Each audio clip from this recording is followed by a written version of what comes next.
The PS2 is not retro, it has 3D games.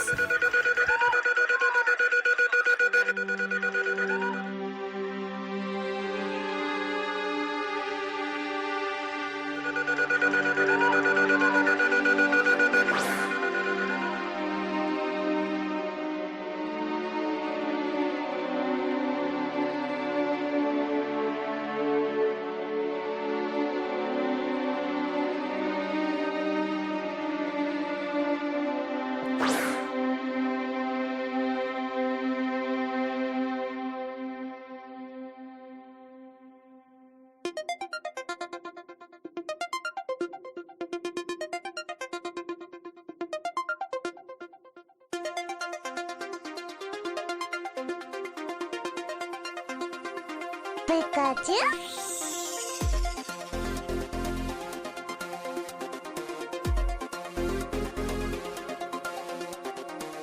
Pikachu? To each other.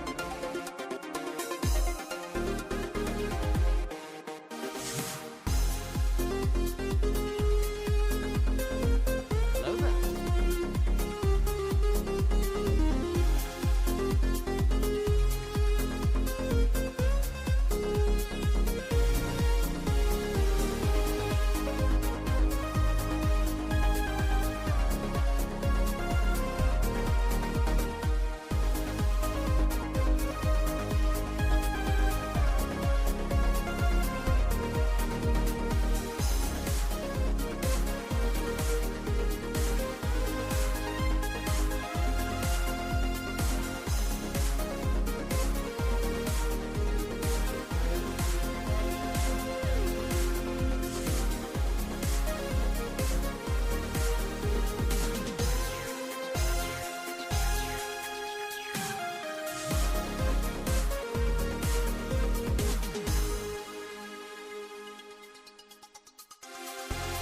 Okay, 3, 2, 1, let's jam.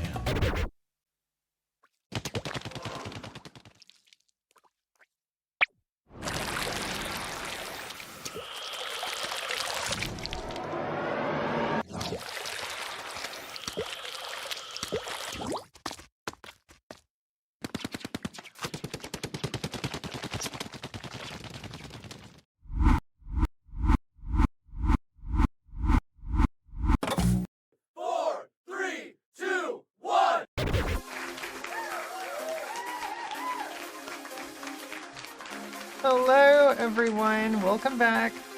Audrey, that is exciting news. Congratulations on your new baby. That's very, very exciting. You had to have a C-section, unfortunately, but you are recovering well. Good. I'm glad to hear it. Yes. Hopefully the baby is nice and healthy and doing well. Hi, do you want to come up here? Come on. Come up here.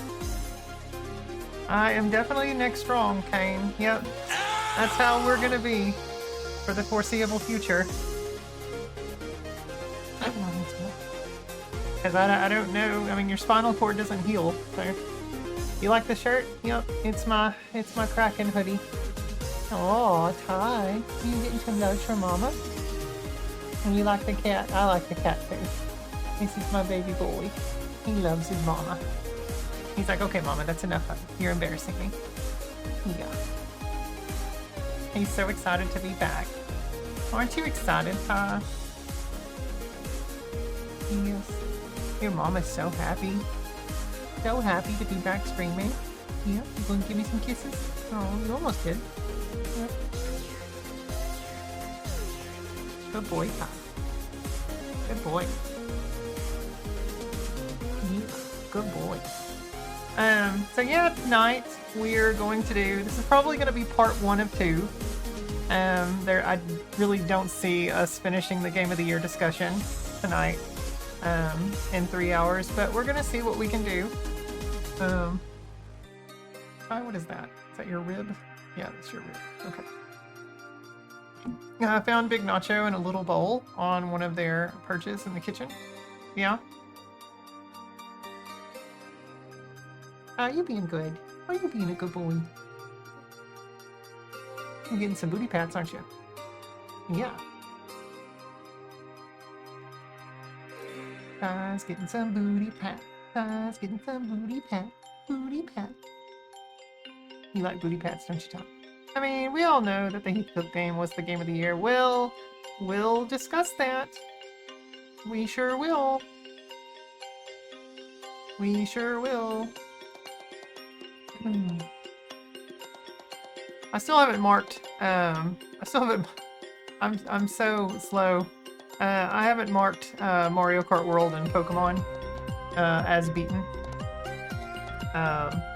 on my backloggery, though I have finished them off stream. That's what I was doing, playing while not streaming. And that Guerrilla War run earlier was spur of the moment. That's exciting, Kane. It is. I like Guerrilla War. Oh, no, I haven't, Dan. I haven't. I guess we should do that, shouldn't we? Yes, let's go do that. I have it sitting back here on the island. Let me go grab that.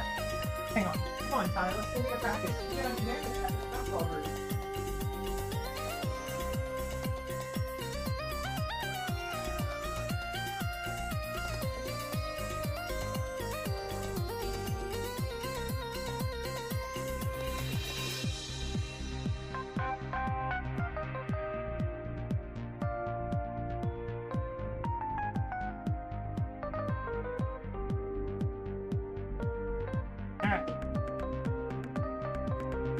It's a good one, is it? You got your... what are you doing?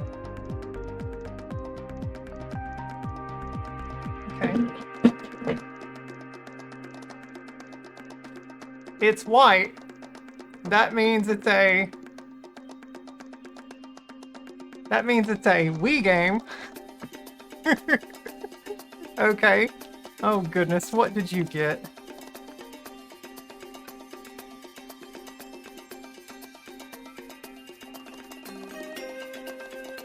What is this?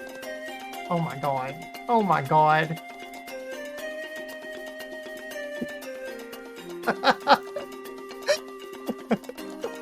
Action Girls Racing.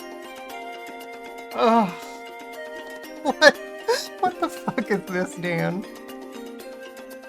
The Action Girls are here. What the hell are the Action Girls? I've never heard of this. Grab your lipstick. What's wrong with you? Grab your lipstick, start your engine, and get ready to race. 8 Action Girls characters to choose from, each brimming with style and attitude. 4 fun, packed environments to race in, including day and night modes. Ooh. Race for victory in the single-player mode, or get tougher with up to 4 of your friends in the multiplayer mode. Yeah, there's split screen. 4-player split screen.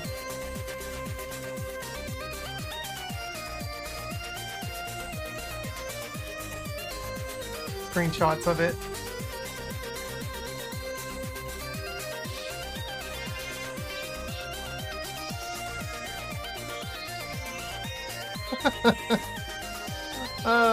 Why do they have like an absurd amount of lipstick on their faces? I mean, that's like, this is normal, but they're like something about them. I don't know.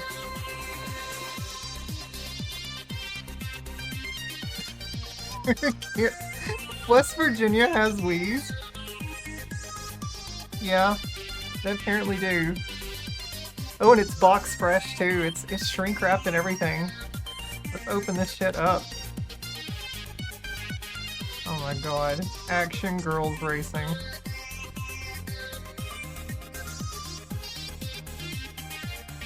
Has at least one Wii and one Wii U.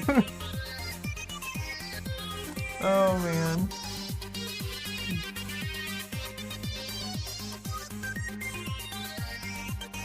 So the format for this tonight, guys, is basically what I'm going to do is we're going to be using the backloggery.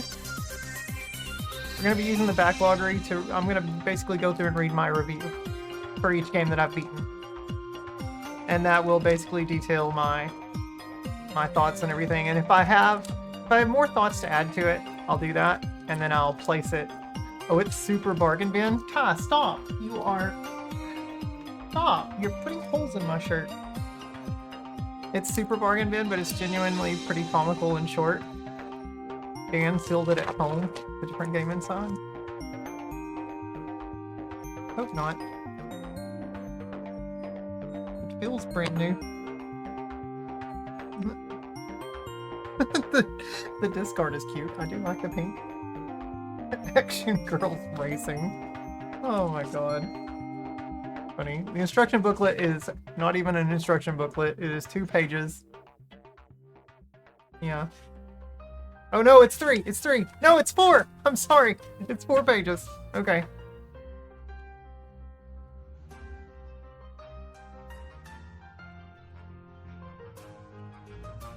Oh, do you have to use that? Oh, can you not use a regular controller? Oh man, this is gonna be like the Heathcliff game, having to use Waggle. Press the 1 button or twist the Wii Remote forward to accelerate. Okay, we'll be using the 1 button. Press the 2 button or twist the Wii Remote back to brake and reverse. No, we'll be using the 2 button. Press A to activate a special item. Okay, that one doesn't have a motion control. You'll be asked to select a difficulty level, a game mode, and an engine Mission class. accomplished. Oh, and an engine class. And then an Action Girls character. Girls with a Z. Extra players may also choose a character by pressing the A button on their Wii Remote.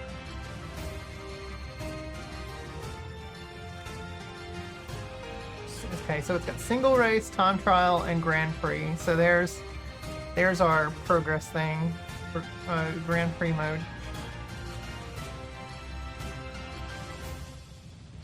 You may choose one of 3 cups to race in Grand Prix. Initially, 2 of the cups are locked and must be unlocked by achieving victory against the computer players in a previous cup. If you win all 3 cups in an engine class, the next engine class is unlocked. Okay. There's multiple engine classes. Each cup is made up of 4 individual stages. At the end of each, players receive points according to their finishing position.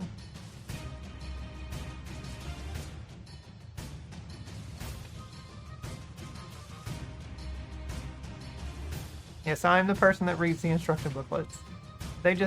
Action Girls don't need instructions. They just know how to action. No, I read instruction booklet.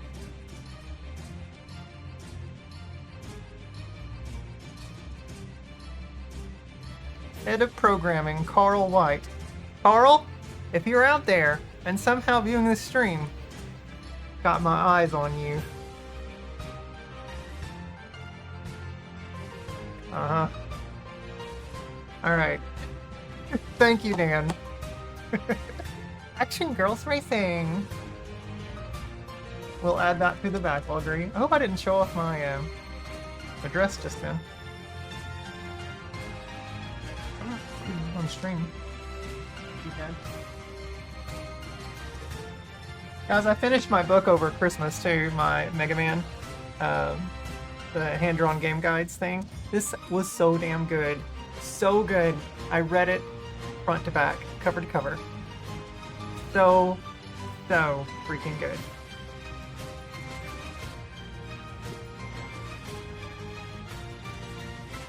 Alright, I'll put this one over here since I've got to add. You know what? No, we're going to add it to the backloggery right now. Let's go check this out. Let's head to the desktop. Metro 3D, the same company that made Aero the Acrobat for GBA. Metro 3D? Is that who developed this?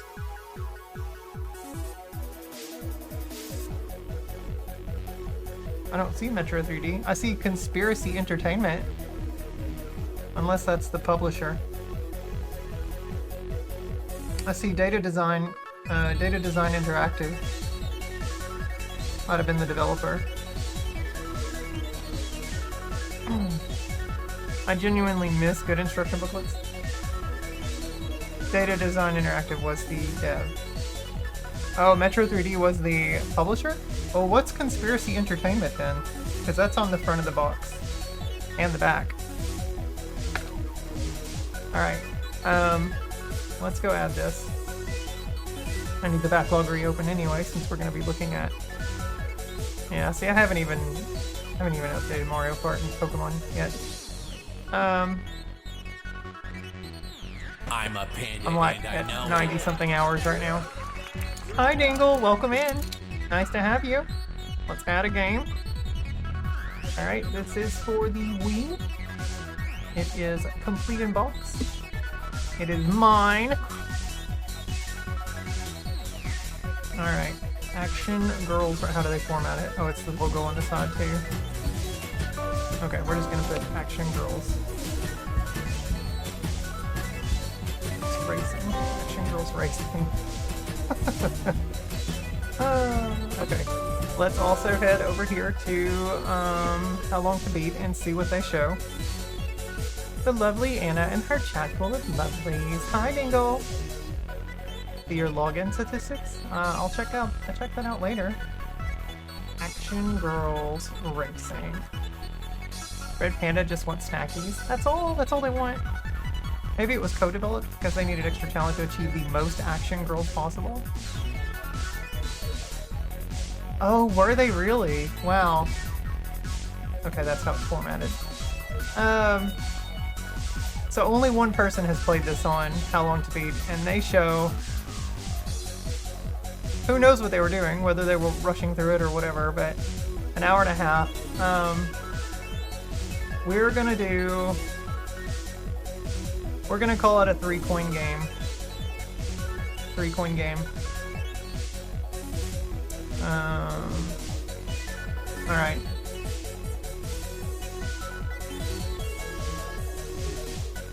There we go. How many Wii games is that for me now? What do I have? 127 Wii games. I've beaten a fair amount of games on my Wii. 36 and 14, what is that, 50? 50 games? Looks like they made a handful of game show games, Wheel of Fortune, Jeopardy, and some racing puzzle games. Okay, okay.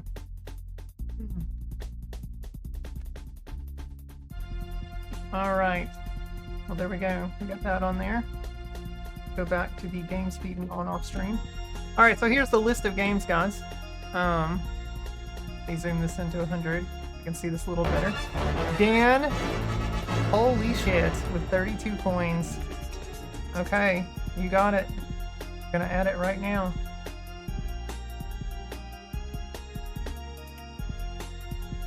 What is that, 313? Today is the 12th. Yes, 32. Wow, that's the big one.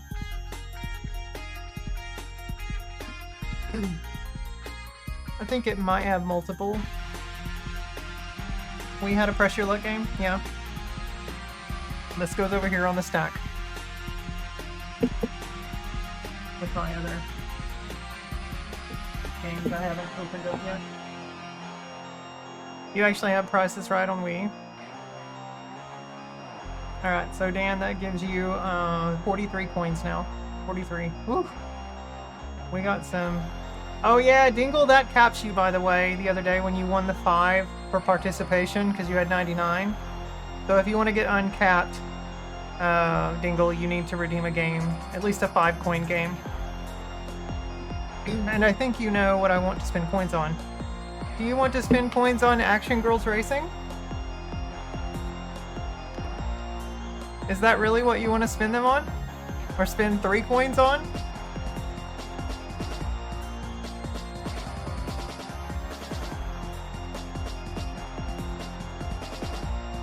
Before I just want to confirm. I always have to ask. I want to redeem coins to put Action Girls on the list. Right. Didn't he? It was X. X redeemed 2 games. Yeah. Okay, so we can put Action Girls on the list then. That goes down here. Are you wanting to sass crack it? Or just hold on to your coins? Because it's going to be a lot to sass track that.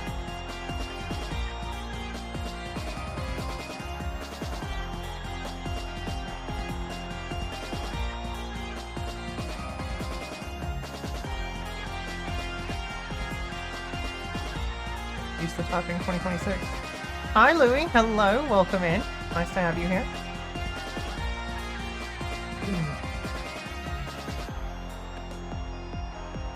Wait, Dan, is your yes? Is your yes because you want to sass track it? So it's right here, 29. It's 29 coins to sass track it all the way to the top to make it the very next game after Final Fantasy Mystic Quest.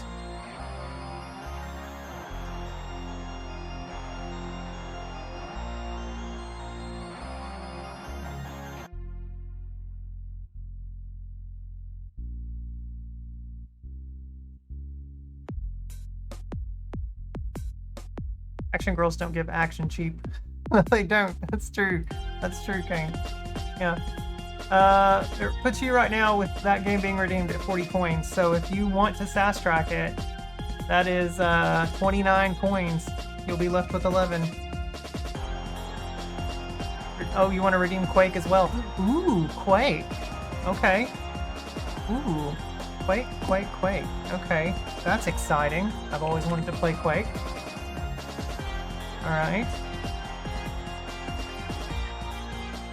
Why do I have... Oh, that's right, because they included Quake 264 on this as well. Okay. Alright, so that's 7 coins. Yeah, Quake's a good one.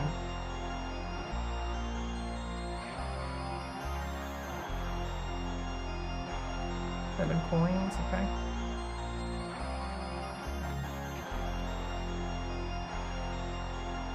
And then also let me go get Action Girls.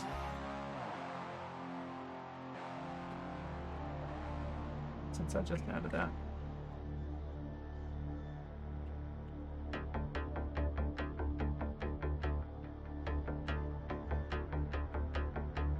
Okay. The Quake. Oh, that was on Switch.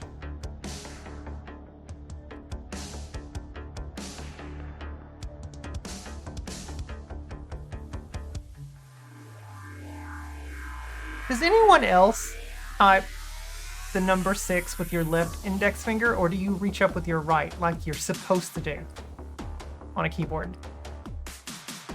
Because it's apparently like your left index finger is technically closer on an American English keyboard, but you're supposed to technically reach with your right hand to hit the 6 key, and I never do. I've always thought that it felt weird. I use my left index to hit 4, 5, and 6.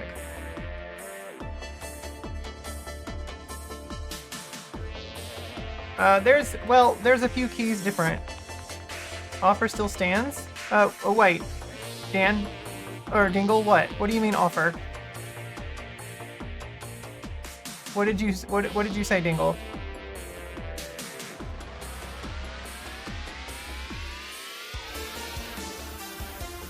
You're a number pad whore?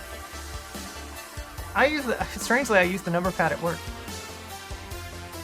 How many? Oh, I can't do that, Dingle. I can't. As much as I want to. Yeah. Nobody else's coins can affect someone else's game that they've redeemed. I can't do that.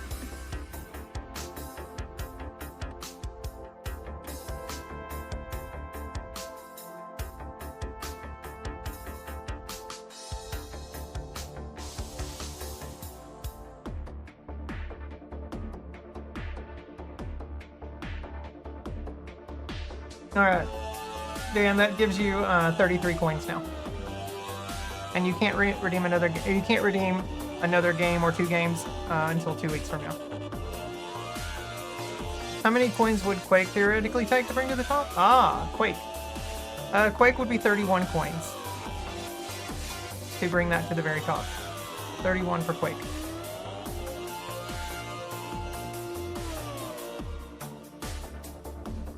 I miss number pads. Laptop doesn't have one. Yeah. Would be 1 slot cheaper to sass track.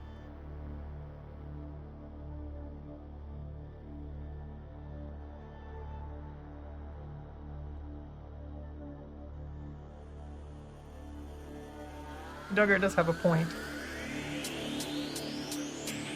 I mean, technically we are adding them on the same, Here, I can show you what it would be. So if I made this 7, It still costs 31 coins, so it's not any cheaper. Yeah, whether Quake was in the first slot. You would like to put Quake at the top? Oh man. Okay, we are sass tracking this. Alright, let me remember how to do this now. I think what I do is... Let me remember. I think I insert a... Because I don't think that I move it. Like, I don't think that I grab the line and move it up. I think I have to, like, copy and insert a row. So let's see, insert row below. I think that's right.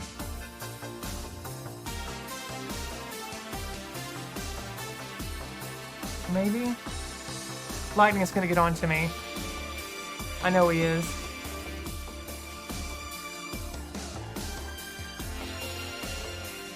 And like, I don't think this is how I do this, because I'm gonna copy. Here, I'm just gonna copy these. He's gonna totally get on to me.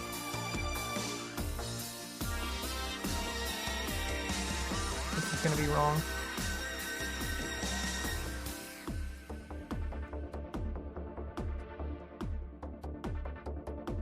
Okay, so that's... Oh, hang on. I think I do... No, I don't think I do that. I think I grab this and drag this down. Is that right? That says pointless. Although... Kung Fu should be... Oh no, I guess that's right. Because Kung Fu can't... No, Kung Fu can be skipped. Oh, but it's it says pointless because it's unable. That's what that means. I get it. Okay, so that's correct. Because now there's something I need to put here. Let me look at.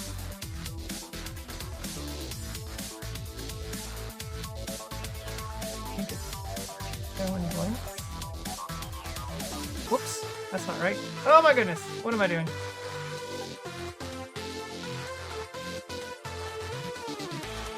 Hang on. Let me take that off. Hang on, I'll figure this out. Give me a sec. I just want to make sure that this is correct.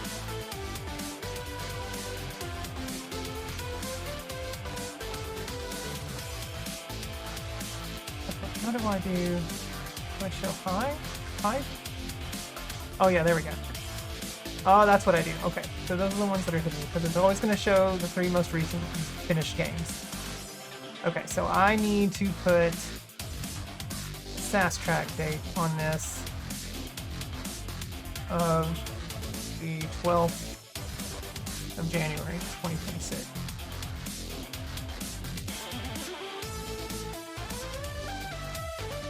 Okay, so that lets me know. And take off the hide. Okay. Alright, so...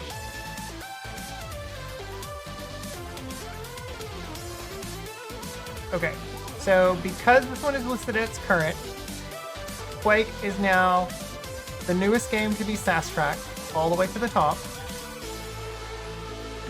I also need to reduce your thing by 31 coins. Okay. 16, 12, January 2026. SAS track, Dan, and minus 31. Okay, so Dan, that leaves you now at 2 coins. Whew, that's a hefty price to pay for Quake. I hope it will be worth it. I'm excited to play it. And his adventures and spreadsheets. Yeah. But Dan, you now have 2 coins. 2 coins left. Quake's... Oh, I know it's good. I've dabbled in it, but I've never like really played it. It's a very good first-person shooter. Yeah. Look at that 2026 game mixed up here with these mid 2024 games. Oh my goodness. Ugh. I'm so sorry, guys. My health is shitty. And fucking Xenogears and the Battle Network series. Ugh. Okay, but anyway, there we go. So we should be set now. So both of these do need to say pointless because Quake cannot be skipped because it has a date, so that lets me know that it's been fast tracked. So it is by default the next game in line after Final Fantasy Mystic Quest. Kung Fu can be skipped, however, because there is not a date here. But Kung Fu also, the reason why it says pointless, Kung Fu cannot jump. So that's why under the able column it says pointless instead of yes. Although really it should say no. Or this one should say no. I have no idea. Let me do this down. What does that do if I do that? Nope, it just says no. Okay. Or pointless. I'm hoping I did that right. I hope I did. We'll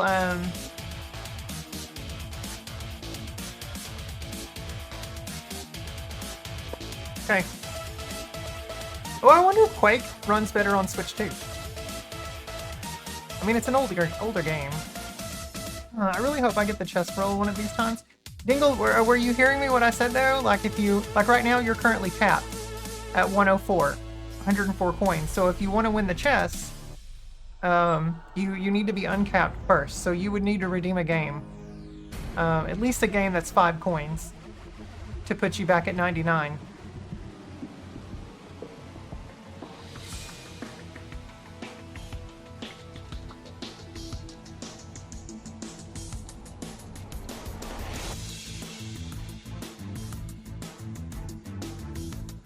Yay, the Kraken won 4-2. Hey, Rebecca Black has a new song out. Oh my goodness. Wonder if she finally did a song about Saturday. It's called Fame is a Gun. Fame is a Gun. Okay. That sounds spicy. Yeah, I know, Dingle, I'm sorry. But yeah, you're at 104. You're capped right now. Because we did the clip of the year participation, everyone got 5 coins. It's just something I was thinking about doing anyway. And I went ahead and pulled the trigger on it. Okay. But tonight is going to be about Game of the Year discussion, so let's go ahead and get started. I'm going to leave the music running while we do this. You thought you had 94 at that point? No, you had 99. Yeah, you had 99. Because I think the last thing... Let's see, let me go up here. I'm sure there's a way to search based on criteria. But I'm just gonna look through the list here. Let's see, what did you have, Dingle? Yeah, you were a pouch winner up here in November, and then you also got 2 points for Guess the Game, and I think that's what put you at 99.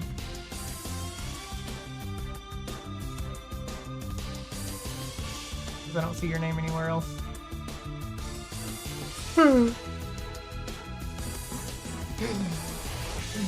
Yeah.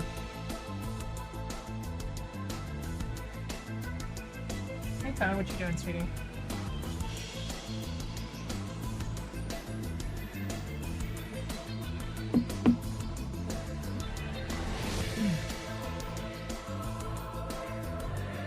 Hey, baby.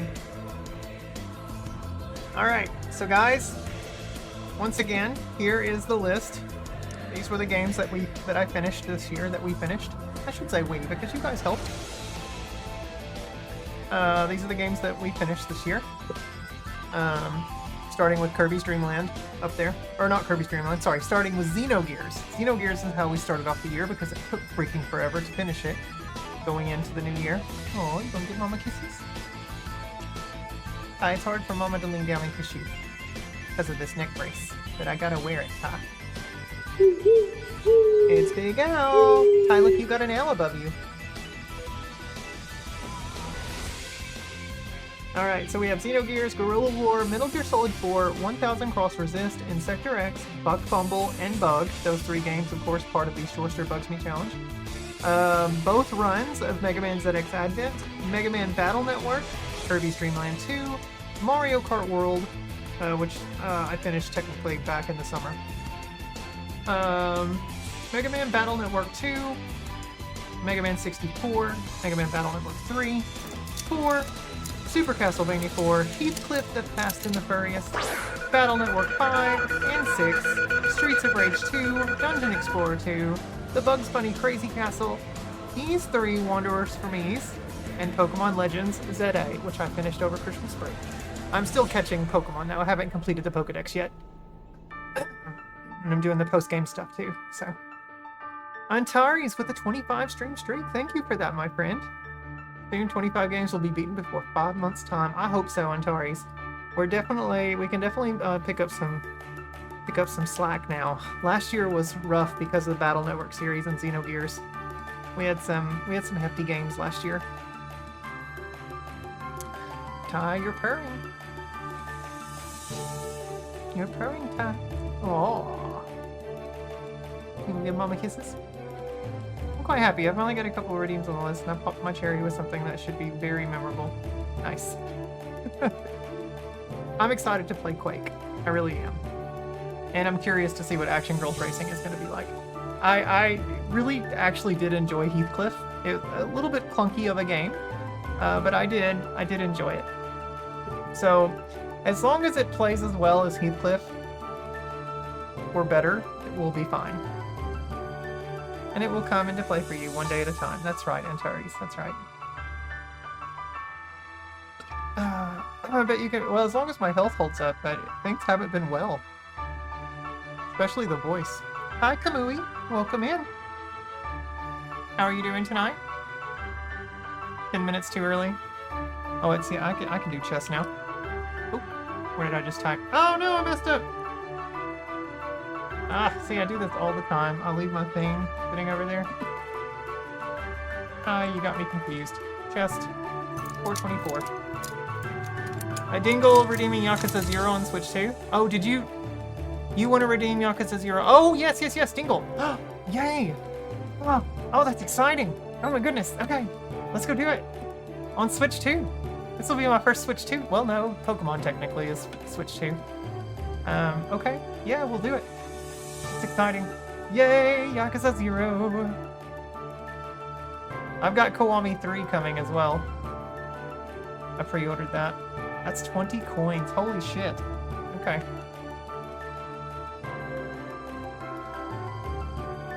What a way to start off the series.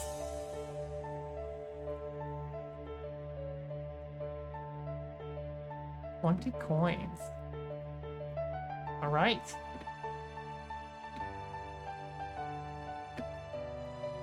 Yakuza 0 Director's Cut. Here, I'm gonna take that. Control C.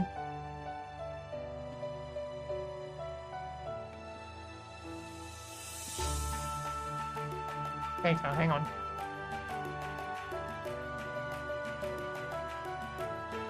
New name is interesting. Thank you. Yeah, interesting is a good way to put it. I wanted to rebrand the channel. I was getting tired of the name Sorel. I just wanted to do, wanted to move on to something new that was more me. You have to start the prequel. Yeah, is Yakuza 0 the prequel? Is that basically what starts the series chronologically? If it has QTEs at all, at least the Heathcliff game will have her prepared for it. Oh, goodness. It's about as clunky as Heathcliff, is it? And it's patently patronizing in how it panders to women. I think you'll get a laugh out of it. Oh god. Okay. If you say so. Okay, Yakuza 0. Switch to... Dermot Dingleberry. 12 Virginia. Man, we've got some... It's 20 coins.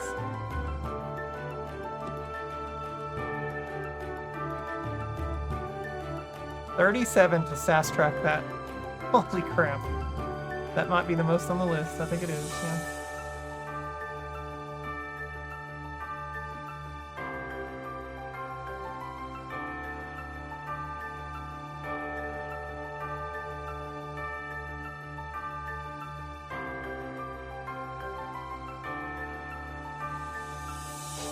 Okay. Dingle, you now have 84 coins. 84. Yakuza 0 is the story's chronological beginning. Okay, that's good. Hi, Gabster. Yeah, that's good to know. Are there any other Yakuza? No, no other games have been redeemed. No other Yakuza games. Nope. The new screen name is definitely catchy. You like it? Anna Adventures. I mean, you can also just say Anna's Adventures, but I didn't want to put an S in there because Twitch won't let you use apostrophes. So I was just like, Anna Adventures. And 0 will be the first. Yeah. Good, good, good.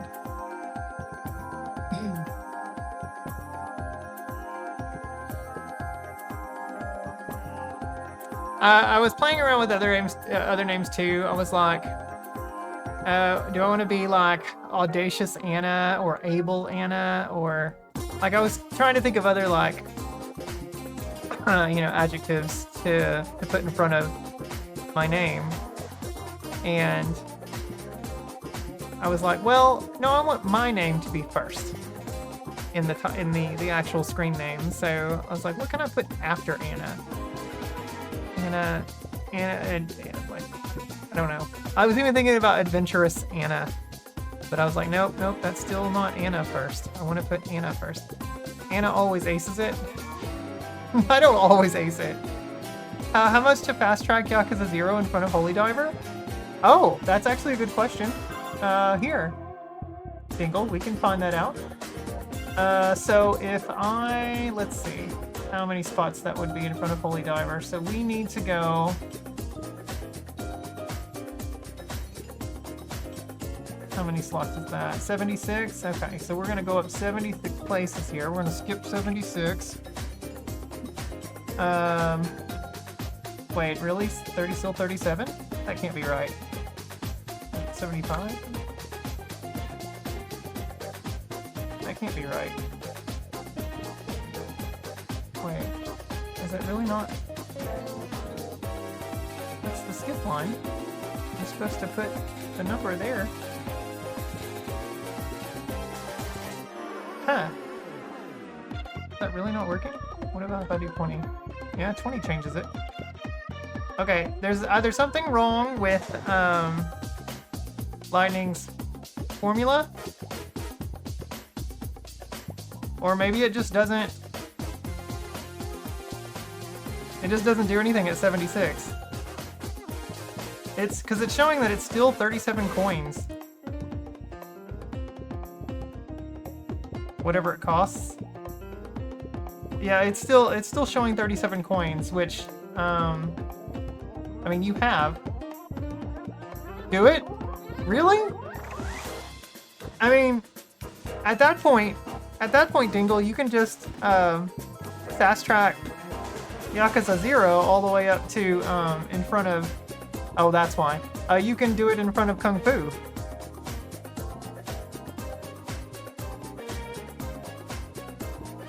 The sheet was broken before Anna logged in, right? You just want to go for Holy Diver. Well, let's just go ahead and fast track it all the way to the top. We can put it in front of Kung Fu, and it's still 37. If it were a 2-coin game, it wouldn't cost 37. Yeah, it wouldn't.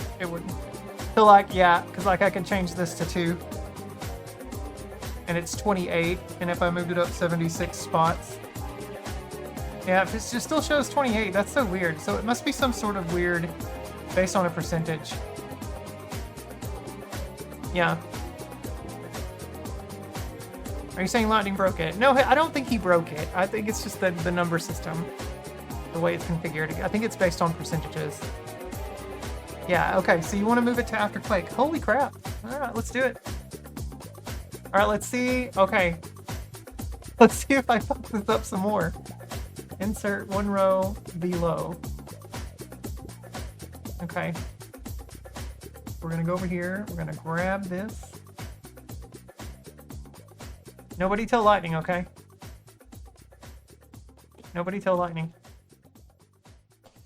Okay, there's 20. Alright, let me grab this. This is gonna say point. Oh, it says yes. Why does it say yes though?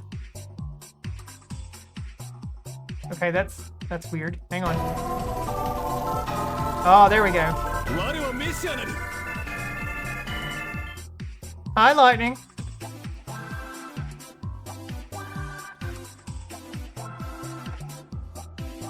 Oh, it needs to say, this needs to say no, actually. Quake can't be, and that changes that to pointless. Okay, there we go. No, actually this can't change either. Okay, there, that's good. And this was Sash Track on the 12th. Okay, it's good. We got it now.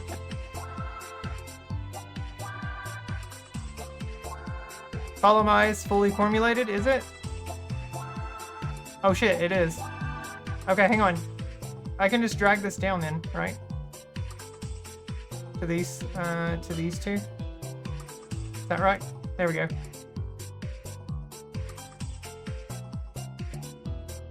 Yeah. Okay. Yeah, that's right. Alright. But it shouldn't say pointless on... Or it shouldn't say pointless on Yakuza 0.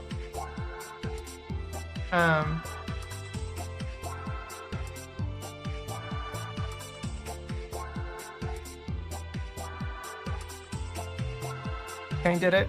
CJ did it. Oh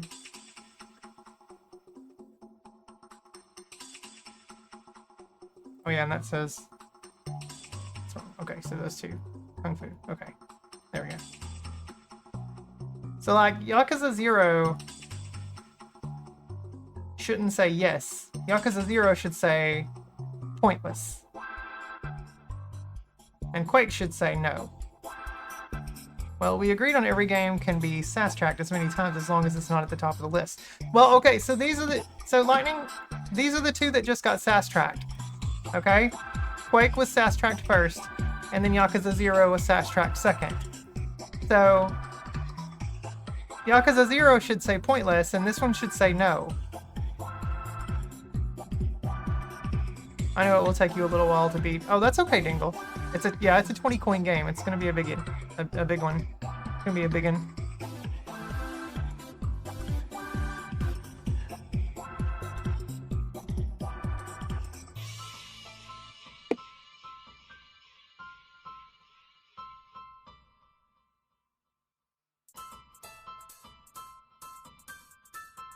Like, Yakuza 0 can't sass-track over Quake now. Because if you're at the very top of the list, you are locked in place. No. No. No one can sass-track past Yakuza. If a game has been sass-tracked to the very top, it is locked into place. And so now we have two that are back-to-back. So these two are locked into place.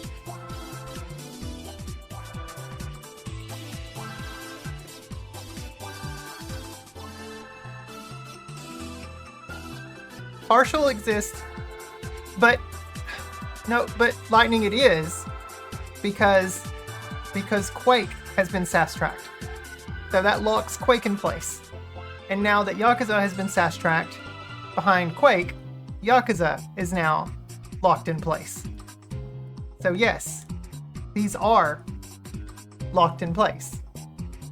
Neither of them can move. Not necessarily Kane. If it's been sass-tracked partially up the list, it can still be sass-tracked more, if you want to. But if it's to the very top of the list like this, then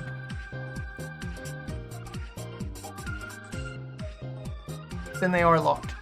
Only if it was tracked to the top from what I am understanding. Yeah, that's correct, Dingle. I get it. Quake was put into a lock. Then Yakuza was put as high up as it could possibly be due to the existing lock. Correct. Yeah. Bada bing, bada boom.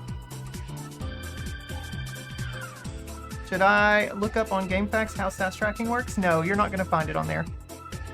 Hi, come here. Nice try though, Kane. Don't give me the sad face. You're not gonna find it. You can ask Ty. Ty, how do you SAS track?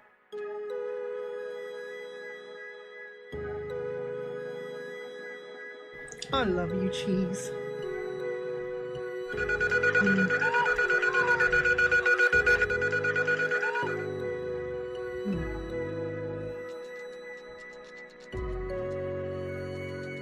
But to lock it after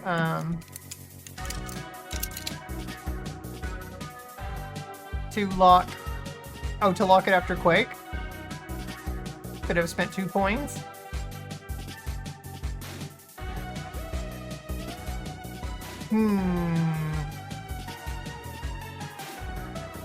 Yeah, that's where I think some new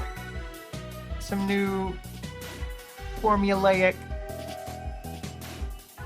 what has use needs to occur here, because Kung Fu, now that it's behind Yakuza 0, which is locked in place, Kung Fu should not even have a cost over here, nor should this one.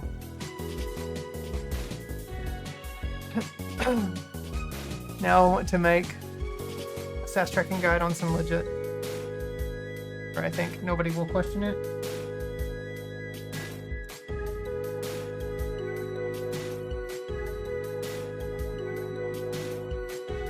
Let you explain the way I understand it. Okay? I mean, I'm telling you how I want it to work.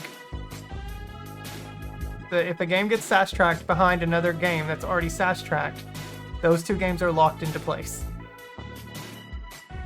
And if a third one gets SAS tracked, then it gets locked into place behind those. If you like beat-em-up style games, Anna, then I think you will like Yakuza. Oh yeah, I'm gonna love it. I keep hearing about them on the Player One podcast. All 3 guys like playing that series, and I've just been so infatuated with their conversation every time they talk about it. Oh, excuse me.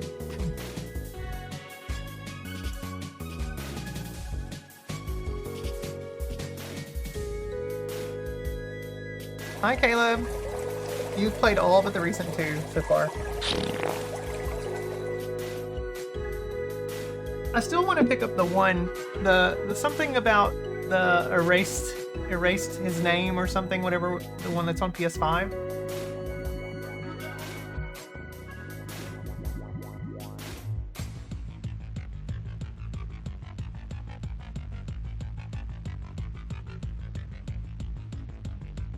Has no point in getting SAS tracked since it's already at the top. Right, which is why Kung Fu should not have a point total. And nor should this one.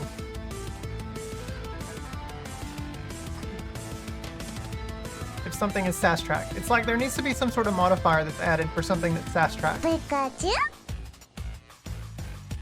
Because Kung Fu, these 2 should say no, and this one should say pointless. Kung Fu should say pointless. These 2 should say no. I need to make the time to get to Yakuza Pirates. Yes! Pirate Yakuza in Hawaii. I want to pick that up as well. I'm really hoping that comes to Switch 2. I don't know if it will, though. I may just wait if it drops in price a little more. Pick it up on PS5, because I'm probably going to do that with Ghost of Yotei as well. Pikachu? Pikachu? I'd be very surprised if it doesn't. I mean, yeah, I would think the entire Yakuza series is going to make its way to Switch 2. Alright, guys, let's get started on the Game of the Year discussion. We're like at an hour, and this is taking up too much time. The music does jam, Caleb, yeah. Okay. So here we go, guys. Here's the board. Yeah, they're bringing Kiwami 1, 2, and 3. Yeah, it would only make sense, right? Alright, this is the way we did it last year, and previous years before. So we have several different rows here for Game of the Year. Basically, I'm going to rank everything into the Sassaloose Superb down to get yo ass out of the fucking house. All 5 of these rows, and then everything that's listed in Sassaloose Superb, I'll think about and decide on what should become Game of the Year up here. Has the next support provided solid relief? Yes, Caleb, it is helping. It does help. Yeah. Quake is now number 1, Yakuza is number 2. Why couldn't Vanessa cut the queue to make Kung Fu number 2? The reason why I feel it should be so is so that we can have coin sync. Otherwise, when people gradually make it past 100 coins, we'll lose their purposes. Heathcliff on the top right. No. Well, no. It's because both of those games are locked now. Lightning. They're both... The point is that Kung Fu can still be passed, even though it is technically at the top of the list, behind the 2 locked games. That's why it should say pointless, and why the other 2 games should say no. Because Kung Fu can still be passed, but Quake and Yakuza cannot be passed, now that they've been sass-tracked.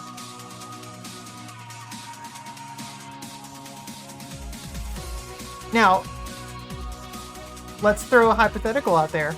If Vanessa wanted to divvy out 2 coins to lock her game into place so that it cannot be passed, then sure. Why the hell not? Why the hell not? Yeah, a fully sass-tracked game gets locked. Right. Fully sass-tracked all the way to the top of the list gets you locked in place. So you cannot be... Exactly, Dan. Which is why I offer the sass-track option anyway, so you can pay like an extra...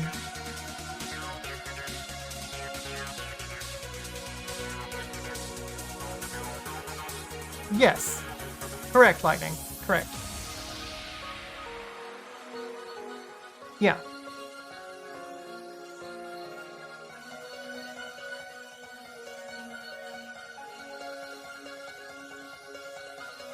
Well, no, not any game being locked.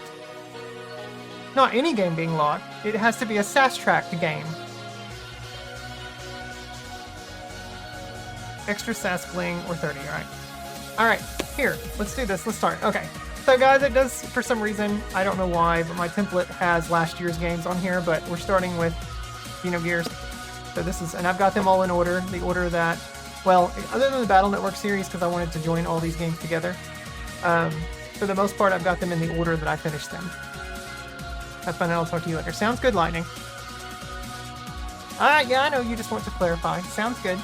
Sounds good, Lightning. Thank you.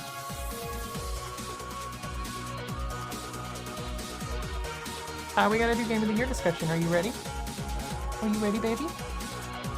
Oh, I know you're so ready. Yep. Only $999. We got big pockets. Right.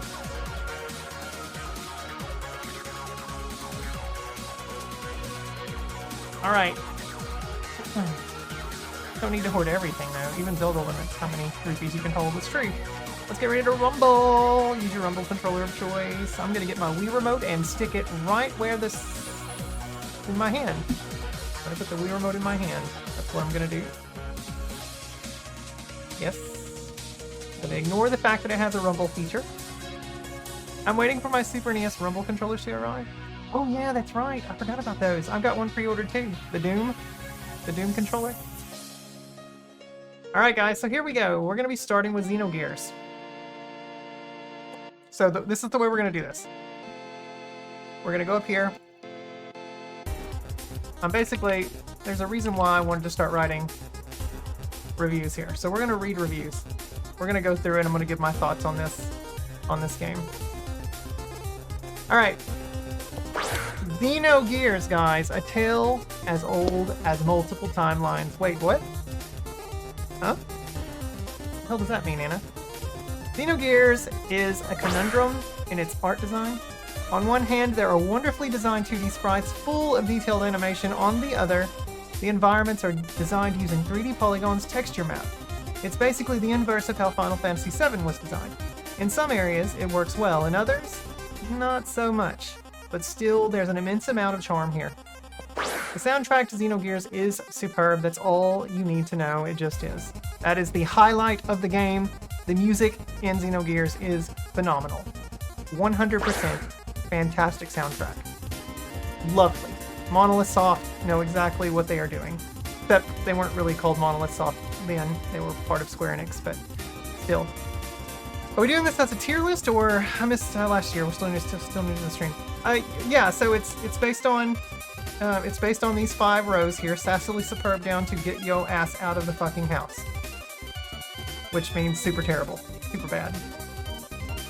There's no DLC this year, so we don't have to worry about these 3. Next year we'll have some though, because I'm planning to play Mega Dimension on Pokemon Legends. But at the very end of it, what we're gonna do is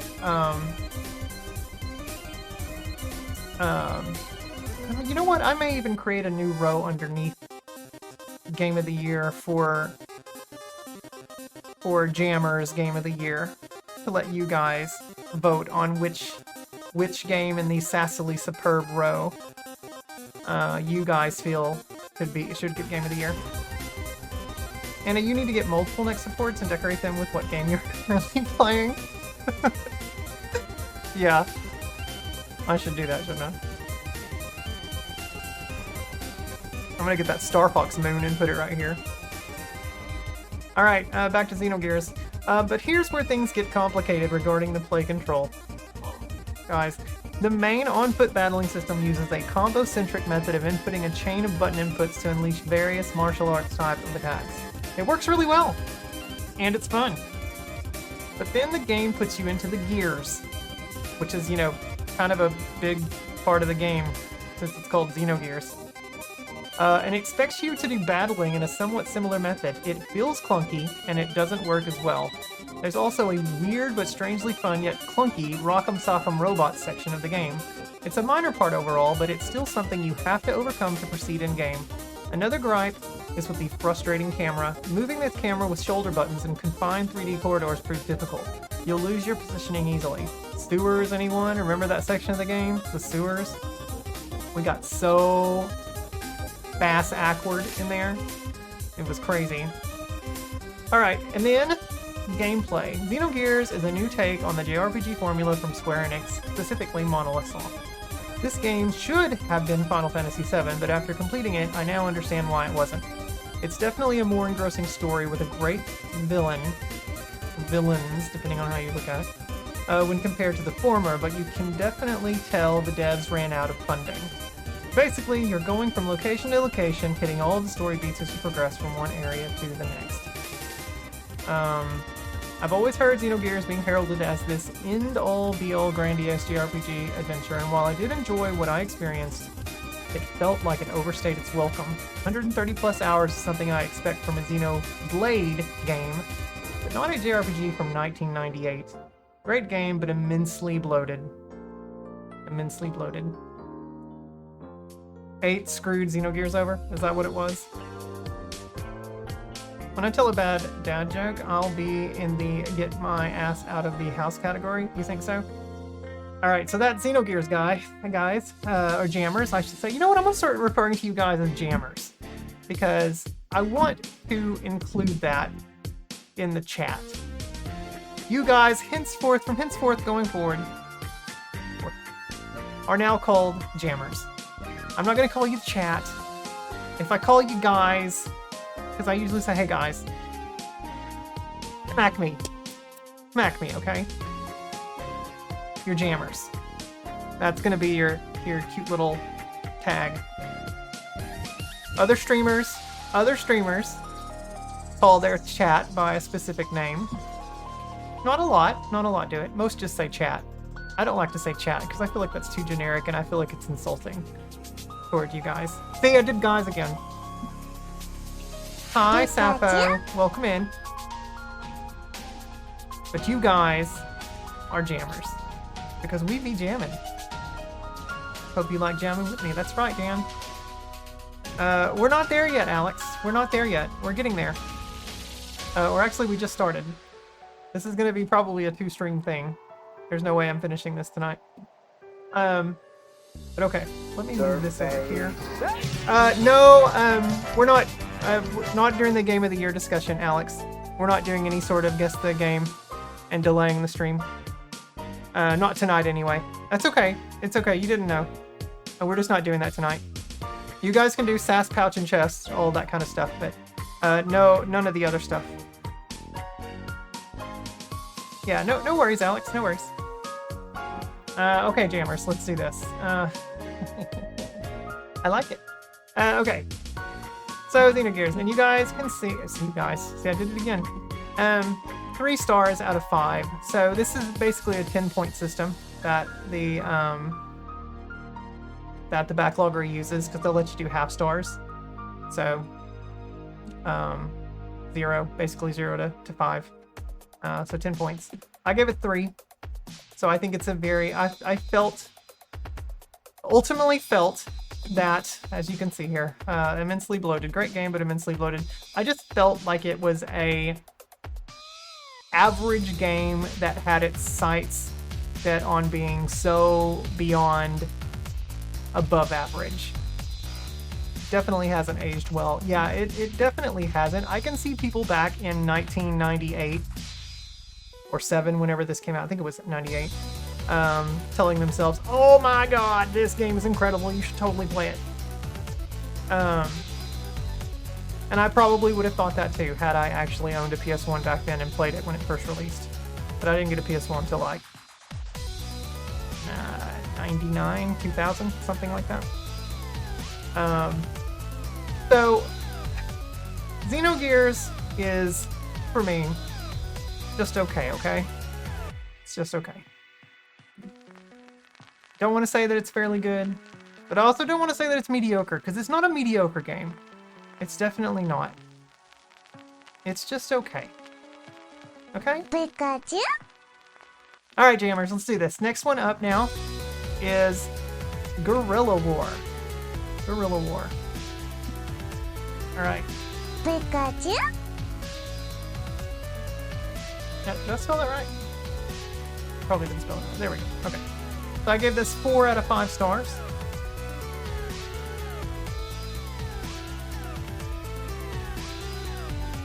Alright. Guys, we're in the trenches now. A game that needs less flashing. It does have some flashing, doesn't it? It does. You're not kidding, Kane. If it's not a game you'd ever want to replay, then it doesn't go above that. Right, yeah, and I will never replay Xenogears. Never. Ever, ever, ever. If it gets a remake, sure, I'll pick that up. I would be very intrigued. Who's Surreal, Caleb? Can you take the music down in here so we can hear? Oh, is it really? Is it really loud? Okay, I can turn it down. There's 3. Damn it, Anna. There's no Surreal anymore. Put the seizure warning when you streamed it, right? Alright guys, so Guerrilla War. Guerrilla War for the NES is an 8-bit adaptation of the arcade game of the same name. So yes, corners had to be cut to bring the game to the NES. It's not as nice looking as its arcade counterpart, but it's charming all the same. And it is. I really enjoyed Guerrilla War, and I think that it plays incredibly well. It's gonna take you a bit. No worries, Caleb. No worries. Alright, Jammers. SNK's in-house team did a great job adapting the arcade game to NES home console, and the 8-bit beeps and bips are, pops. There's only a few tracks here in this version, but they're all immensely catchy tunes. They are, you know. It's pretty standard NES fare, but it is memorable. I can kind of hear it in my head, even now. So a big difference from the arcade version was not having 2 sticks to move your character and to fire from, because you actually had 8-directional firing while being able to move your character individually. But the NES version doesn't have that, of course, because it's just a D-pad and 2 buttons. For the NES version, you fire your gun's bombs in the direction your character faces. It takes some getting used to for the first couple of minutes. Movement is as sharp as it can be for an arcade conversion. It's super simple to dodge enemy attacks and grab power-ups. Guerrilla War is about taking control of two rebels who infiltrate an unnamed Caribbean island to thwart off its unnamed dictator who's causing havoc against the island inhabitants. I think we know who it is. You run and gun from stage to stage, dodging gunfire and bombs, rescuing villagers, and grabbing power-ups and tanks to progress further along. There are trenches you can duck into and water you'll wade through that slows your speed of movement.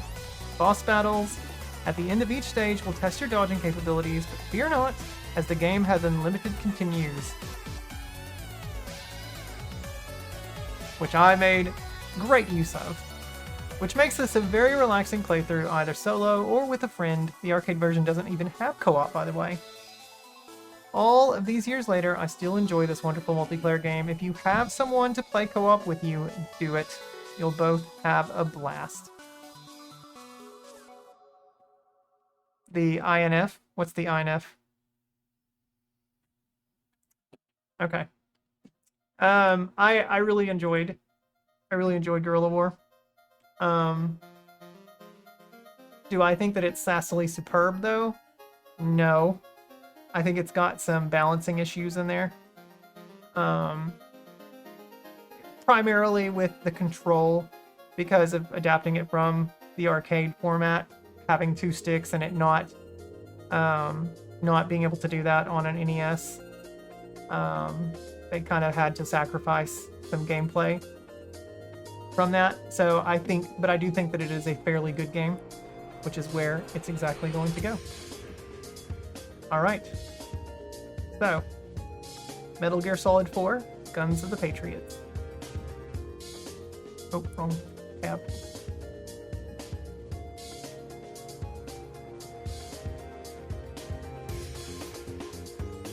All right. Oof, I wrote a lot on this one. Here we go. All right. Metal Gear Solid 4 is a gorgeous PS3 game, but it suffers the same issues that so many games during the time period suffered from. Grays and browns. God, I hated it. I hated that era. Game developers, at least the artists working for these game development studios, what the fuck were they thinking? So many games, gray, brown, all these earthy tones, just putrid looking shit back then. It annoyed me so much. Everything is gray and brown. Why? Even in areas where there are other colors being shown, there seems to be a slight sepia, or is it sepia? Sepia? Tinted filter applied to the game's graphics. It might not bother most, but it bothers me somewhat. I hated it. I really hated it back then. Guns of the Patriots, like the previous games in Solid Snake's history, use intricate sound effects and music to relay information for what's occurring on screen. Be it being spotted by enemies, you know, you got the little exclamation mark there. A dramatic shift in the environment to evoke a more emotional response, or the gentle rustling of grass as you creepily crawl around to keep yourself from being spotted. Stealth is key, of course. The voice work is fairly incredible too, despite a bit of playful banter. The cast here do a great job in each of their respective roles. It's because that hue was literally built into the 3D engine most games were using. Is that what it was? Whatever engine. Was that Unreal Engine 3 back then? Because God, fuck it. Terrible. However, some of Snake's new abilities, I'm looking at you, CQC, are cumbersome. There are so many buttons on a PS3 controller, and the game asks you to press combinations of those buttons to pull off specific moves. During my playthrough, I primarily focused on stealth and gunplay when needed, which was a lot, honestly. Controlling each of Snake's weapons feels great. You can fire from the hip, bring up a reticule, or go into first-person mode when shooting. Did I not spell reticule correctly? Is it reticule? Reticule? I thought it was reticule. Anyway, whatever. MGS4 was a relaxing game to play after work if you liked sneaking around and eating bugs. The time too, super annoying because it tinted an entire generation of action games. Ugh, yeah. So gross. It was in Metal Gear Solid 3 first, yeah. So yeah, I'm aware, Big Al. Or you can go into first-person mode when shooting. In MGS4, you control old Snake. He really is old in this game too. Compared to previous games, he moves more slowly and he's definitely overall more methodical in everything he does. This game introduces a psyche meter that drains as Snake experiences any stressors. This can inhibit your ability to aim well, so you'll need to keep Snake's spirits up as much as possible.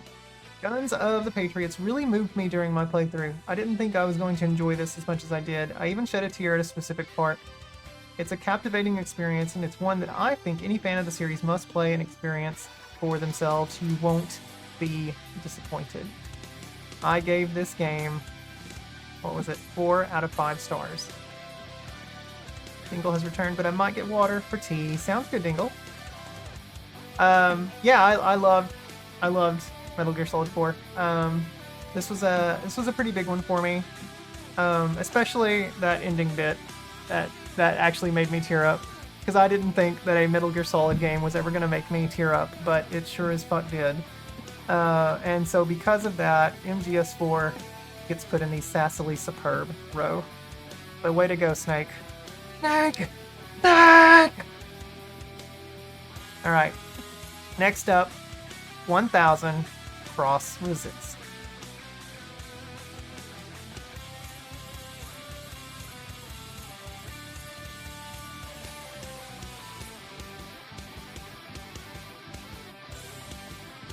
Oh my goodness. Okay, let me get this right here. Alright, there we go. Alright. Guys, 1000 Cross Resist, and the you that remains, and remains, and remains,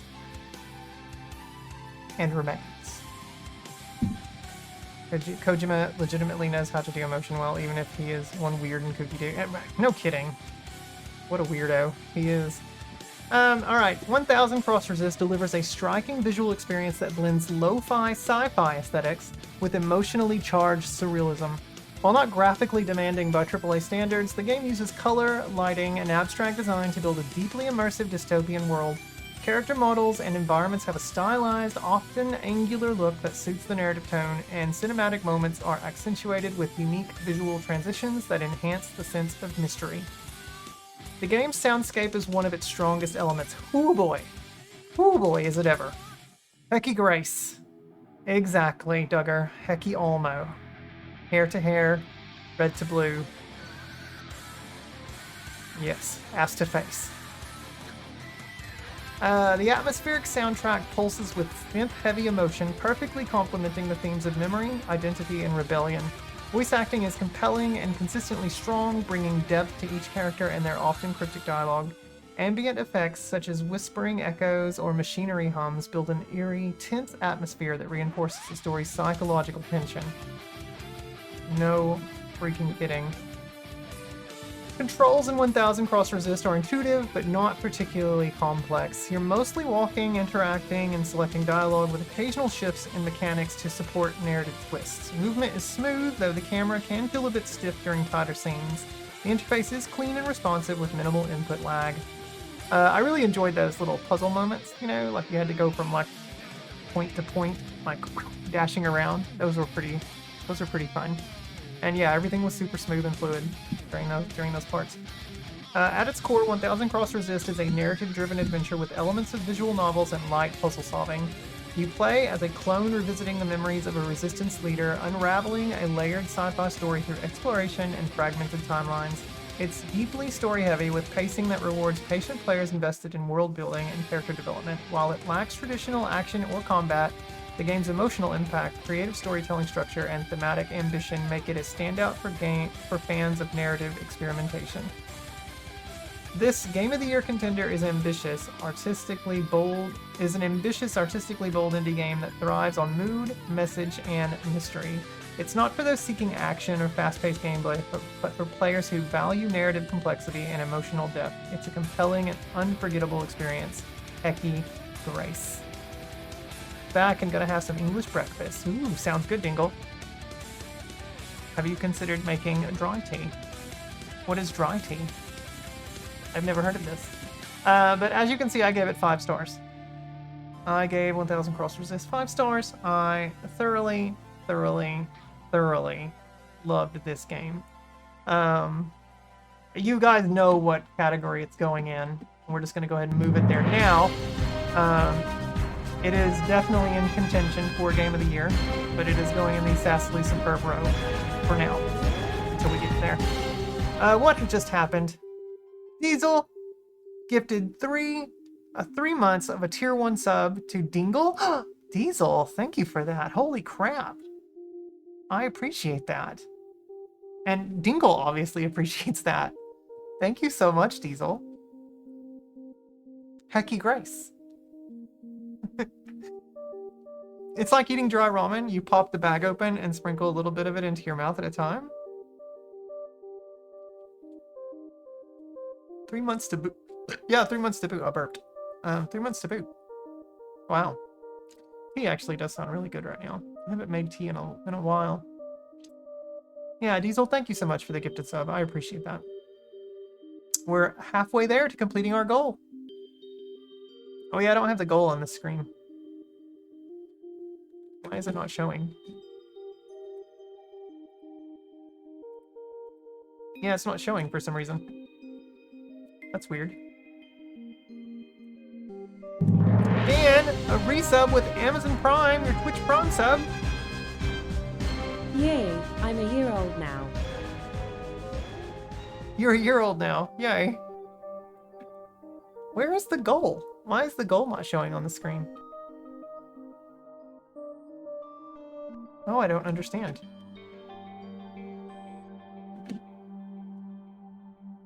Huh. Blame Diesel? It's totally not showing on the screen. Refresh. Refresh it? Is it there? Holy crap, Dingle! Dingle?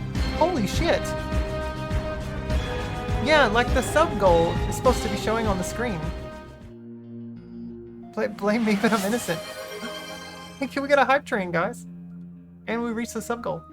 Holy shit. Level 4 hype train. Holy poops. Wow.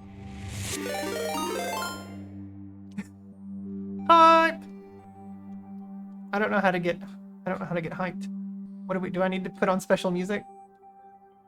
Do I need to strip down? What do I do during a hype train, guys? Dingle said I'm the MVP now. I'm the MVP now. That is why you were blaming Diesel. What do we have here? Dingle, thank you for the 10 gifted subs. I really appreciate that.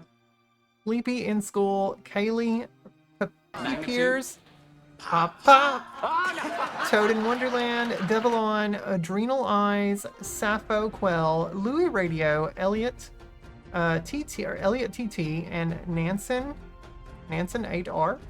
Congrats, guys. CJ usually plays videos of men dancing in tights. Yeah, I don't do that. I don't. There's no dancing in tights. No men dancing in tights. You were naked a little while ago. I'm gonna get naked later. Once Zach gets home. Being naked with a neck brace on is a very funny, interesting thing. Like bouncing with a neck brace, having your boobies bounce. That's fun. It's awkward, but it's fun. What game was this? We were just discussing 1000 Cross Resist, Kane.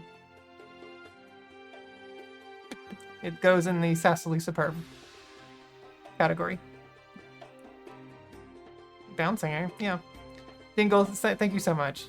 That's very kind of you. You got 2 minutes and 45 seconds, guys. You're 65% of the way there to get to level 5. Should you choose to want to pursue that. Next up is we're going to be discussing Insector X. So let's get to it. While this hype train continues.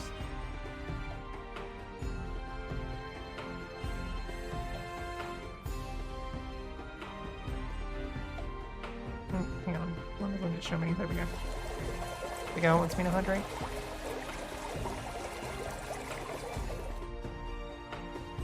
It's all in my water. I'm gonna have to go get more to drink here in a bit. 69 maybe? What does that put? Yeah, that puts us Cheer at 69, 169 maybe. Thanks for the 100 bits, Caleb. You nailed it. You did. Let's go. Nice. You know, because we were talking about bouncing.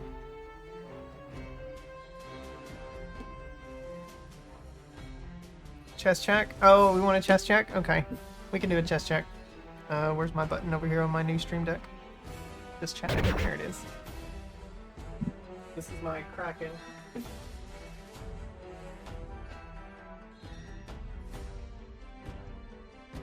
Isn't it a nice hoodie? It's a great hoodie. It's got cat fuzz all over it. But it's a great hoodie. Nice Kraken hoodie. Nick, Kraken hoodie? Yeah. It's a nice Kraken hoodie. Yeah. I love it. It says over here, Seattle. Seattle. With the Seattle logo in the middle. Kraken. Yeah. And the E is located right here. And the S is located right here. Yeah.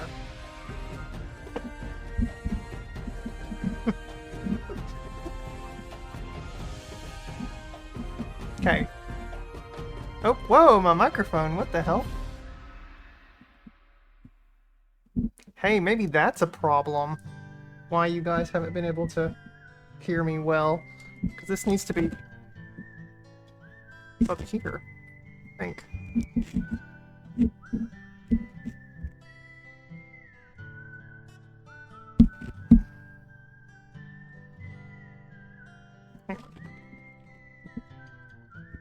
Okay.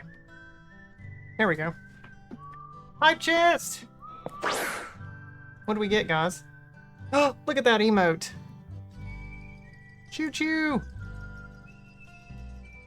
It's a no comment emote. Funny. I wish I could share my English breakfast with you, Anna. I mean, I can totally go make some, Dingle. I've got some over there. Alright, let's go back. But I appreciate it. It's very sweet of you. Ty was using it when he streamed Stray earlier. He has a 18+ warning because he does a lot of catnip. Chugga chugga choo choo, Louie. Oh, you mean the specific one you have? What brand is it? Alright guys, Insector X. This was game number 1 in the Shorester Bugs Me challenge. Republic of Tea is the brand. Okay, I'll have to look for them. Republic of Tea. Alright, it's time to fly high in the sky like a horned beetle. Insector X offers a vibrant and quirky visual presentation, especially considering its 1990 release.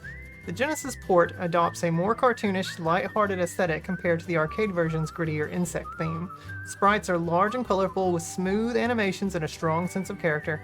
The insect enemies, ranging from beetles to wasps, are imaginatively designed and fit well within the game's eccentric tone. Backgrounds are detailed, though occasionally repetitive. While it won't push the Genesis hardware to its limits, it's a charming and polished effort. Sometimes it's found in the health food section, not the normal tea section. Okay. Could I probably find it at like Whole Foods? Or could I find it in something like a Fred Meyer Kroger? I'll Google it. I'll Google it. Republic of Tea. Alright, music and sound, guys. The soundtrack of Insector X is catchy and upbeat with a playful, almost whimsical tone that matches the game's cartoony visuals. The tunes are well composed, and the FM synthesis of the Genesis gives them a crisp, energetic quality. Sound effects are standard fare, pew-pew blaster sounds and bug squashes, but they're clean and don't overshadow the music. While it may not have the most memorable score on the system, the audio presentation is consistently enjoyable and suits the game's overall personality. Do they sell sliced fruit at Whole Foods? Diesel. No, they do not. It's Whole Foods, damn it. You only buy them whole. God, Diesel. But I usually order...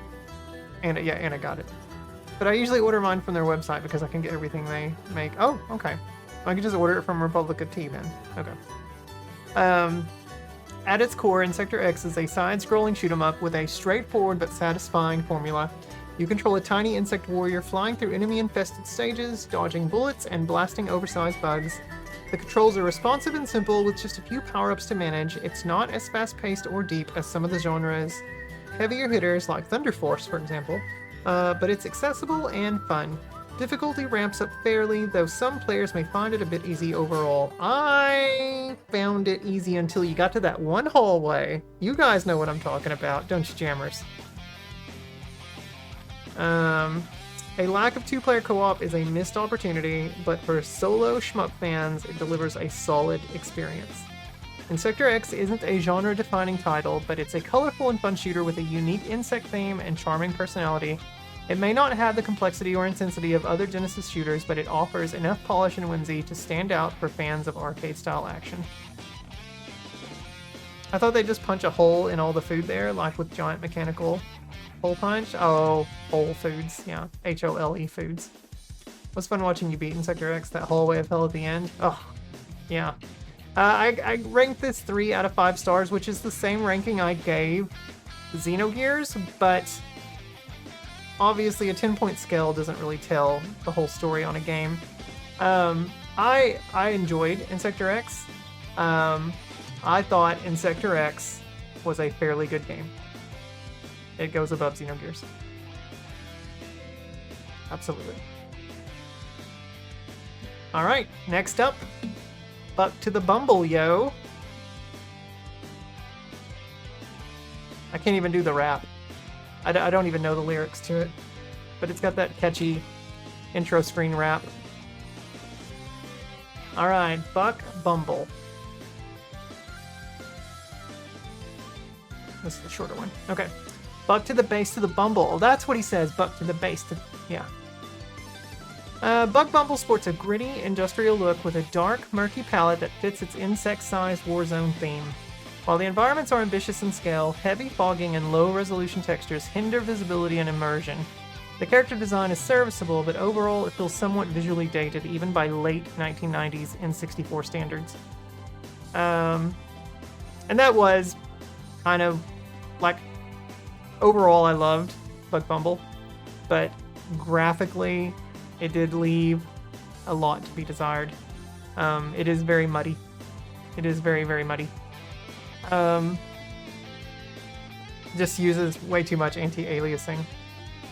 The standout feature is undeniably the bass-heavy UK garage-style theme song, catchy, bizarre, and oddly iconic. In-game music is minimal and repetitive, though, doing little to elevate the action. Sound effects are functional, but lack variety and input or impact. You control Buck, a jetpack-wearing bee, in a 3D arena shooter with mission-based objectives. This game, by the way, developed by Argonaut, the same guys who did Star Fox. The flight mechanics are floaty, but responsive once you adjust to the learning curve. For some players, the floaty controls and awkward camera angles can make precise combat and navigation a bit of a chore. Once you take your time with it, however, it becomes second nature. And obviously, that's how I felt, because I thought the game controlled really well. The one thing that I do hear from a lot of other players with Buck Bumble is that it's just, they say that it feels clunky. And I highly disagree with that. I think Buck Bumble controls incredibly well. It's a little too fast, though, at times, but once you learn to tap the A button to gradually push your momentum forward, and learn how to brake and turn to pivot, it controls wonderfully well. It's just a matter of coming to terms with the control scheme and how everything works. Feel clunky if you aren't used to them. Yeah. Another one I really like is Body Harvest, and it's kind of the same way. Although I do feel like Body Harvest is a little clunky, whereas I don't feel like Buck Bumble is clunky. The rest of the games at the time. But yeah. Buck Bumble is a quirky concept with a cult following, but it struggles under the weight of clunky controls and dated visuals. Still, there's charm in its ambition and an unforgettable theme to boot. I did write that the controls were clunky. I don't feel that they're clunky, though. I think like I said, once you come to terms with it, it becomes really Maybe I was just throwing that out there so people wouldn't, or so people would be aware. Anyway, I really love Buck. Buck was also a 3 out of 5 star game, but once again, like Insector X, I think Buck Bumble is a fairly good game. More than just okay. All right, next up, Bug, the final game in the Shorster Bugs Me Challenge.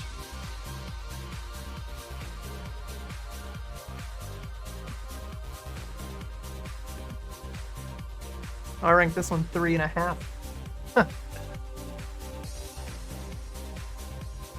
All right. My name's Buck, and I like to bumble. I know you were wanting to say the word fuck. My name's Buck, and I like to fuck. But it's bumble. He likes to bumble. Or he likes to buzz, because he is a bee. Let's put on a play for the bugs, guys. Let's put on a play for the bugs. Creepy crawlers. Creep crawlers? Oh, I meant to say creepy crawlers. Creepy crawlers. Let's save that. There we go. Whoops. Bug showcases early 3D visuals with a distinctive blend of 2D and 3D platforming elements, giving it a unique stage play-inspired look. The environments are colorful and imaginative, though the polygonal models and textures appear quite dated by modern standards. Character animation is charming, especially Bug himself, who has a lot of personality. While not a technical powerhouse, it captures a whimsical Saturday morning cartoon vibe that suits its tone. The soundtrack is playful and fits the game's lighthearted atmosphere with bouncy tunes and quirky effects. Voice clips are frequent and delivered with a campy theatrical flair, though they can become repetitive. Sound effects are decent, if a bit basic. Overall, the audio helps reinforce the game's oddball personality without being too grating. Oh, Killer is Dead is on sale on Steam right now. How about that, guys? The game mixes 2D style movement with a 3D world, meaning you're often restricted to linear paths despite the illusion of depth. This design choice feels restrictive at times and can lead to awkward platforming moments. Boy, does it ever. Does it ever. Jammers, I know you remember all of those times trying to make specific jumps and completely shitting the bed. Controls are generally responsive, but jumping can be imprecise due to limited camera perspective. Still, the level variety and offbeat charm make for a memorable, if slightly clunky, experience. Bug is a bold early attempt at 3D platforming that doesn't always land, but it's packed with creativity and charm. Its quirky style and unusual gameplay give it cult classic appeal, even if its mechanics feel stiff by today's standards. Absolutely. I felt like that was a very apt, 100% spot-on review of a game that I really loved, but understand how some people would not love it. Hi, JP. Welcome in. Happy New Year. Nice to have you here. Welcome to Anna's Adventures and this jamming stream that we've got going on. Oh, I haven't even done, what are we in, an hour? Hour and 39. I can do couch and chest again. There we go. 105. So yeah, I rated 3 and 3.5 on that one. I'm not gonna lie, there were times where I thought, do I put Bug in the sassily superb category? But then I realized, like, no, the platforming is it's a little rough. It is. Bug turns out to be exceptional when just like any other game, once you come to terms with its control mechanics and understand the difficulty that, is in tow based on those mechanics. Once you come to grips with that, though, and are able to master it, it's super fun time. Like, seriously, go back and watch Shorster's world record run of the game. He makes the game look so fun, despite cursing at it constantly. And I did too. It's a really great game. But Bug goes in the fairly good category. It is not sassily superb, but it is fairly good in terms of how I feel about it. You should try some of these. You should, Kane. Alright, next up is Mega Man ZX Advent. Mega Man ZX Advent. I keep clicking on the wrong thing. You know what? I'm going to close that.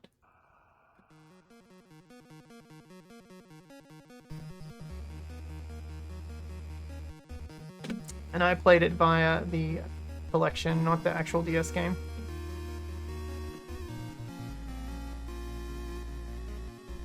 Won't let me scroll down more. There we go. Mega Man's, let's go! Yeah, this was one of the first Mega Man games that we played this year. Alright, 1 year later and we're doing this again, Advent style, because the prior year in 2024 we played Mega Man ZX. So we came back and did ZX Advent. I know Lightning really wanted me to play it. We did both runs, both Gray and Ash. Originally a Nintendo DS title, ZX Advent retains its sharp, detailed sprite work and vibrant 2D environments on the Switch. The anime-inspired character designs are stylish. Can't believe Mega Man games are done. Lightning, I still have so many Mega Man games to redeem. There's still tons out there. Some of them are repeats, but there's still lots. We're not done with the series on this channel. Not by a long shot. Hi X, welcome in. Alright, jammers. Originally a DS title, ZX Advent retains its sharp, detailed sprite work and vibrant 2D environments on the Switch. The anime-inspired character designs are stylish and expressive with flashy transformations that stand out. While the visuals are clearly from an earlier era, they hold up well and look crisp in HD. The blend of futuristic tech and classic Mega Man flair gives it a strong identity. The soundtrack is energetic and catchy, full of fast-paced electronic themes that match the game's intensity. Each area has distinct music that enhances the atmosphere and keeps the pace moving. Voice acting is presented in both English and Japanese on the cart, depending on which version you begin, though performances can be hit or miss. Sound effects are satisfying, especially the weapon and transformation cues. ZX Advent offers tight, responsive platforming with an innovative transformation system that lets you switch forms and abilities on the fly. The Metroid-like inspired map encourages exploration, though it can feel confusing without clearer direction. Combat is fast and engaging with a good balance of challenge and variety. Controls feel natural on the Switch, making it a smooth experience despite its handheld origins. ZX Advent is a well-crafted action platformer with depth, style, and satisfying gameplay. Its blend of classic Mega Man elements with modern exploration mechanics makes it a standout in the series even years later. What's your most memorable dialogue in that game? Lightning, that's a terrible question to ask me because I have a terrible memory when it comes to stuff like that. Dialogue, like I don't even remember any dialogue other than Hecky Grace from like 1000 Cross Resist. I know there's other things, but closed captioning, it's called ZX. I called it FedEx, did it? Don't shake your head at me. Yes, it's Magikarp Brain. X knows. But you'll be happy to know, though, Lightning, that I look back on this game incredibly fondly just because I do love the Mega Man Zero series so much. It's more so the gameplay that I love above everything else because it is so fluid, so smooth, so snappy. And while I'm not as good at the games as you are, Lightning, I very much so enjoyed ZX Advent, and because of that, it goes in the sassily superb category. It's up there with MGS4 and 1000 Cross Resist, so it's in the running for Game of the Year. In the running. There you go. Alright, next up, Kirby's Dream Land 2. This is a game that I beat off stream.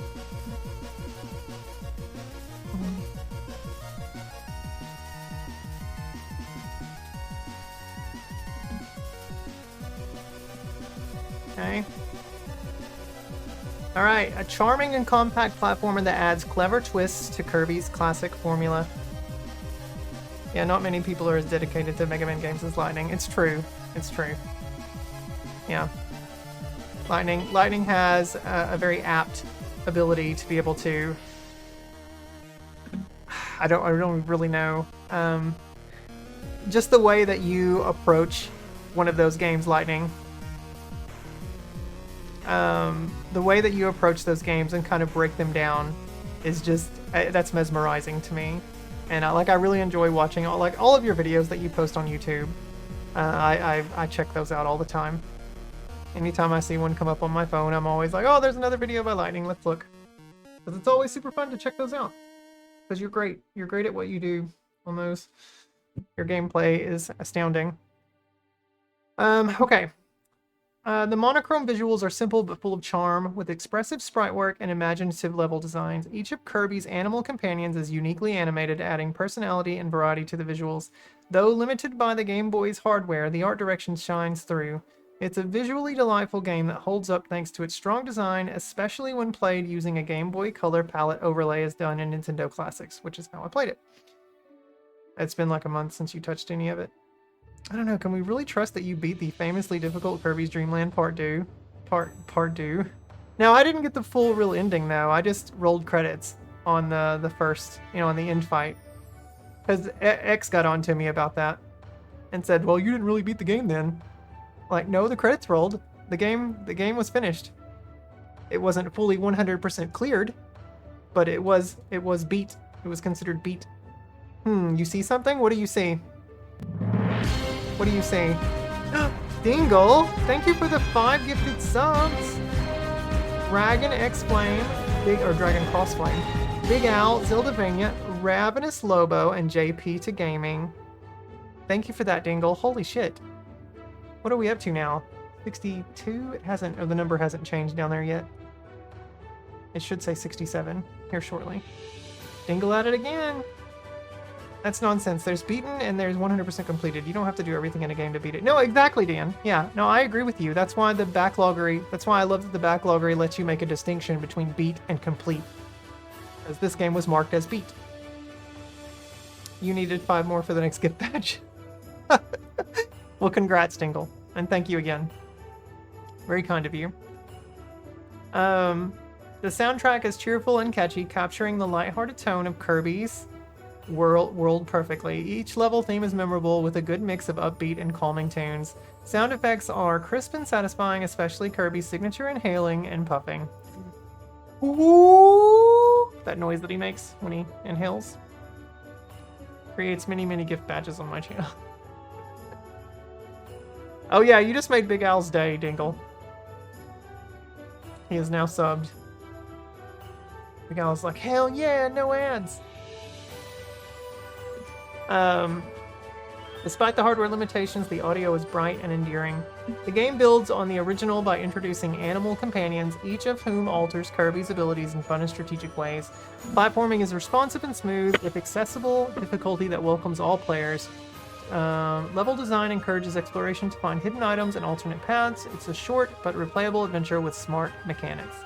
Kirby's Dream Land 2 is a delightful slice of retro platforming, full of charm and clever ideas that still feel fresh today. Now your gift box is purple. Nice. Way to go, Dingle. What is that? That put you at 200. Holy crap, you've gifted 200 subs in this channel. Holy shit, Dingle. Is that a fun about to shoot the gift box? When will your gift box be the same color as your name? Ooh, when does it become gold colored?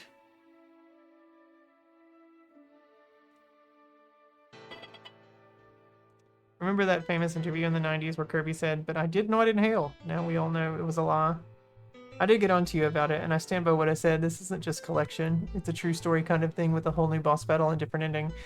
Sure, and that would be a 100% complete finish, which I did not do. I just beat the game and the credits rolled. And that was fine by me, because honestly, as I'm about to tell you, when we rank this game here, I gave it 3 stars.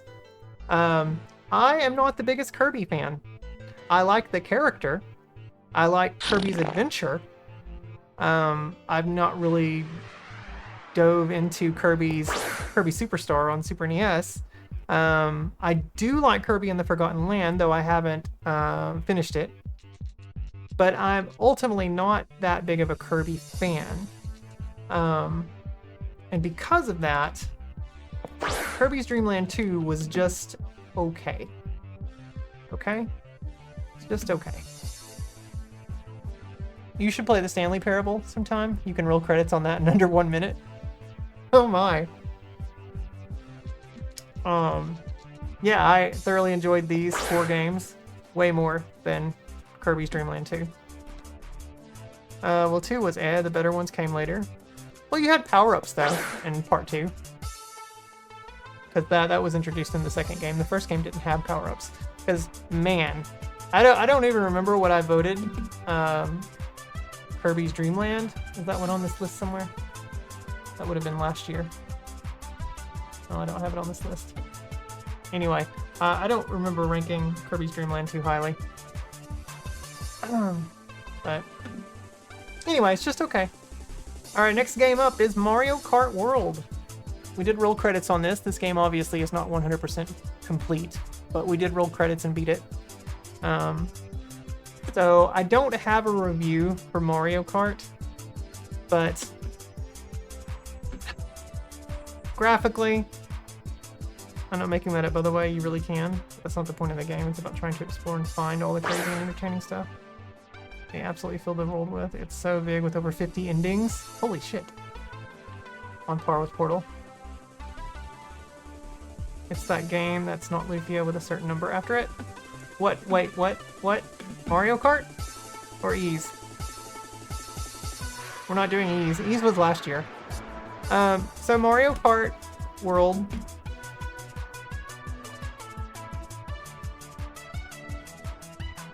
And is the #1 stream of the year. I wish that were the case, Big Al, but that was not true, as the Twitch metrics told us back in December.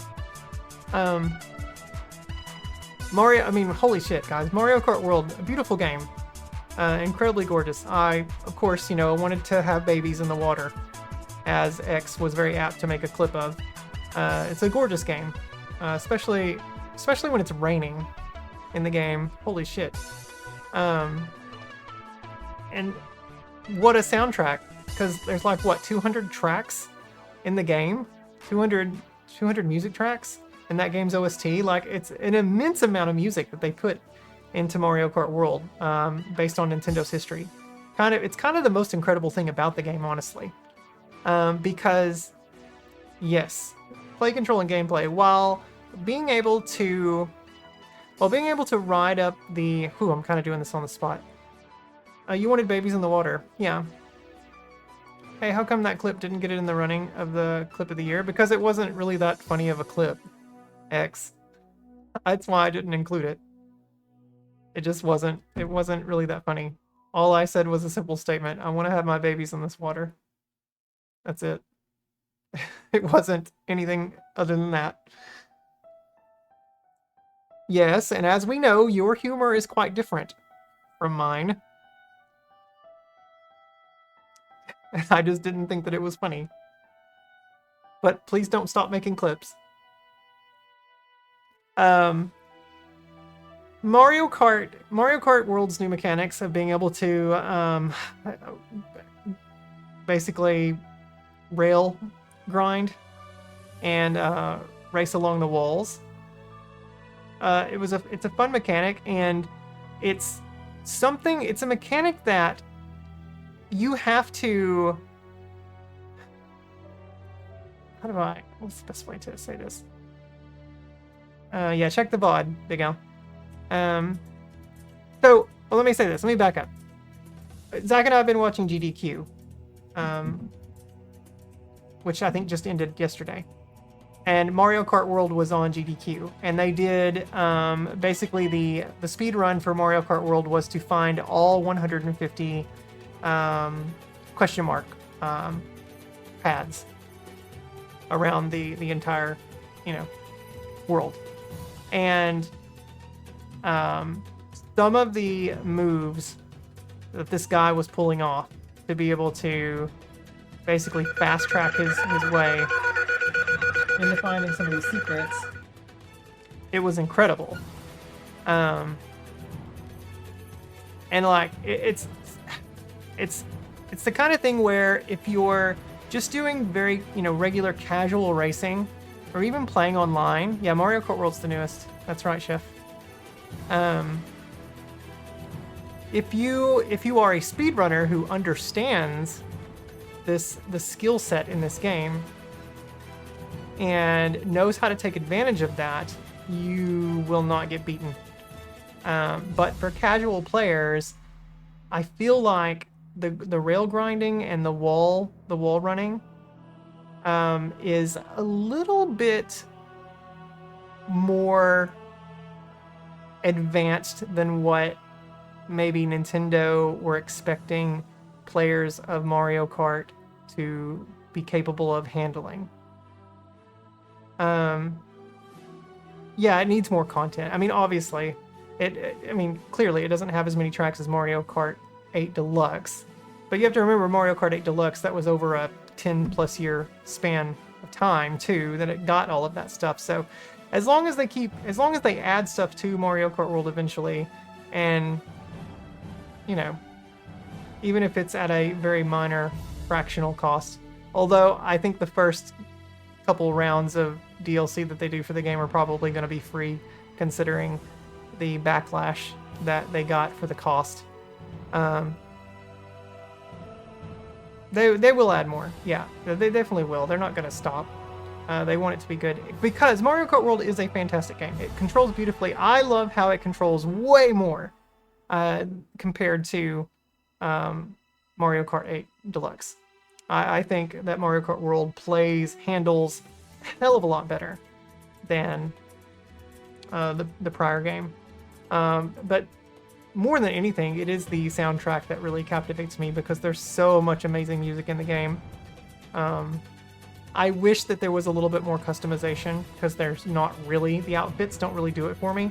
I hate that they took the kart customization stuff away.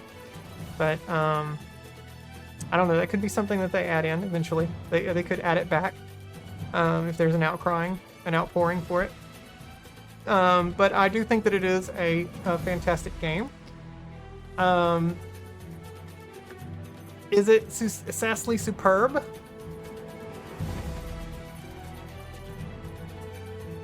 I feel like Mario Kart World is a game that is kind of between these two categories. So it's like, where do I feel that it leans? Does it lean more fairly good, or does it lean...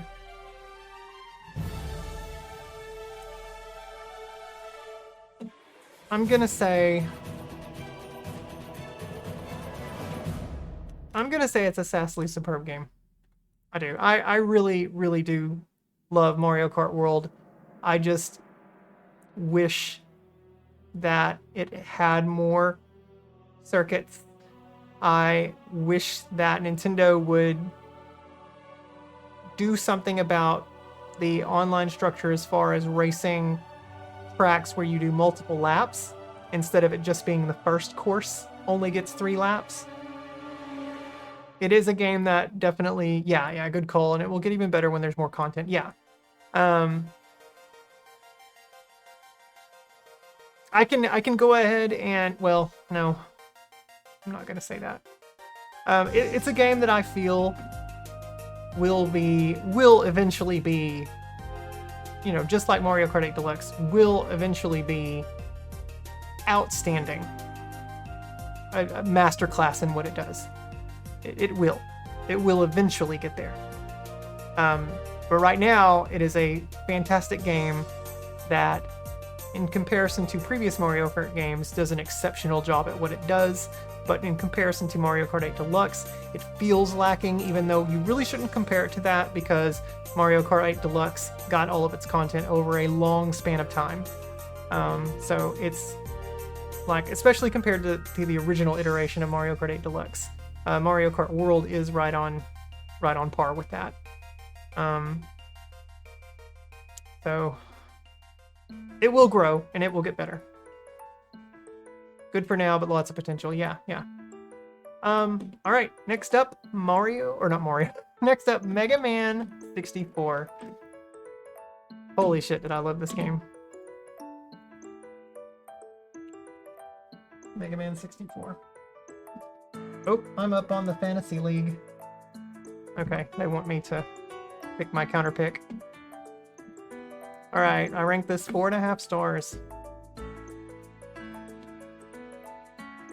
Alright, a bold leap into 3D that's slightly rough around the edges, but full of immense charm, guys. Super Mega Mario 64. Try to watch the traffic next time you play it, yeah. Where Anna got hit by garbage trucks. They should make a post-apocalyptic Mario Kart game where the entirety of civilization has been reduced to deserts and people fight over gasoline and water. From Outpost trying to help the innocent survive. This is my 100% totally original idea that I didn't plagiarize from anyone else. Yeah.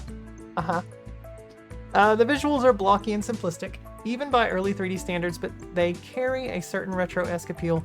Character designs remain recognizably Mega Man, albeit with low polygon models and flat textures. Environments are colorful, though often feel empty and repetitive. Despite its limitations, the game's aesthetic has an incredibly endearing and quirky Saturday morning cartoon feel. I also feel that Mega Man 64 on the Nintendo 64 is a hell of a lot better looking version than the PS1 version. The PS1 version has that stupid warble wobble in its textures, and it drives me fucking insane that people tolerated that shit on PS1. I do not understand why. It annoys me to no end. And I just feel that this version of the game is so much better than the PS1 version. They should call it Mad Mario. Mario Kart Mad. With 2 Ds. The soundtrack is light. I keep saying the soundtrack. Soundtrack. Almost Lightning, what did you get? 99%? The soundtrack is light, melodic, and pleasant, fitting the game's adventurous tone. Voice acting is present, but rather stilted, giving it an unintentional comedic edge, though the voice actors for Roll and Mega Man did a fantastic job. Sound effects are serviceable, though not particularly impactful. The audio package complements the lighthearted atmosphere, but lacks polish. Wait till you play Legends 2. Yeah. Is there going to be a lot of texture warbling on that game? Or did they fix it by that point? Gameplay blends exploration, dungeon crawling, and light RPG elements with real-time combat. Controls can feel clunky at times, especially when aiming or turning due to the lack of a second analog stick combined with having tank-like controls. That said, the lock-on mechanic helps mitigate some of the awkwardness of combat. The game rewards patience and curiosity, though modern players may find the controls dated. I definitely did not find them dated because I actually don't mind that kind of control style. I'm a big fan of Resident Evil, the original Resident Evils, and I don't know, I just felt right at home playing Mega Man 64. I thoroughly enjoyed the way this game handled. Mega Man 64 is an ambitious spin-off that captures the spirit of the series with superb story while being 3 dimensions, even if it slightly trips itself up every once in a while. And man, what a fun-ass time it was getting tripped up sometimes. Hi, Pete. Welcome in. Welcome to the Jammers. How are you doing tonight, Pete?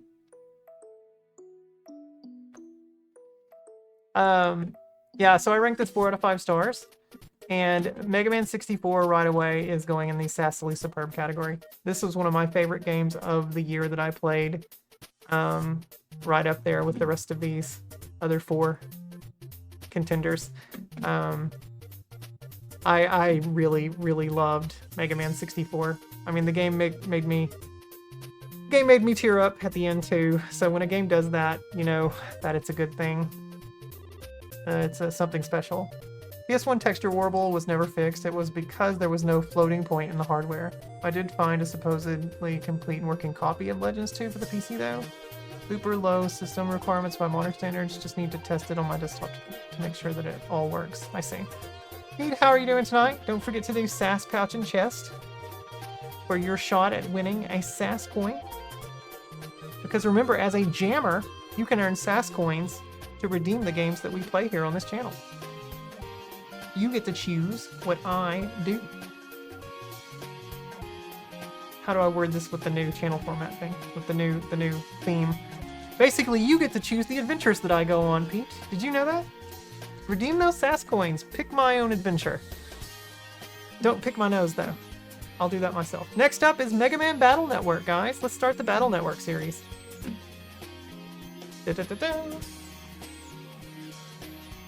Netrock.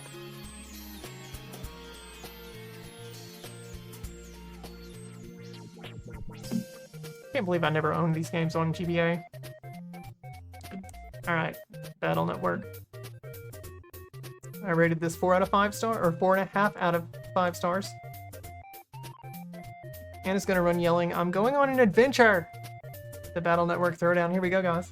Where are we at? 9? We still have about an hour to go. Yeah, about an hour to go. Yeah, this will probably be a part 1 of 2 thing. We'll come back and do maybe the other part tomorrow night. As long as this neck brace keeps helping me. Alright guys, a bold departure from classic. I did it again, guys. I keep saying guys. Alright, jammers. A bold departure from classic Mega Man, delivering strategic real-time battles with a vibrant digital flair. The pixel art is crisp and colorful, perfectly capturing the futuristic tone of its cyber world. Character sprites are expressive and battle animations are quick and satisfying. While some overworld environments can feel a bit flat, the visual charm remains consistent. The updated resolution on Switch helps the graphics hold up well today. The soundtrack features energetic chip tunes that suit the game's digital setting and fast-paced combat. Each area has a distinctive theme, though some tracks may feel repetitive over time. Sound effects are snappy and convey attacks with a retro charm. Voice acting is absent, except on the title screen of the main Legacy Collection, but the audio still carries plenty of personality. Guys, aka jammers, yeah. Pajama jammy jam. Could go put on my pajamas. Battle Network mixes real-time grid combat with deck building.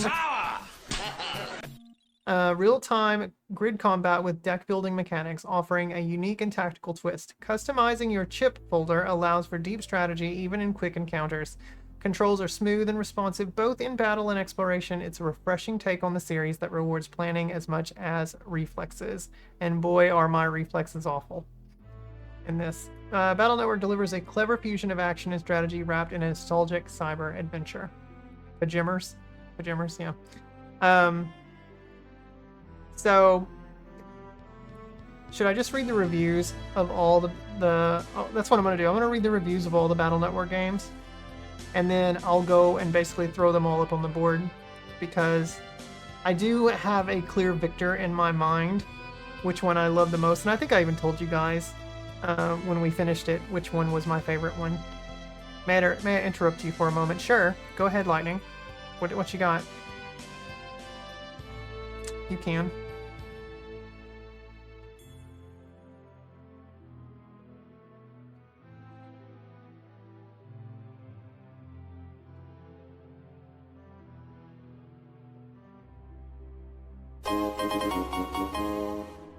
Which gen is that Pokemon? That's Gen 1! Did Dingle sass track his game earlier? Yes, he did. Yeah. I put the coins in. The transaction log has no record? Really? Oh, I thought I did. Oh, did I not do it? Shit.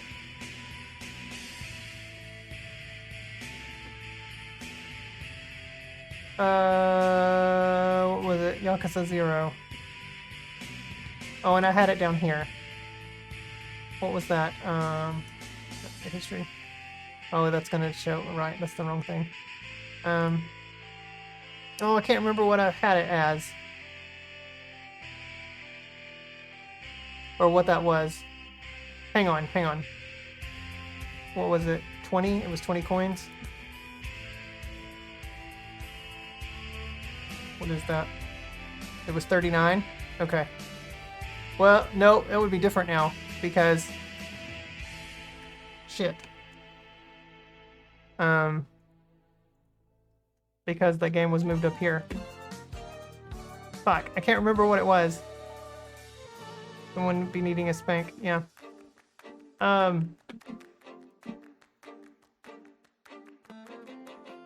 Fuck, I knew I forgot something. Yeah, it does need to be, was it 39? I'm pretty sure it was 39.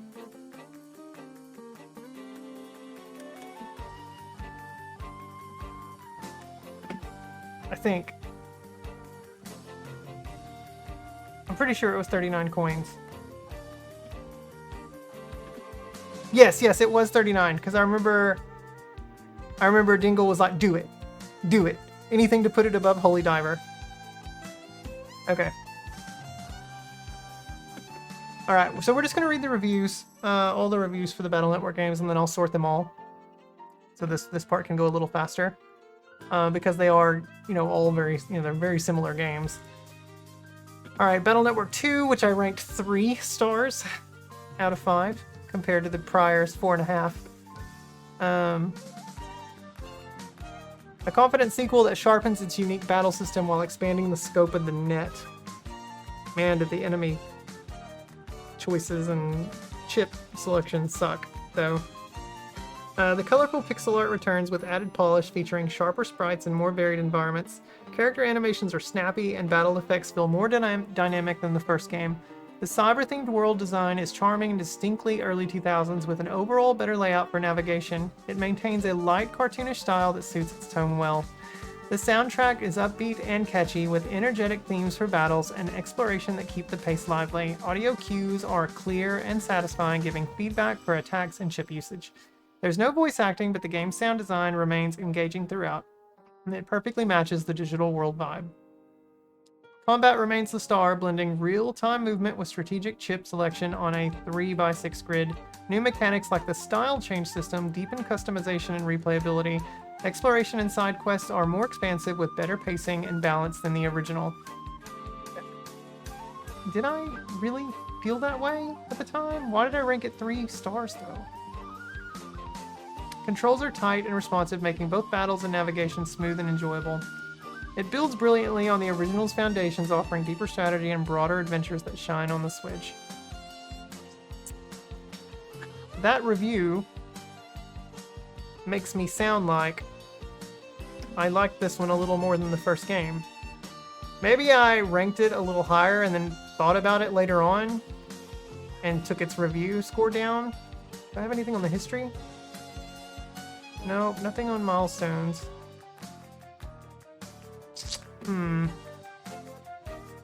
Okay, anyway, Battle Network 3.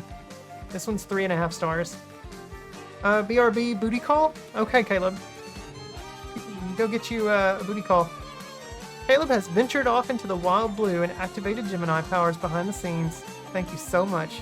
Yet I wish. I changed the flavor text for that, by the way, guys. I still haven't fixed the D-Lurk command, though, because I'm stupid and keep forgetting. Alright. Battle Network 3 Blue.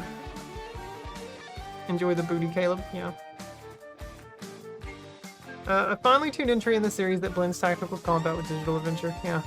The pixel art remains crisp and colorful, with detailed character sprites and vibrant environments. The cyber-themed aesthetic. Man, a lot of my reviews are kind of blending with each other. Or at least for Battle Network. The cyber-themed aesthetic is imaginative, with clever visual designs for pathing in the internet world and virus enemies. Oh yeah, because it was a lot easier to move around in the overworld. Or the internet world. And virus enemies. Animations are smooth and expressive for a GBA-era title. It's a strong visual showing that holds up well on the Switch in HD. The soundtrack is catchy and energetic, especially in battle and exploration segments. Each area has distinct themes that reflect the mood and setting effectively. Sound effects, from chip usage to virus deletion, are punchy and satisfying. The countering effect especially. Man, that's right, I did like that. I remember commenting on that constantly about how that counterattack, or that countering sound effect was amazing. My head's starting to hurt. Though limited by the original hardware, the audio still delivers nostalgic charm. Battle Network 3 refines its signature grid-based combat with greater chip variety and customization. The pace is fast but strategic, rewarding timing and thoughtful planning. Controls are tight and responsive. Can you guys even see that on screen? Are tight and responsive, both in battles and while navigating the overworld. With balanced difficulty and content-rich systems, it's one of the most polished titles in the series.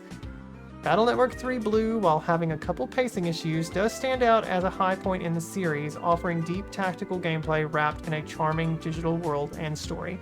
What is it that I disliked about Part 2? I can't remember now. Hope you get her coffee afterwards. Coffee does sound good right now. Alright. Battle Network 4. Blue Moon. Wait, Lightning, didn't you redeem one of these other ones? Did I not put it on the Did I not put your name on it?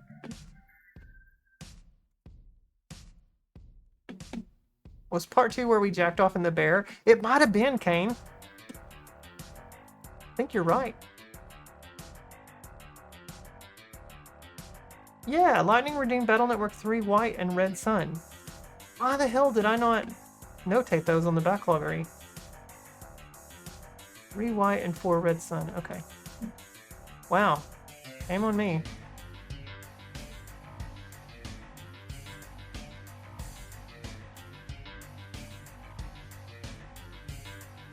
Okay.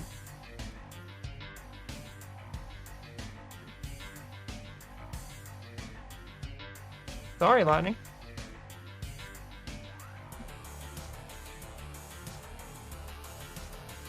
At least I'm getting it now. There. We all got close to nature with that stream. We sure did. We sure did, Kane. Oh my goodness. Alright, part 4. You guys know how I feel about 4. This was the one with the tournament format, which sucked ass. But let's see what I said about it. An ambitious sequel that experiments with structure but divides fans with its execution. The art style maintains the bright, colorful charm of earlier entries with clean sprites and imaginative net world designs. Character portraits are expressive and give personality to the cast. However, visually it feels more like a modest update than a true step forward. Still, the cyber-themed aesthetic continues to be appealing. We should have tournaments in anime and Pokemon. Yeah, I agree. Just not in Mega Man. The soundtrack is energetic, with battle themes carrying urgency and excitement. Some tunes are memorable, but the overall selection feels less impactful than its predecessors. I still remember the tournament music. Like every time the little leader or the tournament board would come up, like the brackets. Sound effects such as virus attacks and chip activations. Did I misspell that? Activations. Something is wrong about that word. Chip activation. Okay, we'll say chip activation. Remain sharp and fitting. While serviceable, the audio presentation isn't as strong as previous entries. How would you like to enter a tournament with SAS and racing games? You get a tourney, and you get a tourney, and you get a tourney. Whew. Combat is as fast and strategic as ever, with new double soul transformations adding depth. Unfortunately, the tournament-style story and repetitive scenarios can make progression feel tedious. Controls remain tight and intuitive, keeping battles enjoyable moment to moment. Despite its flaws, the core grid-based combat is still the highlight of the experience. Mega Man Battle Network 4 Blue Moon tries to shake up the formula, but uneven storytelling and repetition keep it from reaching the heights of its predecessors. You make fun of Battle Network 4. It's definitely a really low point, like Battle Network 2. Maybe I'll like Red Sun more. We'll see. Alright, Team Proto Man, Part 5. This one was ranked 4 stars. I remember liking this one quite a bit. Can't remember why, though. A confident continuation that refines the series' tactical formula while introducing fresh team-based mechanic. Right, because yeah, it had those the orders and stuff that you did.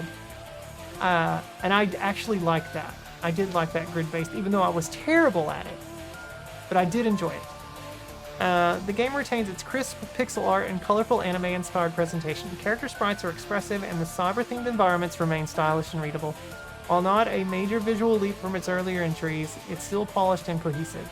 The clean aesthetic continues to age gracefully on the Switch's screen. The soundtrack delivers a strong mix of upbeat battle themes and moody digital ambience. Each track fits the setting perfectly, keeping the pace energetic without becoming repetitive. Sound effects for chips and attacks are punchy and satisfying. The overall sound design enhances both tension and strategy in every encounter. The tactical grid combat returns in fine form.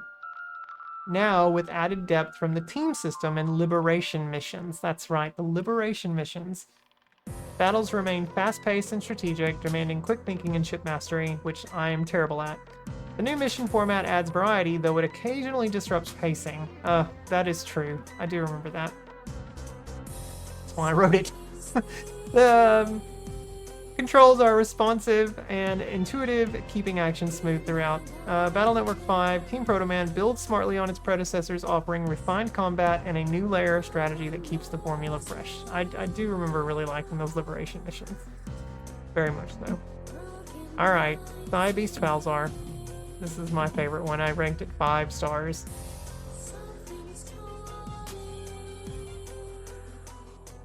Alright. A fitting finale that delivers refined mechanics, lively style, and a satisfying send-off to the series. The game maintains the vibrant, clean pixel art the series is known for, with environments that feel sharper and more varied than before. Character designs look expressive and polished. New Psybeast-themed areas add flair without overwhelming the screen. Overall, the visual presentation feels like the series at its most confident. The soundtrack blends energetic battle tunes with atmospheric network themes, giving each area a distinctive tone. Battle themes in particular stand out as some of the strongest in the series. Sound effects remain crisp and immediately recognizable. The audio package reinforces both pace and personality throughout the adventure. The story was really badly done. What, in part 4? Because part 4's story was really bad. Yeah. Combat feels smoother and more streamlined, benefiting from refined chip selection and improved pacing. The new beast form adds exciting offensive options without sacrificing strategic depth. Exploration is brisk, and the quality of life upgrades make progression less tedious than in earlier entries. Controls are as tight and responsive as ever, ensuring battles run with satisfying precision. Psybeast Falzar brings the series to a strong close, offering polished mechanics and engaging systems that reward both longtime fans and newcomers. Holy crap, did I really enjoy Part 6.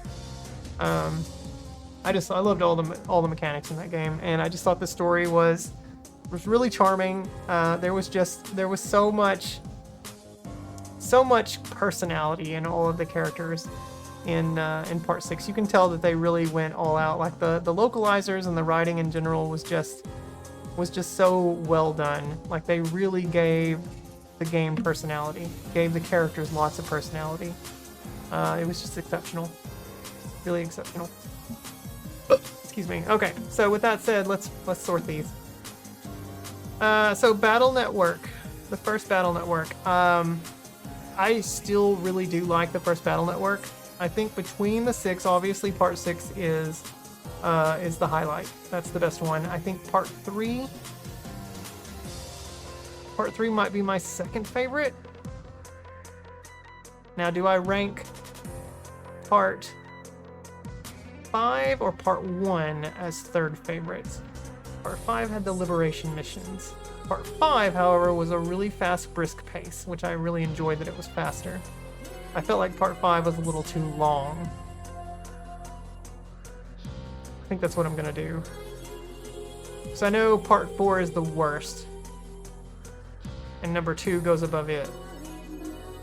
So yeah, that's what we're doing. So, okay. So Part 6? No, this is Part 6. Part 6 is... Ooh, hang on. How do will this scroll up? Fine. There we go. Okay. That goes under Sassily Superb.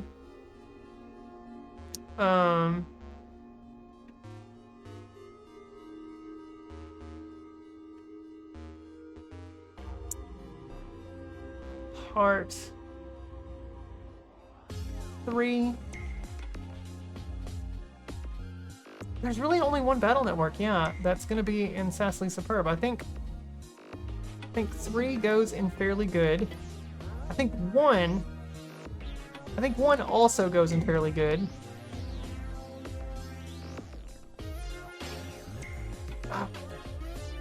Yeah, that's right.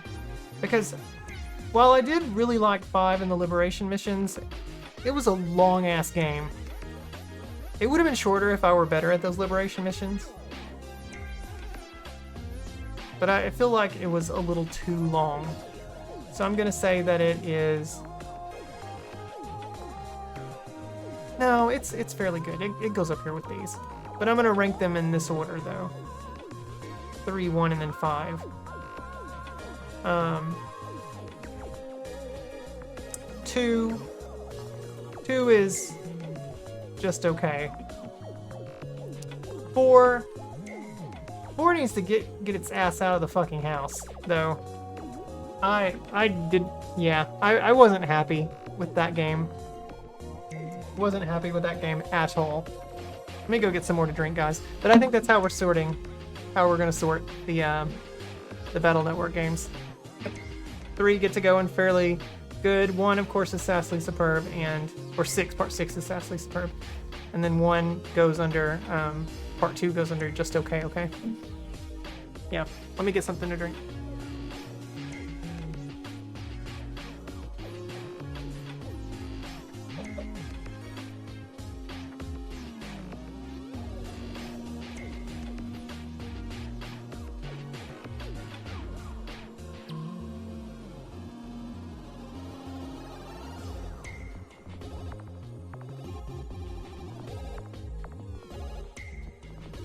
Sleeping over there on the couch, baby?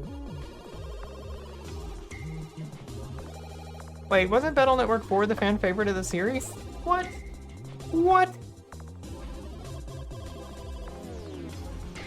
I don't know about that, Dan. What kind of wacky weed have you been smoking?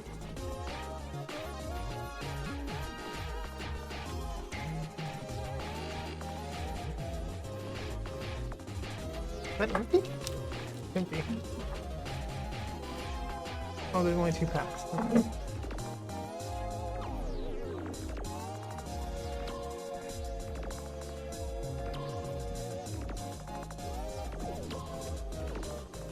That and the almond one are your favorite? Yeah, I love these. Mmm. So good.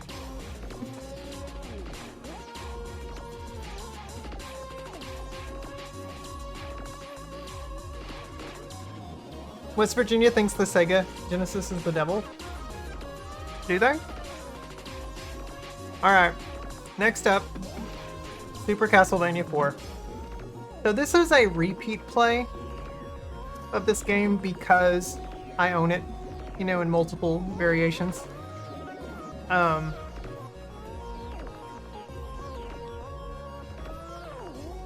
I think the first time that I talked about this game,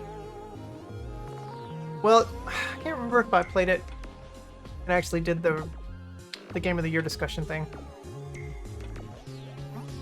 Must have been some really funny Pixie 6U8. Good thing I'm driving the bus to hell, eh? Yeah, because I have it on. I had it on Wii. Did I play it on Wii? What did I play it on? Or the Anniversary Collection? Maybe when did I beat this? This was on the... Yeah, so we played it from the Anniversary Collection on stream, but I didn't write a review. Oh, did I write a review? I did write a review. But I wrote a review... This is the Wii U version. Because Caleb... Yeah, Caleb had us play the Wii U version. Okay. Wow. Yeah, okay, so there you go. Look at the rating difference, guys. You can see how I approached the game differently and felt differently about it. Being 3 years removed from it. So back then I gave it 3 out of 5 stars, and now I gave it 4 an extra star. A whole extra 2 points. Coming back to it. So let's see what I said.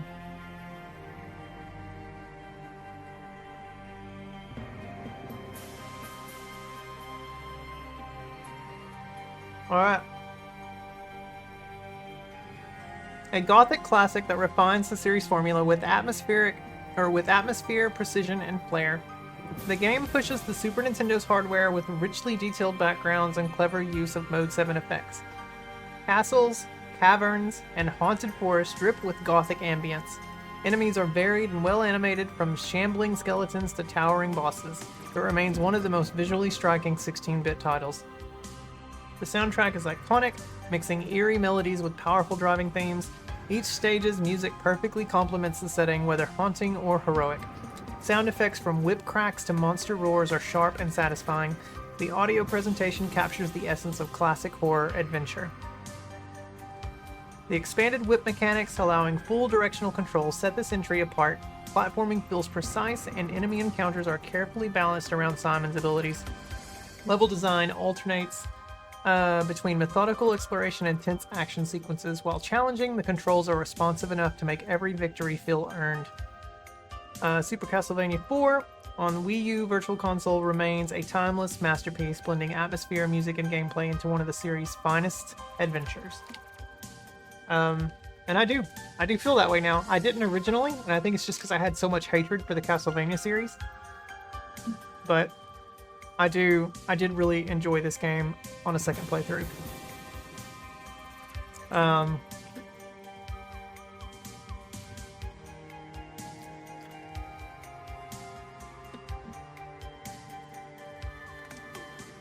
But is it sassily superb?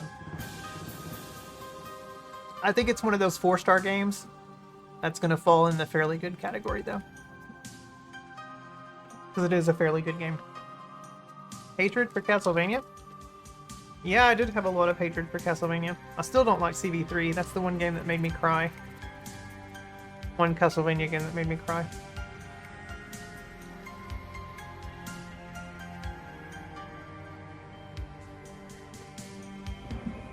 Alright, next up, Heathcliff. Guys, we're actually almost done. I can probably finish this before Zach gets home. Alright, Heathcliff, Fast and the Furious.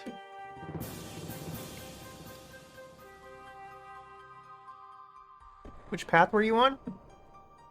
Oh, I don't even remember. Probably Alucard.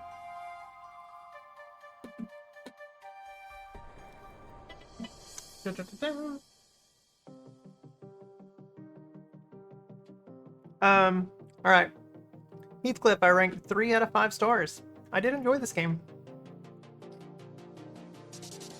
Clearly this one was the clincher that made everyone else pale in comparison. Yeah, I mean, this is probably going to be Game of the Year right here. At 3 stars.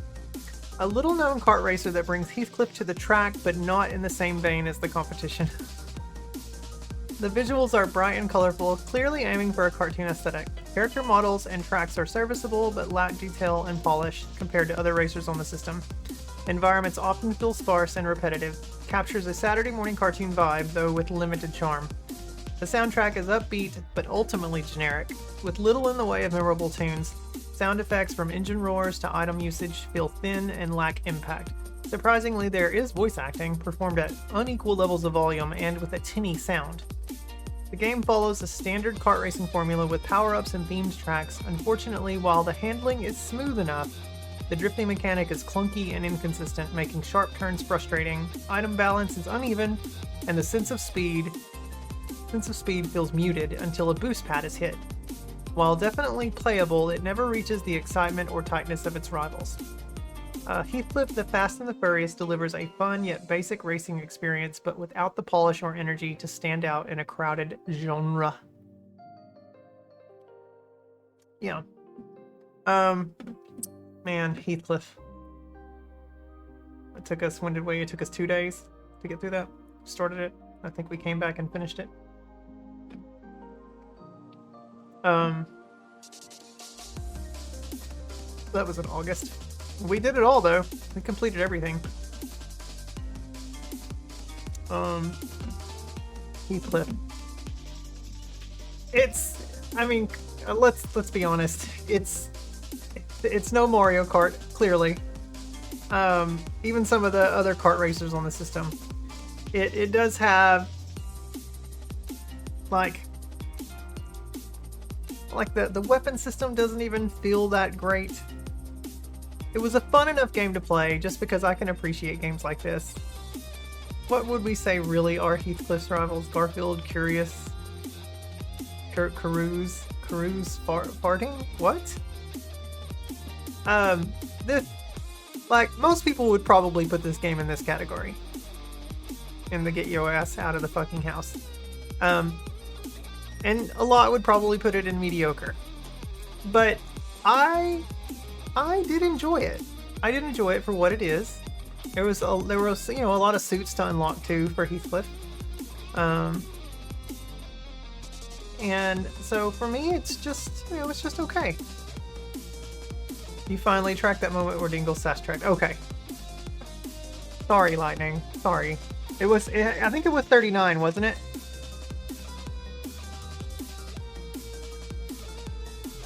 $37, okay.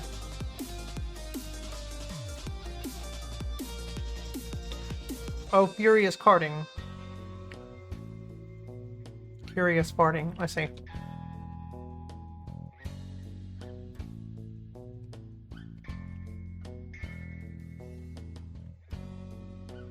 So, I'm sorry if you guys thought that Heathcliff was going to be in the running for Game of the Year, but no can do. Sorry, guys.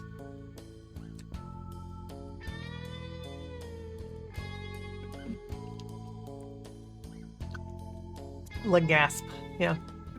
Next up, Streets of Rage 2.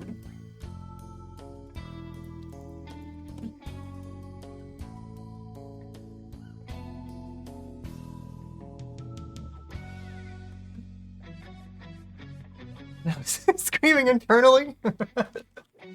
Sorry, Lightning.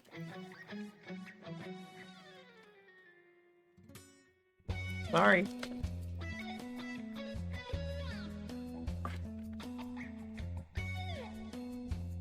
Did I do it right though in that you have to add a row?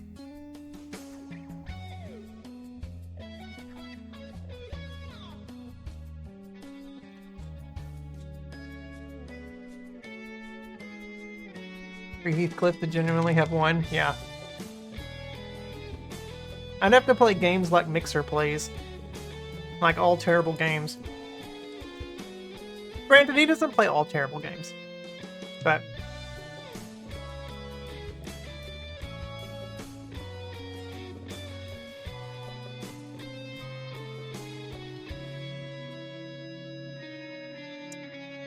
total cost is the sum of Q factor plus game costs, rounded up.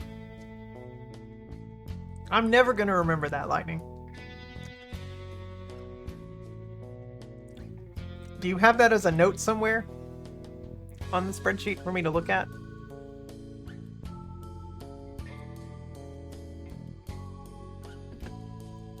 You did, okay. Q factor is only 5%, so jumping ahead a few games may cost the same, right? That's what we noticed. Alright, we played it on the Genesis Nintendo Classics thing. Streets of Rage 2, here we go. She won't remember it 5 minutes from now. M2 and N2, okay. Alright, I gave this 4 stars. What is the equivalent of an 8 out of 10, I guess? Something like that. A timeless beat-em-up that still packs a punch thanks to its style, soundtrack, and smooth combat flow. The game's bold pixel art remains striking with detailed character sprites and lively animations. Environments feature strong color contrasts that give each stage a distinct sense of place. Enemy designs are varied and immediately recognizable. Even decades later, its visual identity feels iconic rather than dated. The soundtrack is a standout, delivering the electronic and dance-inspired tracks that elevate every fight. Each theme has a driving rhythm that perfectly matches the game's momentum. Sound effects are punchy and satisfying. Man, are they punchy. So good. It's one of my favorite things about the game. Selling every impact. It's one of the most memorable soundscapes of the 16-bit era. Combat is smooth, weighty, and intuitive, making combos and crowd control feel natural. Enemy waves are well-paced, offering a fair challenge without unnecessary frustration. The Switch controls are responsive, maintaining the tight feel of the original hardware. Streets of Rage 2 remains a masterclass in side-scrolling action and is just as exhilarating on the Switch today as it was on the Mega Drive. Holy shit, was this a fun game. I do kind of want to go back and do one of the harder difficulties. We might make that a community challenge eventually. Maybe. But now I have to reformulate fast trackable column based on what you confirmed about locked games. Yeah, right. I quadruple checked the sheet when I made it, so you can be 200% confident that it is working as intended. Right. I can't remember. Payne, how do you feel about Streets of Rage 2? I know you play so many mods and hacks of this game.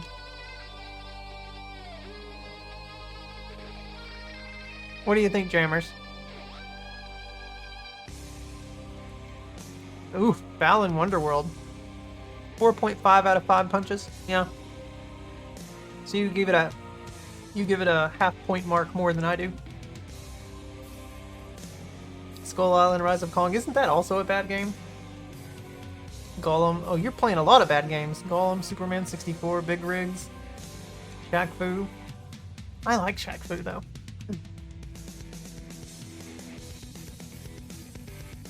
It seemed like a 4 out of 5 to me. The one and only forbidden action on the spreadsheet is dragging rows up and down. Okay, so I'm glad I didn't do that. So I did need to make a new row. So I did do that correctly. Those are all famously bad games. Gotcha. So yeah, Streets of Rage 2. Holy shit. Really great game, guys. This goes in the sassily superb category. That was your old retro revisited numbers. Hang on, guys. I gotta scratch my boob. It's itching. It's a booby itch. You guys ever had your boobs itch before? Itches.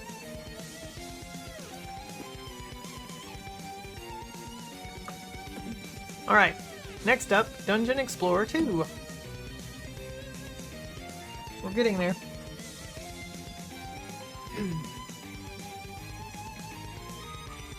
Your moves? Man boobs? Alright, I gave this 4 out of 5 stars. A polished and ambitious sequel that pushes the TurboGrafx-16 surprisingly far. Dungeon Explorer 2 delivers a noticeable visual upgrade over its predecessor. I did go and look at screenshots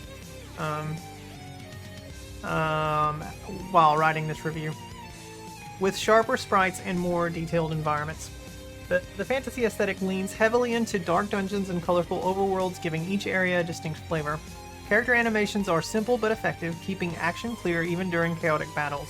While not the most visually complex title on the system, it maintains a clean and appealing 16-bit charm. Harry, what are you doing, baby?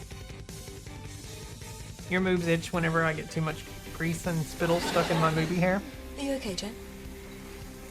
My tits. Oh.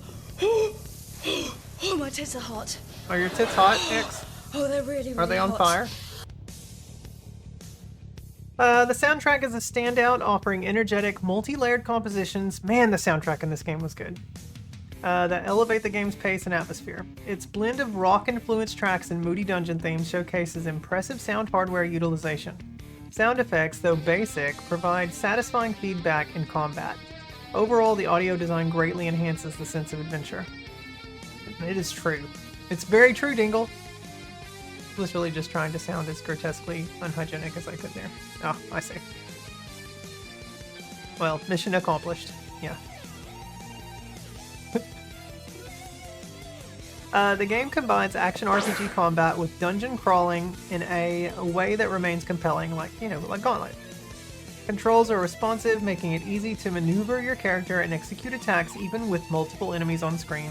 The class system and party-based progression add depth and replayability. Though difficulty spikes can frustrate, the core loop stays fun and engaging throughout. Dungeon Explorer 2 remains a robust and rewarding action RPG, offering enough depth, atmosphere, and charm to stand out as one of the TurboGrafx-16's finest adventures.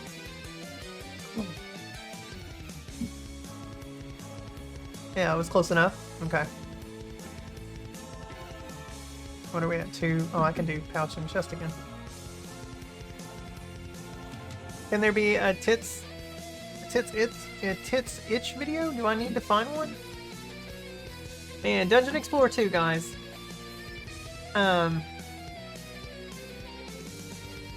This was a fantastic game. Magnitude.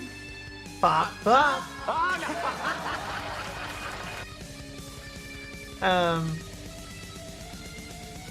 But I don't think that it was sassily superb. It is fairly good, but I want to say a little higher than fairly good. I actually should rank these. Put them in my, I'm not going to rank the sassily superb ones yet, because these, of course, are going to get ranked. One of them is going to become Game of the Year. Let's see, out of all of these, We have 3, 1, and 5. I guess looking for. I'm gonna say that yeah, Dungeon. Victor X was really good too. But man, I really enjoyed a lot of these. This is rough. Oh, this is so rough for me.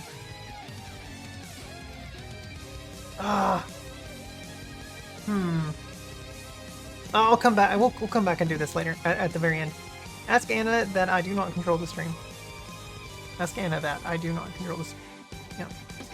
All right, guys. Next up, well, we've got 3 games left to review and place, and those 3 games are the Bugs Bunny Crazy Castle, Ys 3, and Pokemon Legends ZA. Pokemon Legends ZA. All right, Bugs Bunny Crazy Castle.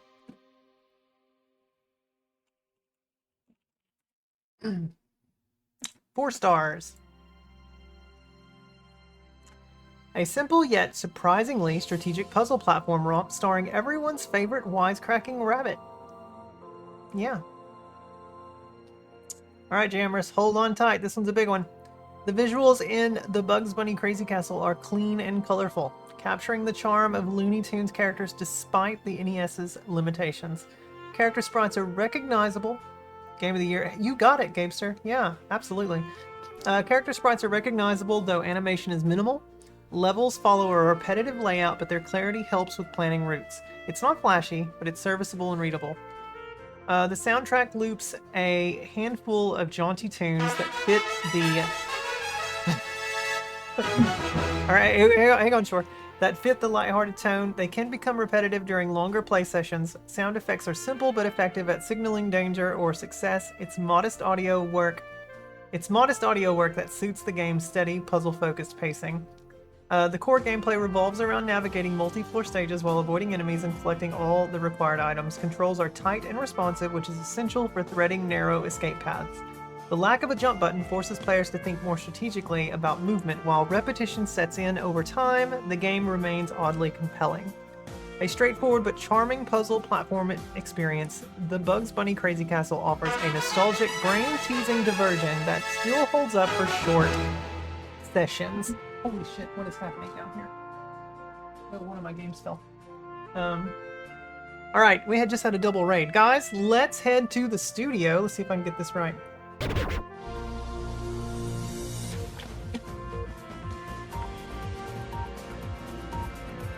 Turn the music off here while we do this.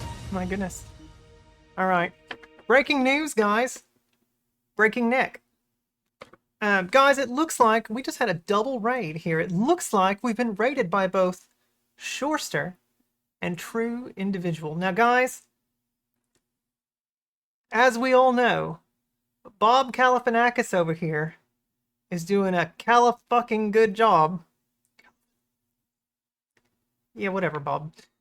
And I do believe we've got reporters out there on the field at this moment, so let's take a listen in to the incoming transmission and see exactly what's going on out there in the video game world. Wait, what is going on? Streamer yaps nonstop, welcome in.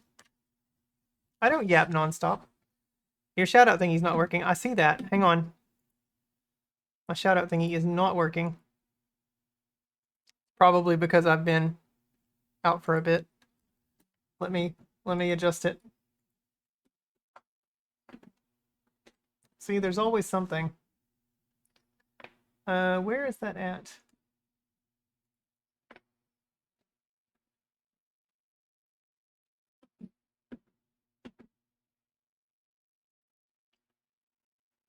Let's see.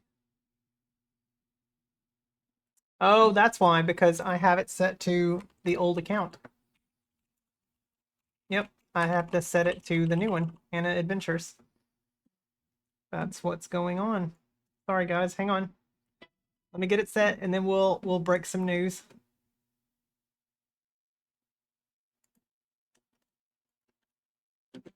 Let's connect the token again.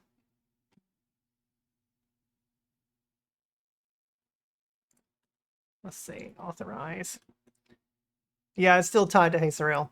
Right. I got it though, I got it.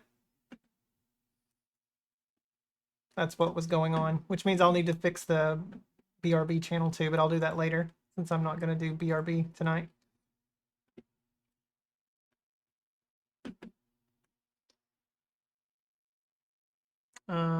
There we go. That one, generate overlay link. Okay. Okay,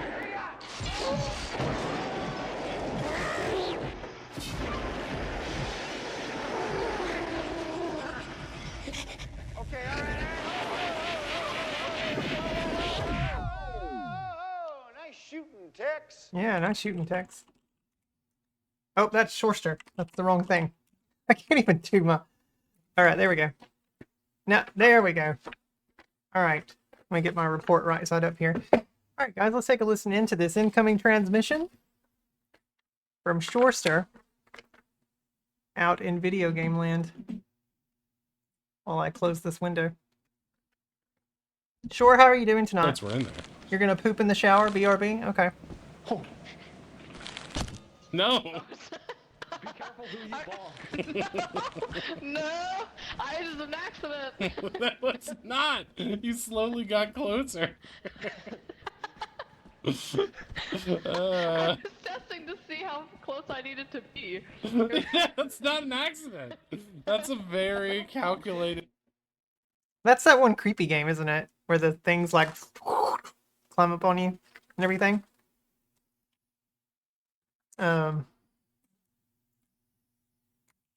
Oh, thank you, Duggar. Thank you. All right, and then here is another satellite incoming feed from Video Game Land, from our reporters out there on the field, revolving around True individuals. So let's see what's going on with True.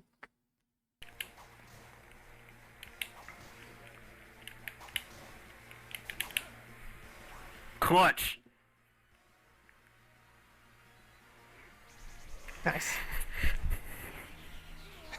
What? Oh wait, did it not do it?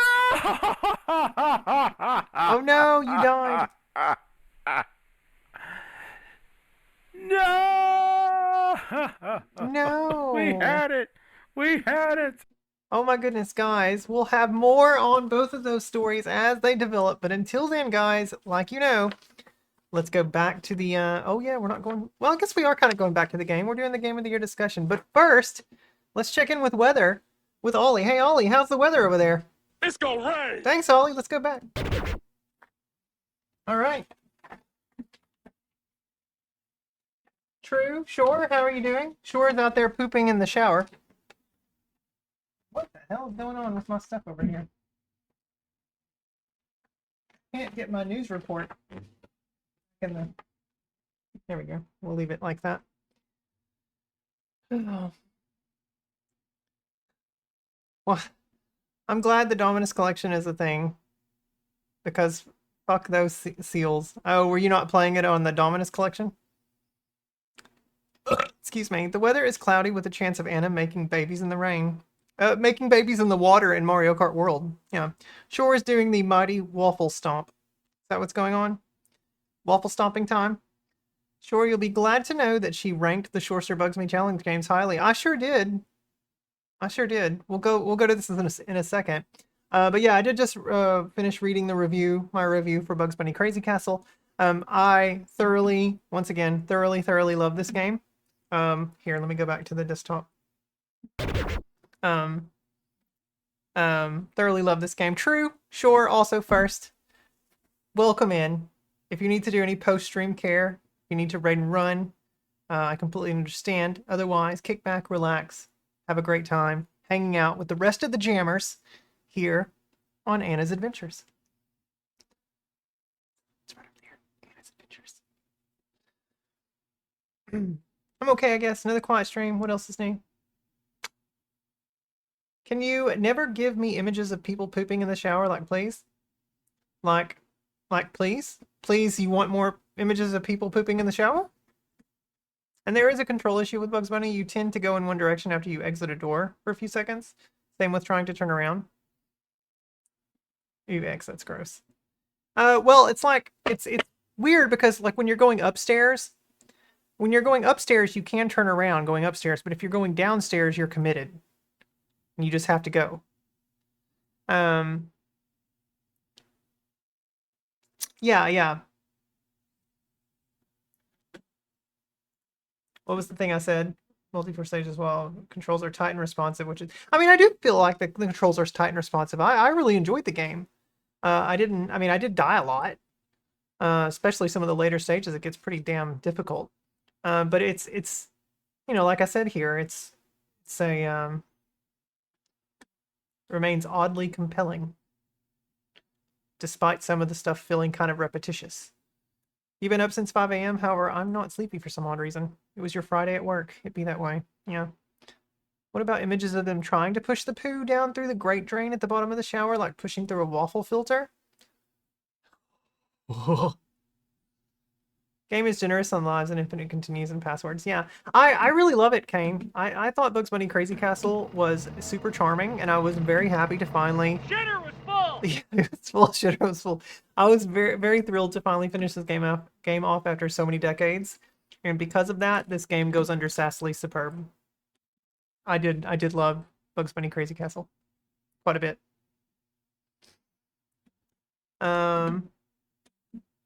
You should see the Roger Rabbit version. I know, I want to get the Famicom version. I don't think it's on cartridge though. I think it's on Famicom disk system. So I'm gonna have to get an actual Famicom disk attachment for my top loader Famicom. So I'm off from the 17 to 21, 21st. Oh, the next month. Oh, next month in February. The 21st is my birthday. I'm taking days off for reasons with Zach on my birthday. But you're off on the 17th, on the 21st. What is let's see. Let's look at February here. Magnitude? That's yeah, that's so I'm off on Thursdays and Fridays. True. But I'm taking the 21st off. Actually, I think I'm taking the 21st and the 22nd off, so that way I can have a 4-day weekend. Because I'll be off the 19th through the 22nd. So, yeah, 21st is a Saturday, right? So if you're planning to come to Seattle, we could hang out on the 19th. Oh, you're not seeing it because my webcam is blocking it, basically. Sorry. Hang on.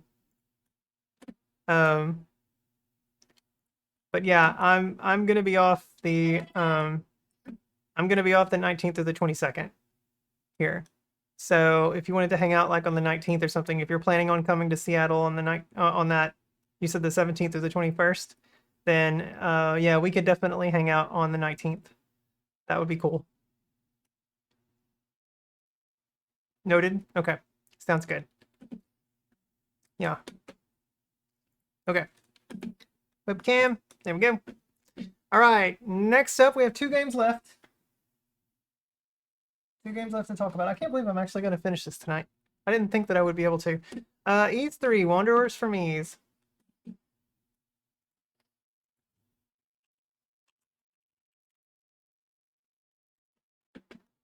Now you got to find yourself a hotel. So mediocre is where Fred Meyer's website should be? What the fuck was that about, Kane? What do you mean? So mediocre? Oh, you mean on the thing here. On this. Whatever, Kane. I like Fred Meyer.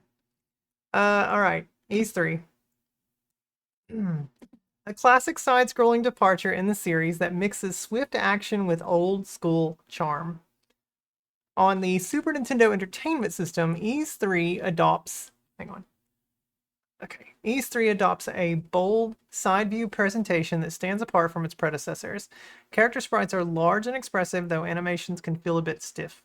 Environments range from moody caverns to warm village streets, each with a distinct palette. It's visually appealing, albeit unmistakably early 90s in style. Sassily superb is obviously Weiss. Kane, you need to choose a new menu, chef. Okay? The soundtrack delivers energetic, rock-inspired tracks that drive the action forward while not as full-bodied as versions on other platforms. The arrangements remain catchy and memorable. Sound effects are sharp and functional without offering much depth. Overall, the audio enhances the game's brisk pacing. Swapping the usual overhead exploration for side-scrolling combat creates a faster, more direct experience. Controls are straightforward, though hit detection can feel inconsistent during hectic encounters. Platforming sections add variety, but occasionally suffer from awkward enemy placement. Even so, the rhythm of battling, leveling, and exploring keeps the adventure engaging. Though unconventional for the series, Ys 3 on the Super NES delivers a brisk, atmospheric action adventure that remains enjoyable despite its rough edges. And man, is that last boss encounter, that final fight, so difficult.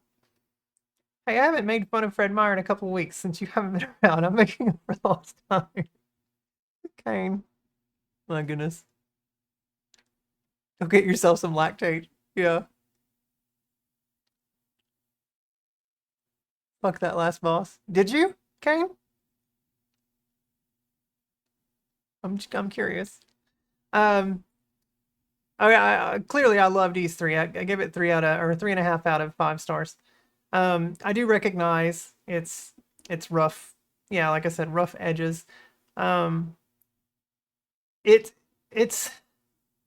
you definitely needed to be overpowered going in. Like the game definitely expects you to level up to a specific point before you head into each specific area.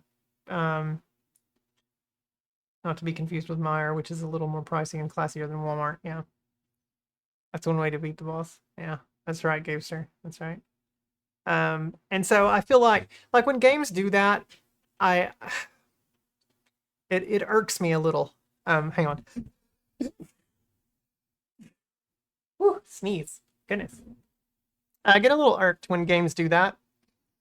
Thank you, Diesel. I appreciate that. I get a little irked when games do that. Because I don't feel like it is a showcase of your skills. It's more so, hey, you need to be powerful enough based on the predetermined stats that we've created for you in order to be able to get past this next area. No matter how well you think you're going to be able to go into combat and attack enemies and dodge, it doesn't matter because our stats matter more. And that kind of thing really, it just really bothers me when games do that. And it's not like a Final Fantasy game. Because obviously you need to be leveled up. You need to be of a specific, rank or level or have specific gear to strengthen yourself to be able to proceed onward. But the Ys series, because of the way its mechanics work and the whole with the hitboxes and the kind of the touch-based gameplay, because even though you could swing your sword in the game, it still kind of was using that whole bump and grind, even though it wasn't necessarily bump and grind attacking like it was in the previous. Diesel, please drive safe, my love. Glad that you're off work. Please drive safe. Get home safely. Hug to you. All the love to you.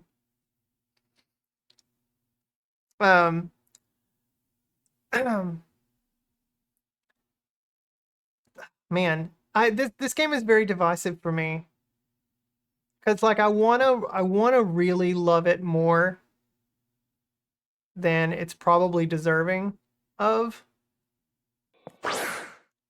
I did see Saru playing this game on PC Engine recently, and while the music is better on PC Engine, graphically the Super Nintendo version is way superior. Way, way, way superior. It's the black sheep of the series. Yeah. Way superior. On Super NES. Visually way better looking. Man, this is a tough one for me. I feel like I need to create another category. Next year I might have to do that. Put another category between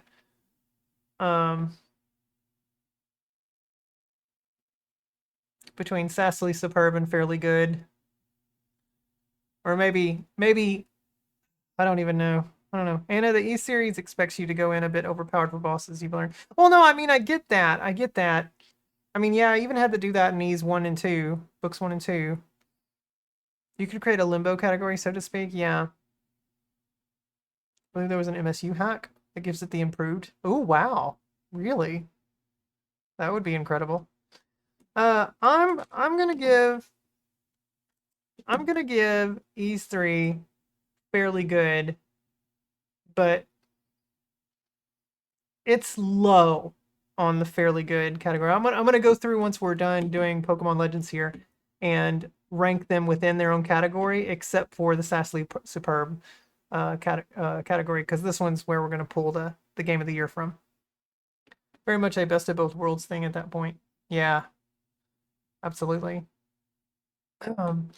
Okay, so Pokemon Legends ZA. I don't have a review written for this one yet, just like Mario Kart, because these were two games that I knocked out. Well, technically Mario Kart World we had rolled credits on back in the summertime after it first released, but I did knock out a little bit more on it over Christmas, and then Pokemon I did finally beat over Christmas too. I haven't 100%ed it yet. I've got to go back through and collect all the Pokemon before I start the Mega Dimensions DLC. But Pokemon, I mean, it's Pokemon. It's the live action. You want to redeem Battle Network 5 Team Colonel? Do you? I mean, it's up to you, Lightning, if you want to. I will add it to the list if you do. Not Battle. Lightning, you distracted me. Pokemon. This battle system is exactly what I have been looking for in Pokemon. I hope and pray to Cthulhu that this battle system carries over into Gen 10 with some advancements, with some improvements. I can definitely see where it could be improved, but I do hope that it carries forward into Gen 10 because it's phenomenal, and it's everything that I want a Pokemon game to be in terms of its battle mechanics. I really, really fucking love it so much. Visually, on Switch 2, it's a very solid, very smooth game. Textures are not the greatest in the world. Game Freak, for some reason, at least the Pokemon team within Game Freak, just struggle. Well, that's probably not the word. It's not struggling, because clearly, if you've seen their other game that they've got that's coming out for, I think it's PS5, maybe. Something, it's like Reincarnation Dragon something, whatever, I forget what it's called, the name of it, but it's an astoundingly beautiful looking game. So Game Freak definitely know. I mean, they've got some technical wizards there on staff. And I guess it's mainly because Pokemon is geared toward a specific audience, that they don't want to go too realistic. Like, I'm not looking for hyper realism. Like, I don't want Pokemon to be, like, I feel like there's a good middle ground there, and I feel like Monolith Soft has that figured out with the style of their environments and their characters and everything in the Xenoblade series. And part of me really wants Monolith to work with Game Freak and let Monolith design the environments in the next Pokemon game, but have Game Freak handle the character design and the Pokemon design and all of that. I think that would be a good, like, tag team, if you will.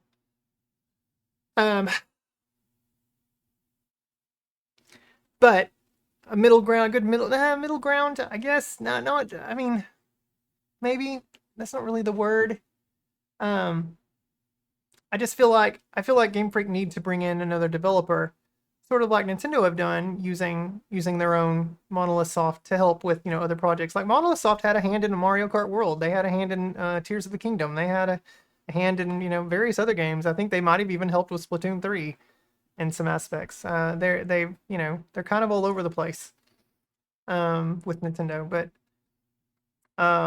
they're definitely not helping Pokemon Company though, and Game Freak. Damn, what is the name of that game by Game Freak? It's really crazy.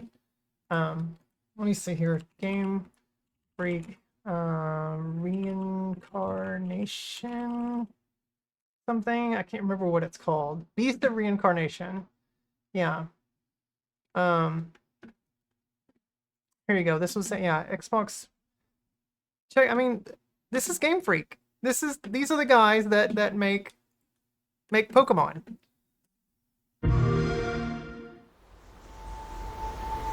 はるか昔この国に輪廻の獣が現れ Really looking forward to this.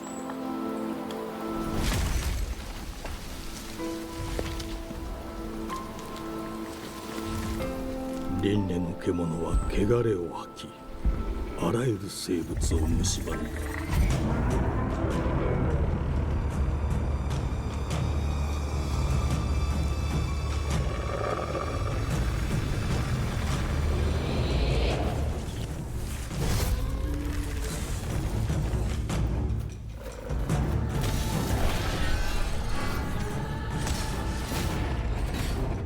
So like I'm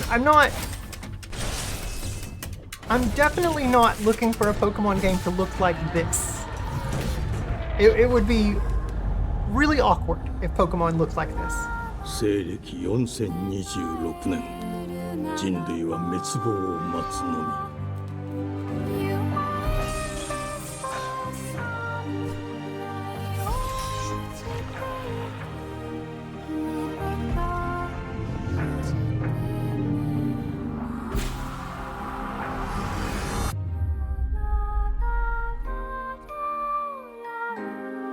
封じ子エマ The quality お would be 前こそ astounding. が Yeah. 輪廻の獣を滅ぼす刃となる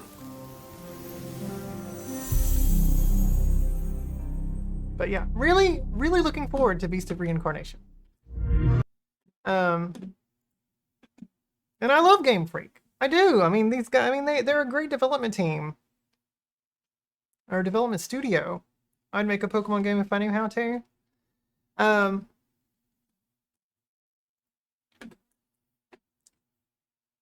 And so, like, that's, like, knowing Game Freak are capable of doing that, that's what kind of irks me a little, knowing that Pokemon Legends ZA could look better than it actually does. And, like, on Switch 2, it's very smooth, it's a very fluid, very solid game. But man, that texture work is not the greatest. Have you seen some Poke Earth videos? No, I never have. Never have. I don't know what this is. Poke Earth. Yeah, I don't know what that is.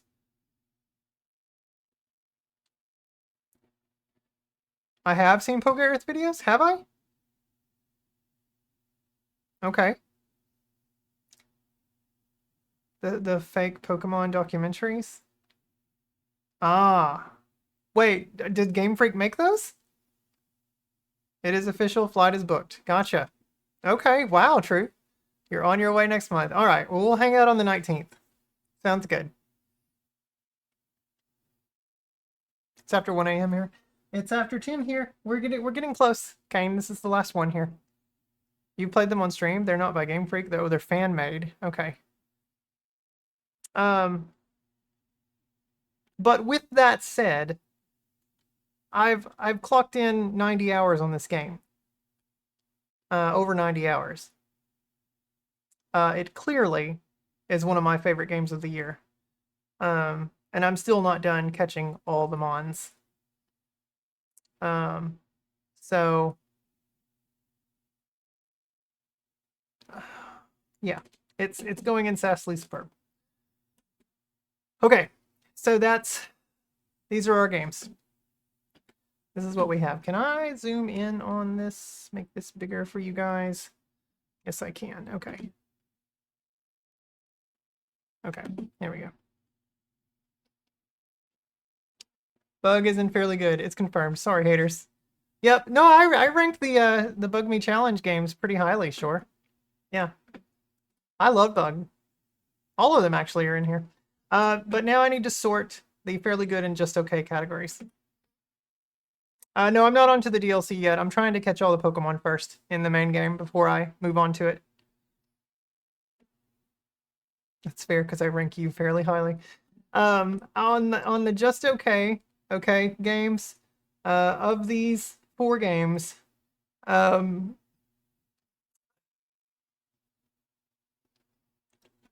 gonna say I enjoyed Kirby's Dream Land 2 more than Xenogears. And yeah, that probably will stay put like that. I think it's just that one move. Just that one move.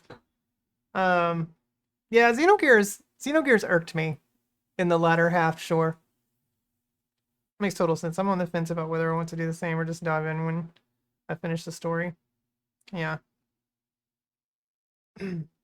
But now fairly good. Fairly good. Out of all of these games under fairly good, man,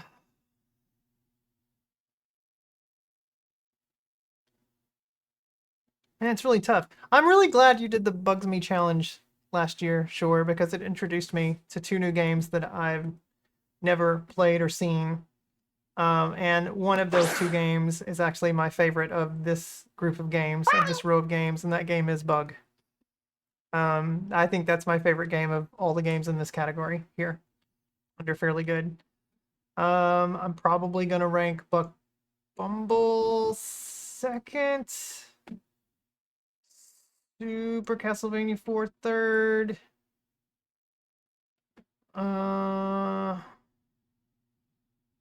Dungeon Explorer 2.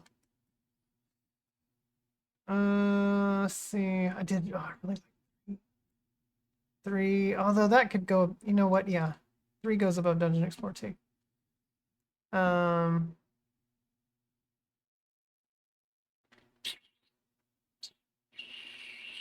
Sector X more than Guerrilla War. The first Battle Network? Do I like the first Battle Network more than Guerrilla War, though? Yeah, I do. I do. Now, do I like Battle Network 5 more than the first Guerrilla War? This had the Liberation missions, which I really enjoyed, but I was terrible at. And because of that, this was the longest game out of all the Battle Networks that I played.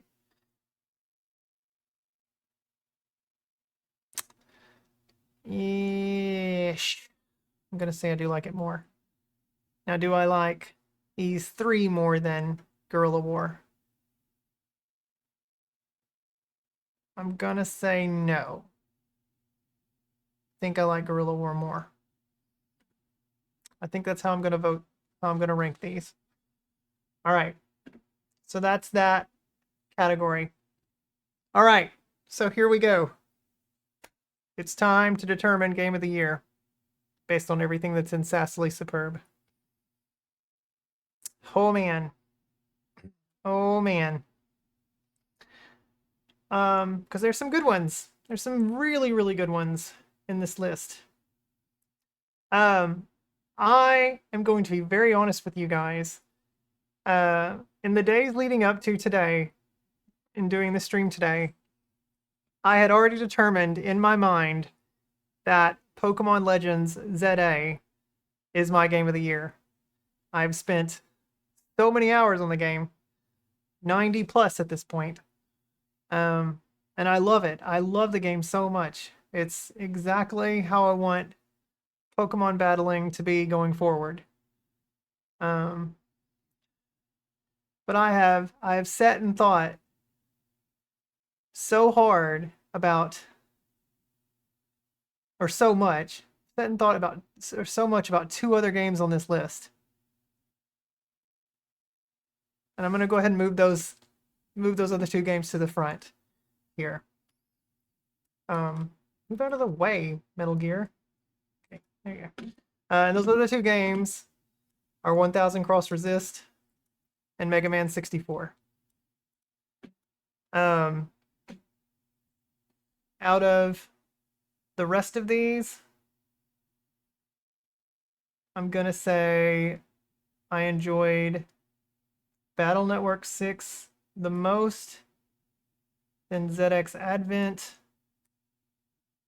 then Metal Gear Solid 4, Streets of Rage 2, Mario Kart, then Bugs Bunny. That's what we'll do. You knew at least one of those two. So it's coming down to these three. And I've already read the reviews for them. You guys heard me go through everything earlier on the backloggery. And you just heard me pour everything out as far as Pokemon Legends. I'm so enthralled with that game. And it still might become my game of the year here. I'm just trying to, man, this is so tough. This is so tough.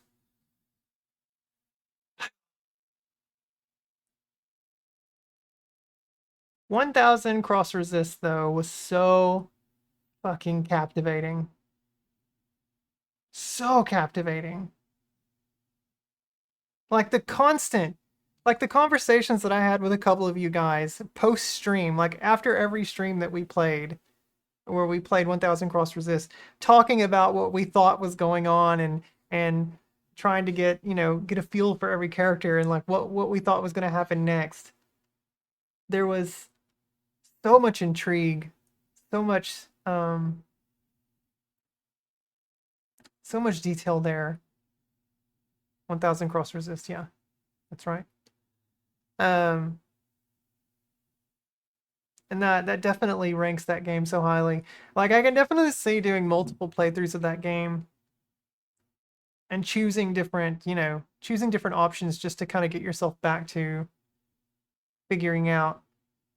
Like that whole end sequence where all the characters are grouped together and they're set under spotlights and you're trying to confirm which ones you want to, like which, wasn't it? It was like you're choosing who to basically remove from the world based on their actions. And some were wrong answers, of course. And I don't even know if I did it like what gets you the perfect ending. I don't even know if I did that. But I just remember that we did finally roll credits based on whatever option selection I had picked. And that was just incredible. That was an incredible moment.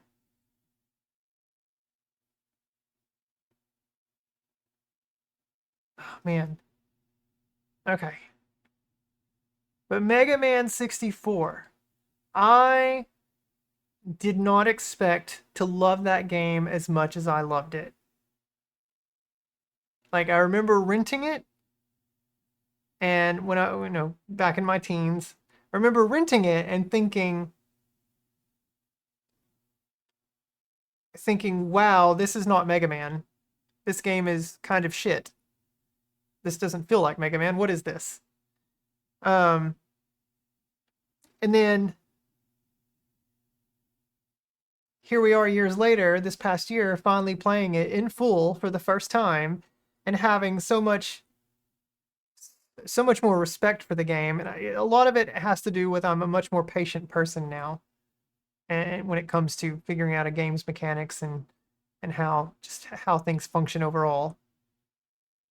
When we were younger, right? Exactly, Dan. All Mega Man games are good. Not all of them, Lightning.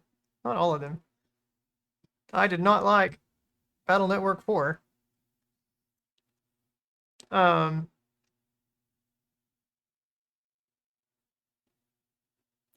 But I love third-person shooters. It's my favorite genre, which is one reason why this game is ranked so highly for me. And it's Mega Man. It stands for Get Yo Ass Out of the Fucking House. That's how bad it is. Get your ass out of the fucking house.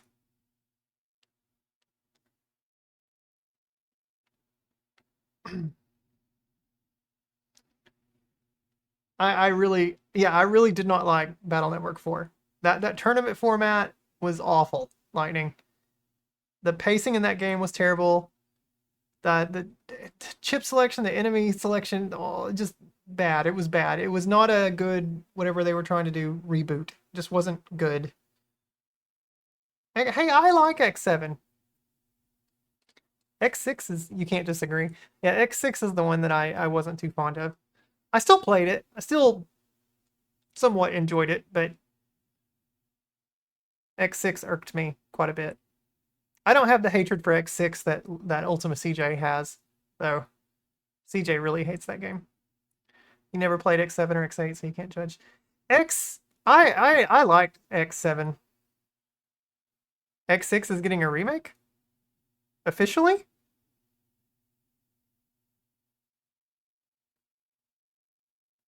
X8 is the one that I thought was overhyped by Sane of the Thunderfoot Bros. And I really ended up not liking X8. I just thought it was kind of bland. And the stage design was really, really super lacking. A fan reimagine, but it's so good. I see. I still need to play those fan demakes of Final Fantasy, of Mega Man 7 and 8. I want to play those Famicom demakes. And I think there's like a 16-bit demake of X8 also that I want to play. I need to download those and play those, add those to the backloggery. So see, there's still plenty of Mega Man. But back to Mega Man 64. Man, the voice acting was so fun. It was super cute, very charming. I loved Mega Man and Roll's voice acting. I love this story. The whole Tron Bonne, it's so fun. It's so fun. This felt like a fucking Saturday morning cartoon based on Mega Man. And I like how interconnected the entire world was in the game. I like how like the what, they're not mines. What are the caves? What were they called again? Lightning. What are they're not mines. What did they call them? What was the correct name? The terminology that they used for them. If I get my belongings back, I do have the collections in your account, but we'll see. Felt like 8 fixed some things I disliked about 7, but ultimately we just don't have a good 3D X game. Waffle stomping tier, as it were. I can't remember what they call them. I thought they called them mines. Like you go mining for whatever materials. Diggers. Something like that. I forget. It's the shower poop tier. The Gapester knows. But yeah, I ultimately loved it. There were some very fun moments in that game for me. Exploring one of the mines. The ruins, yeah, maybe it was ruins. Maybe they called them the ruins. I like what those little flat, what I called pancake enemies, surprised me when I came around the corner. And I was like, pancake, pancake, pancake! Scared me so much. I really loved the game. I loved everything about. I loved the boss battles. I loved how the upgrade system worked in Mega Man 64.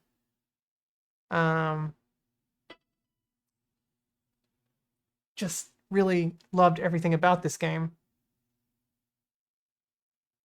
And that's why this is so bloody difficult this year. Choosing between these 3 games, because I just do not fucking know. I just don't know what to do. Oh my goodness.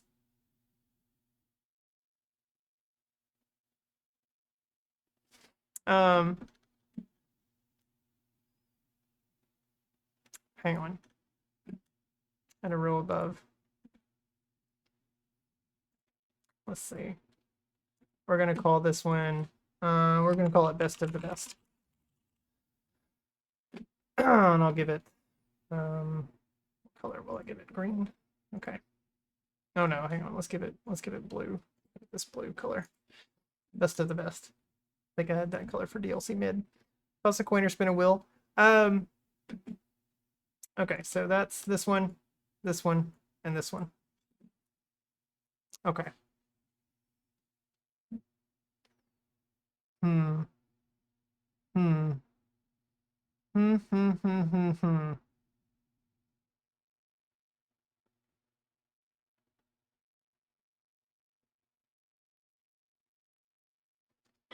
You nominate Battle Network 4? Yeah. Spin Zach. Zach's on his way home, speaking of. Hang on, jammers. You guys are going to get to vote too, because we're going to have a ranking for you guys.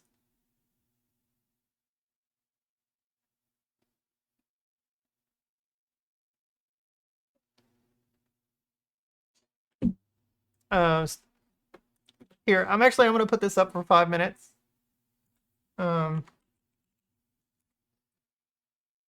Put them on a wheel 3 times each and out 1 times and 1 just so there's a small chance of something going hellishly wrong. No! I'm not doing that. No way. Oh. Okay.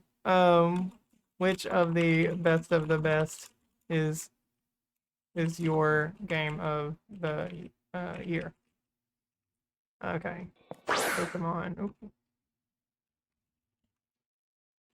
Pokemon Legends ZA 1000 Cross Resist Mega Man 64. Alright, you got 5 minutes. I'm gonna let you guys vote while I think this over. Kane says bug. Yeah. I do love bug, but it's not I recognize the flaws that it has. I'm picturing you like, well, fuck, the wheel decided. I guess Mega Man Battle Network 4 was my game of the year. No. Not even. I would totally pick Bug over Battle Network 4.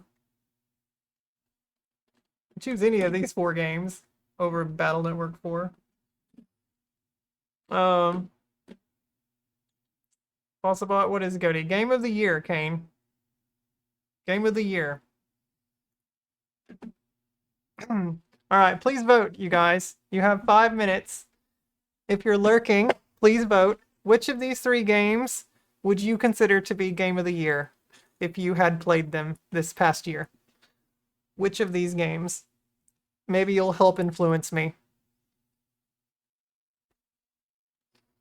Maybe you'll help influence. We'll see. Come on, jammers. Stick it to it. I see all these viewers we have over here. We've only got 4 votes. While you wait for votes, do you want to check out the X? Yeah. Let's go look at that while we vote here. Mega Man X6 fan reimagining game, I guess. You voted, yeah? Drop the link in the Discord.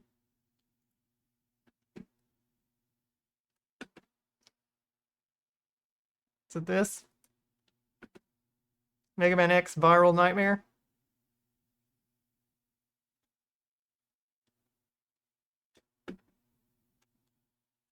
Oh, here you go. Okay. This one in particular. Okay. Let's check it out. Blaze Heatnix. Oops. Come on. Around the 9-minute mark. And it's animated really well.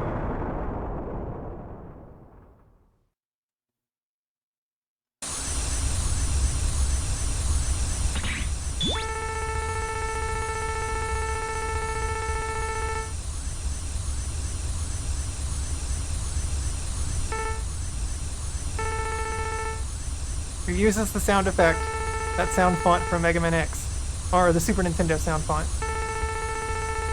I approve of that.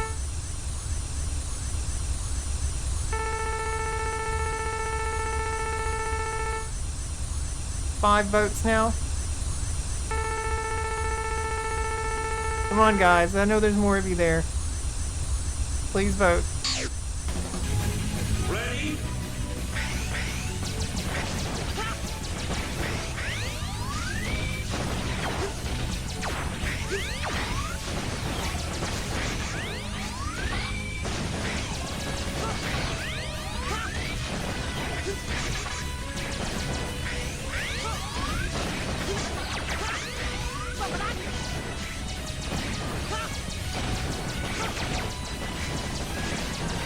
Your favorite isn't on this list? What game of mine did you, what game of mine did I play that you liked? Back?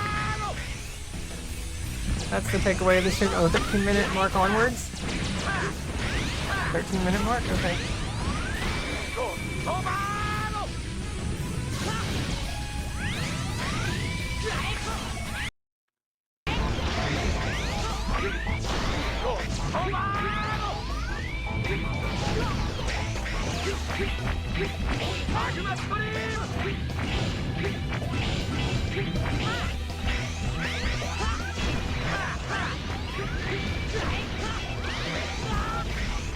Why does it...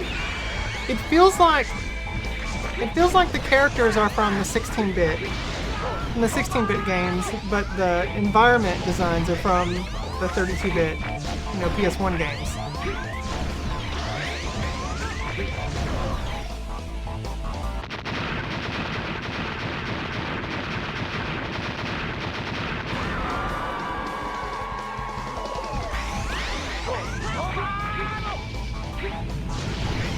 Nice job on this. Lightning didn't make this. Holy shit, you guys tied. 2, 2, and 2. Fucking hell. Come on.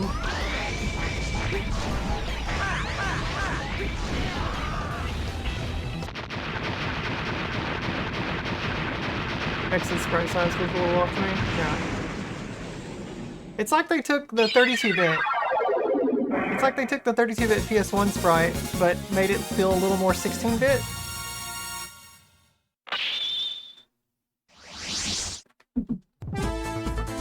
$16.9 instead of $4.3. It's too small.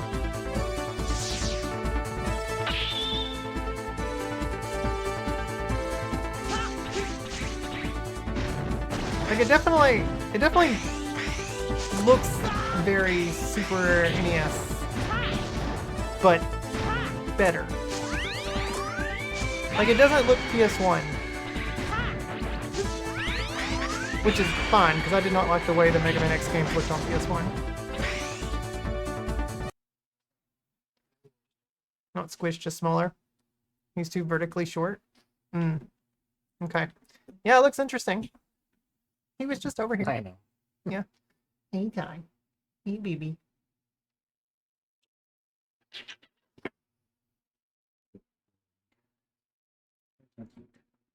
So, I mean, babe, here's where I'm at. As far as what's on the list. This is why I was having you guys vote. Oh, I didn't know. I only tuned in for like the Yeah. thing when I voted for whichever one was on the list. Anyway, a tie's a tie. Yeah, it was tied 2, 2, and 2. Definitely, we had more people in chat, but not everyone wanted to vote. Man, okay, thanks a lot, guys. That definitely doesn't help influence me. That just basically reinforces how I feel about these games. Like all 3 of them, I love. It's gonna have to be a 3-way, I guess so. Hang on, I'm gonna have to take this off while we finish. What?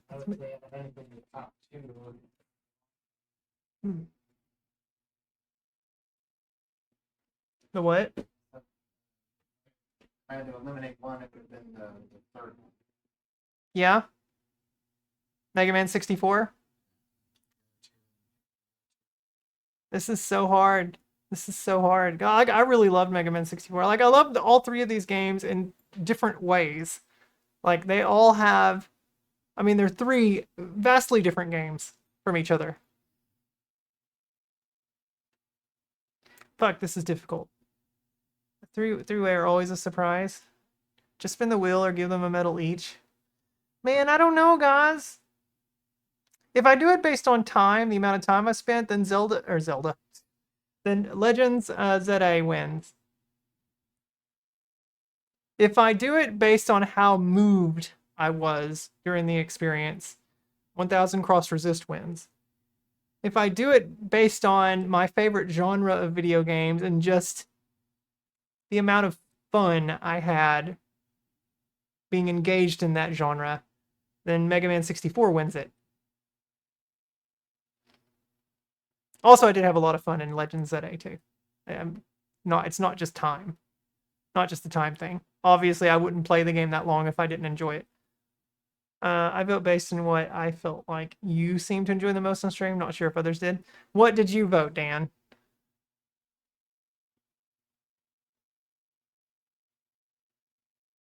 Because I didn't look at I didn't see the individual winners.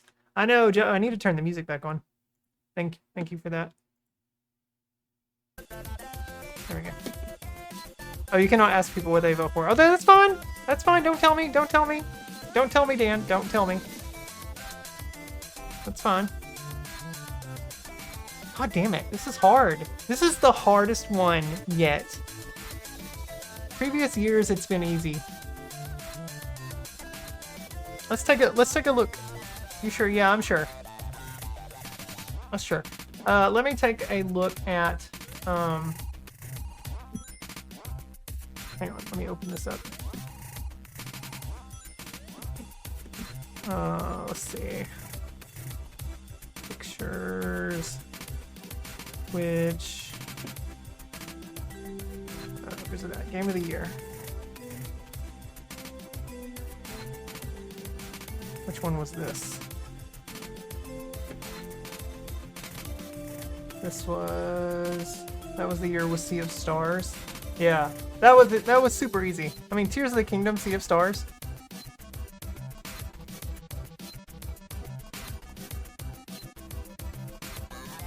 Let's see. I had a lot more columns then. Let me go back to what's 2023. Oh no, that's right. I resorted it. Here we go. Here. So this was 2023. So Game of the Year being Sea of Stars. Vastly Superb was 02. God, I really love 02. I don't think that I sorted the rest of them though. Splatoon 3. Yeah, I would have put Splatoon 3 way up here. There's one way to know which one is your favorite. You were typing it out. Yeah. Gotta sleep with each one and see. Just take any two of them randomly and think about which of the two you'd rather play from the beginning. Then compare the winner with the third game.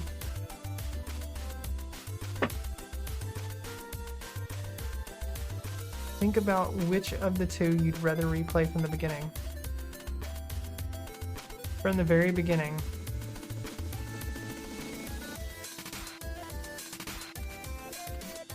Okay. There's X6. X6 was a get your ass out of the fucking house. Oh man. Where did I put X7? Is that up? Oh, I put X7 on Just Okay. Yeah. Just Okay, okay. I think I have nicer thoughts about X7 now. DLC good. Pokemon Violet. And then here's 2004. Replay value doesn't necessarily indicate quality though, right? Yeah, 2024's was Mario Luigi Superstar Saga. Played some good games in 2024. Rainbow Islands, Soul Blazer, Yoshi's Island. Oh yeah, we did Fallout 3 that year. Hunted. Mega Man 3 would be a game of the year, but this was because it was that specific challenge. We were doing Buster only, and I did not care for Buster only. Not one bit, which is why I ranked it so much lower than I normally would. It gauges comparatively which one you like care less about.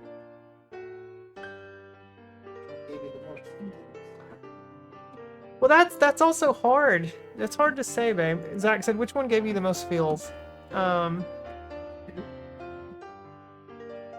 Three games. Oh, Zach said to knock off the Mega Man 64.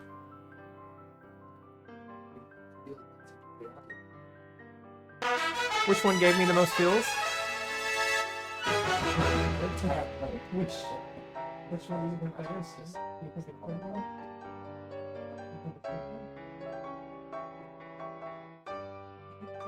Yes, it did. It really did. I see we've rebranded. That's right, Jay Cox, we did. Let's head to the studio before we do this final vote here. Goodness. Man, this is so tough. This is so tough, guys. I can't even open up my thing. Why is this not opening? Damn it. What is going on here? There we go. Hang on, let me turn off the music. Alright. Guys, breaking news. Breaking news. It looks like... You can't order me to remove my clothes. Oh, I can if I have money. Guys, it looks like Jay Cox has decided to raid Sorrel. Whoa! That's the rail, damn it. I haven't done the raid message yet with this, or the thing. It looks like Jay Cox has decided to raid yours truly.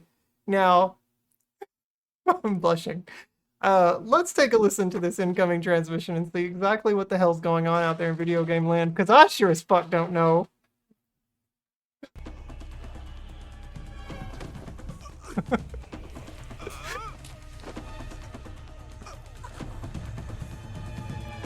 God, that must have been some Oh, bad goodness. prison food he ate. Oh my goodness. He's spazzing out.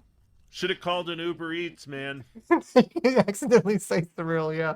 You're right, Dan. Yeah, should have called an Uber Eats. I made a mistake. I did make a mistake. Thanks, babe. I did. All right, guys, we'll have more on that story as it develops and whether or not that gentleman did survive. But until then, let's go back to deciding which of these games is my game of the year. Also, Ollie, how's the weather out there? It's gonna rain! Thanks, Ollie. All right. Jay Cox, how was your stream, my friend? How was your stream? The who? Yeah. Exactly. Sounds like you've gone maverick. All right. Oh yeah, actually we were on the desktop. There we go. Jay Cox, if you need to do any post-stream care or if you need to raid and run, I do completely understand. Otherwise, feel free to chillax and relax here with us on stream while I try to figure out which of these three games here under the best of the best are which of them is my game of the year for last year, because I sure as fuck do not know. Jay Cox, do you have an opinion on Pokemon Legends ZA, 1000 Cross Resist, or Mega Man 64? I do remember my name. It's Anna. It's not Sorrel. Look, okay, guys, when you do a raid, the breaking news raid message like that for so many years in a row, and you get used to saying a certain word, then of course you're gonna let it slip. You might just tell the line. It's like, thanks for calling home. Ah, see? Zach said the first 2 months at his new job, he kept saying, "Thanks for calling home." Wrong.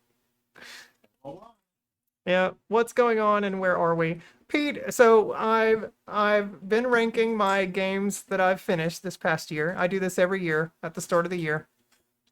And I rank them into these categories. If I have DLC, I do rank DLCs separately from the main games. But there were no DLCs this year, so these are these are the 5 categories I normally use. Sassily superb, fairly good, just okay, okay, so mediocre, and get yo ass out of the fucking house. Which is basically bad game. Bad game. That was Mega Man Battle Network 4, Blue Moon. That was the one with the tournament format. That was just super tiring and exhausting and not good. The only redeeming aspect of it is the fact that the battle mechanics were still fun, but the chip selection and the monster or the virus selection in that game were not good. I haven't played it yet, Pete. I'm going to. It will be on next year's. When we do the Game of the Year thing next year, Mega Dimensions will be on the DLC for the next one. I've loved Breath of Fire 4 except for the fucking camera. Breath of Fire 4? Well, Jay Cox, I'm talking about these 3 games. Do you have an opinion on Legends, ZA, 1000 Cross Resist, or Mega Man 64? Do you have an opinion on them? And if so, what is that opinion? And if you've not played them, you can just say you've not played them.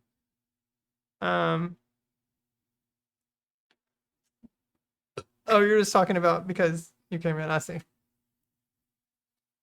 You didn't, yeah, I'm not quite there. Not quite there yet.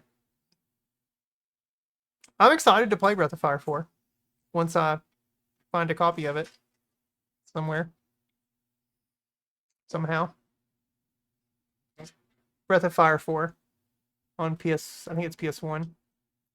Dragon Quarter I need to pick up. That's pretty inexpensive. That's Breath of Fire 5. Man, this is so hard. Okay, so Zach said remove Mega Man 64 and then think about which of the other 2 games moved me the most. And if we're talking about Pokemon Legends ZA and 1000 Cross Resist, within 1000 definitely moved me the most.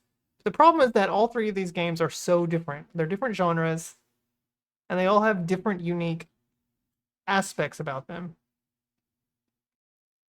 Yeah, Dragon Quarter won't set you back. Yeah, I mean, I saw it for like $30. Huh? Zach says all about the story. Zach does play games for story. He does really like story first and foremost in games. That's a big thing for him. Story's not as important for me, but in a game that is narrative driven like 1000 Cross Resist, obviously story is 100% important. If we're talking moved you, it's absolutely one over the other 2. Yeah. I mean, 1000 Cross Resist definitely moved me more than Pokemon, clearly. But Mega Man 64 did make me tear up at the end. Hello! I did tear up at the end of... Hey, Bias, welcome in. How are you doing tonight? Man, I do love third-person shooters.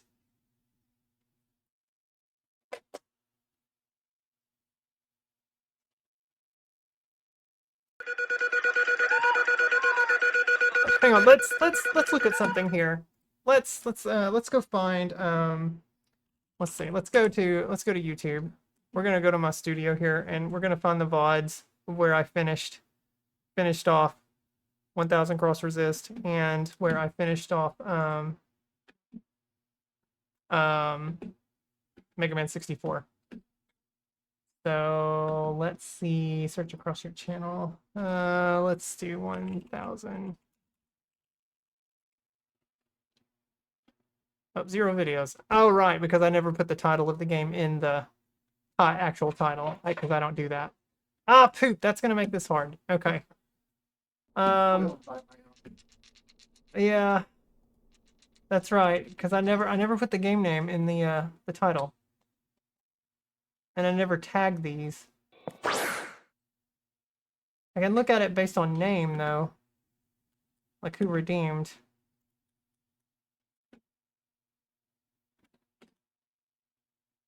Hang on, let me check something.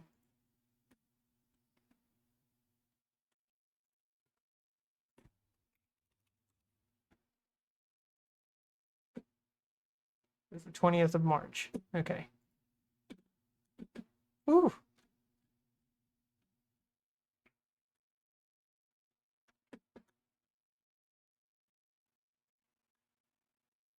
I guess I could probably filter by date, couldn't I? Can you filter by date? I don't even know. I don't know how YouTube works. I don't use this site that much. Oh, we're almost to March.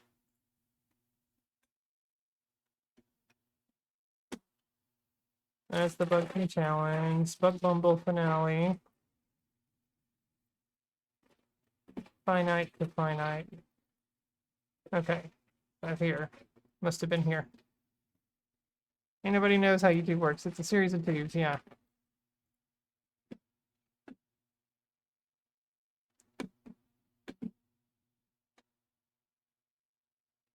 Oh my goodness. Let's see here. We started playing in Sector X. Here at the end.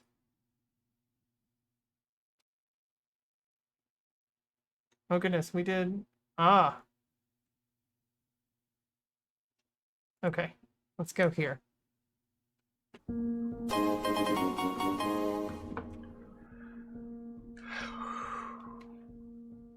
Was I crying there?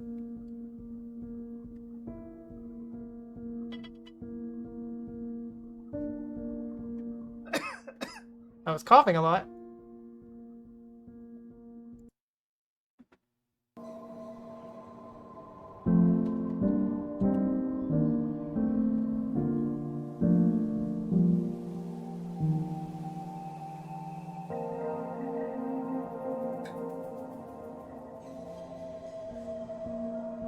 Partner push.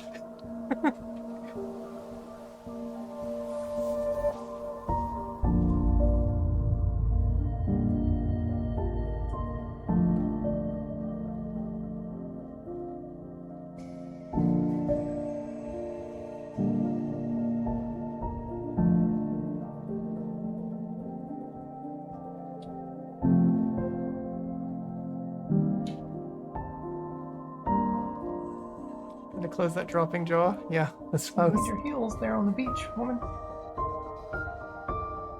Oh, indeed. Same.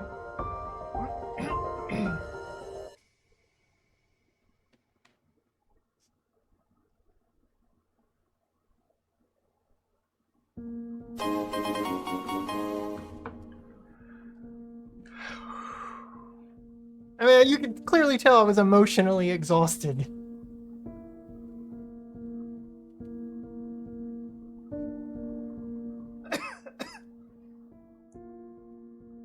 Alright, Anna, say something. GG. Leah Rayner.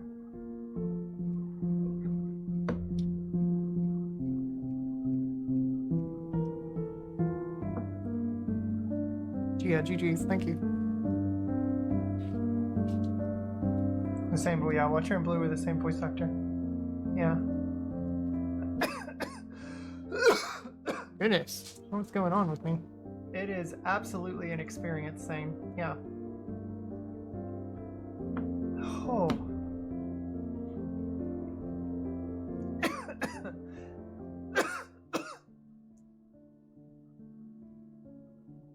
Oh, that's right. I was still recovering from COVID. This was like a month later.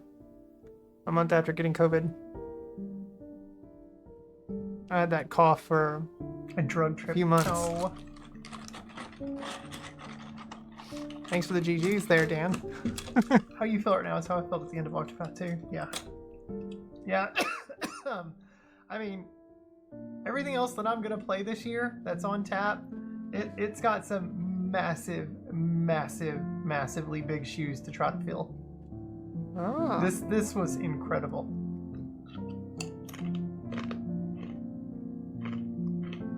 Okay. Just want to see how I was feeling. Yeah.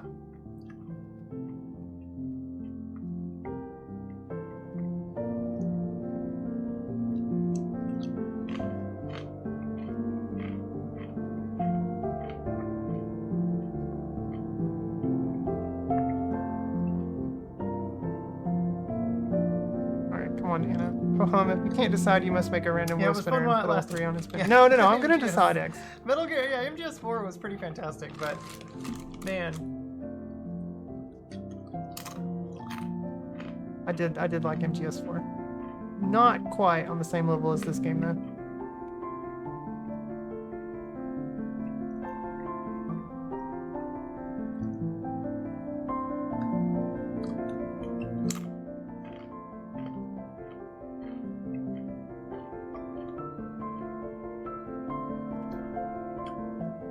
Come on, Anna, say something. Pixar's song was also really pretty. I love when they sang that. Eating my wheat thins. Annaception, yeah. There's two Annas on screen right now. Holy shit. Too much for the world to handle.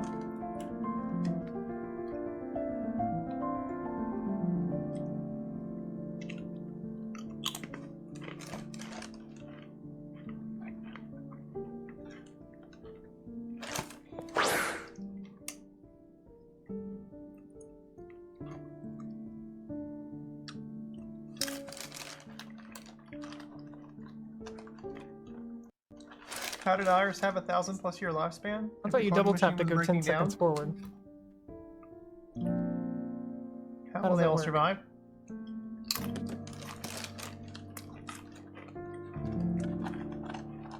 So...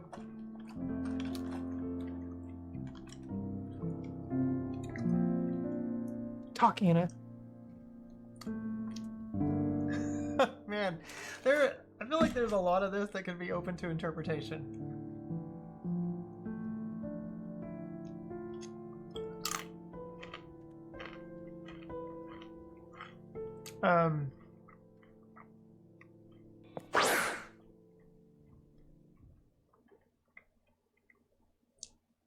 Cat, pets, cat, Ender, and takoyaki.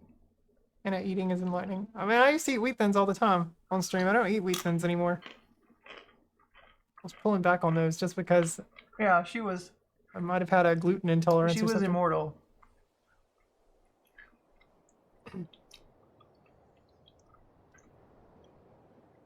It was part of her immunity. Yeah. Oh, I can feel my head. I don't know. Forward. Something about her. The game doesn't necessarily answer that question about why she can live forever.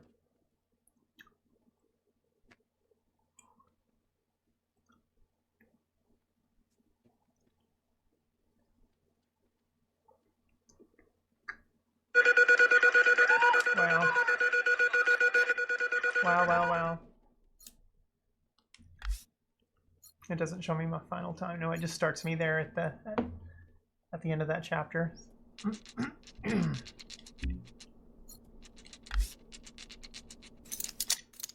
Chapter redacted, that's right. Oh man. I think just the look on my face was enough to know how mentally absorbing this game was. Is there? No, there's not a new game plus. No. Alright, hang on. Let me go look up Mega Man's. What date did I log that one? That was amazing. It was the 7th of July. Okay.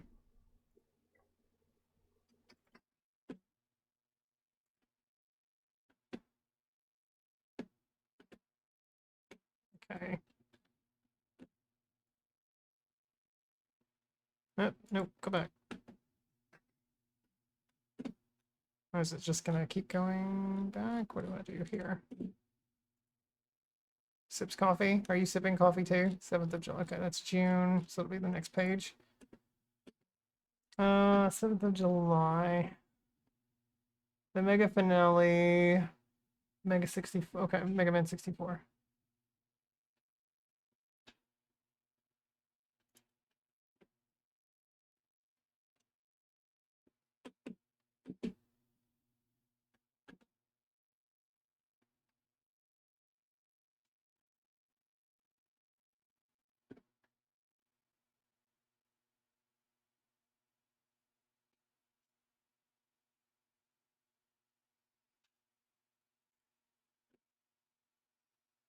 just have to rough it until we get to the next island.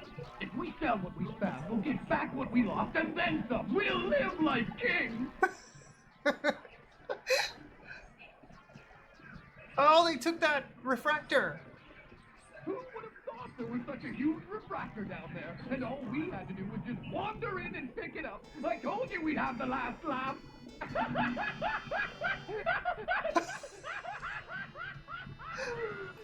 That's assuming we make it to the next island without sinking. Oh well, at least he's in a good mood. Oh.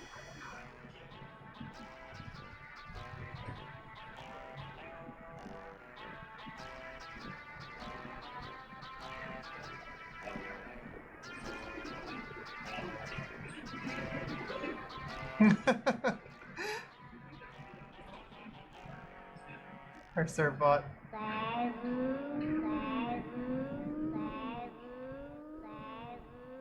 What? Wait, what's it saying? To be continued. Oh, wow. Yeah, this would have been... I mean, I imagine if you were playing it... Babu? Babu, okay. 2102. Oh, let me take a picture. Shit. Don't go away, screen. Okay. Got it. 210254. Nice. If you could cross Mega Man over with any other gaming universe in a new game, what universe would you want it mixed with? If I could cross Mega Man... Dan, were you the one asking that question? Like, take the two universes and mix them together to where the characters from both universes... Mega Man and Metroid. Mega Man and Metroid. I would love to see... let me go back here. To get a better feel, because that was the post-credit scene. We have liftoff.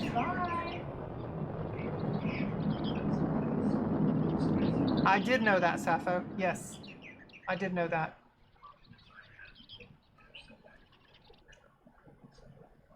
We stayed the lightest color the entire game. I don't think I did a single wrong thing. We were a good boy, Mega Man. After all that, we still didn't find out anything about your mom and dad.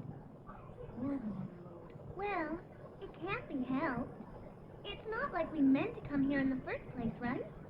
But everything worked out in the end, right? Yeah. Hey, Mega Man, did something happen while you were underground? Huh? Yeah. Well, not really.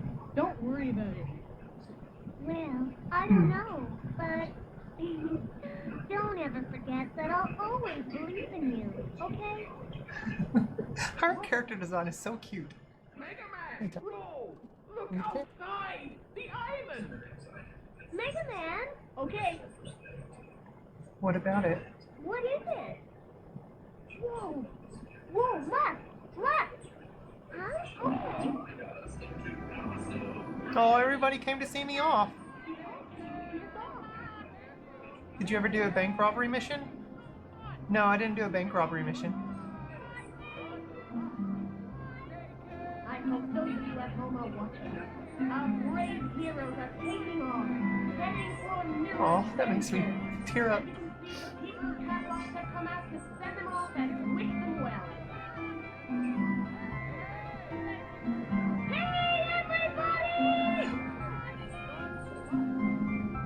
God damn it, I really love this game. It's getting me again. I'm really sad it's over. Okay, setting new course. Here we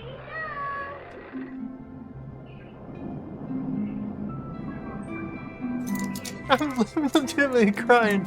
I'm like, look at me. Oh my goodness. I'm so sad this game was over.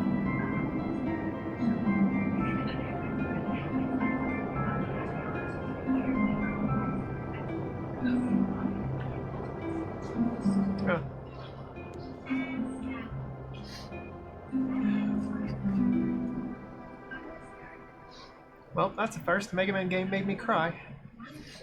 I've never had that happen before.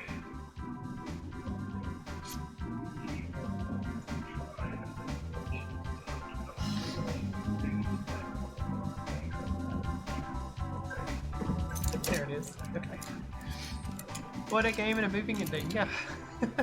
Corey Seaver. Or Sevier, maybe? Tracy Bryan, George Charlie Larson, Rob Smith.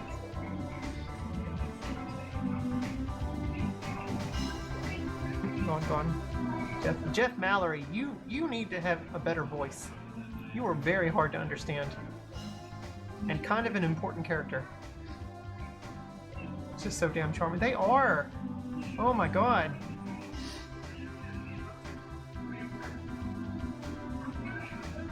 Yoshinori Kawano. Great job. Oh my goodness, great job. Did you know? Did you know what? Did I know what? Lightning. For the credits music.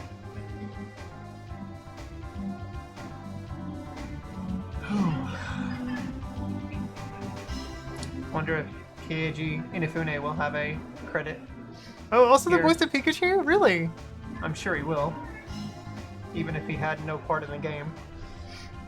I did not know that. Oh, Teasel's voice actor? Oh, man. Oh, it is dark. Oh, no, he was a Garb. Oh, that's not good, yeah. Gabu and Pikachu. Not a lot of people in the credit. I mean, yeah, games back then, Duggar. They weren't these, you know, multi-million-dollar development affairs. There was no need for it. And I honestly still feel like that should not be the case. Okay.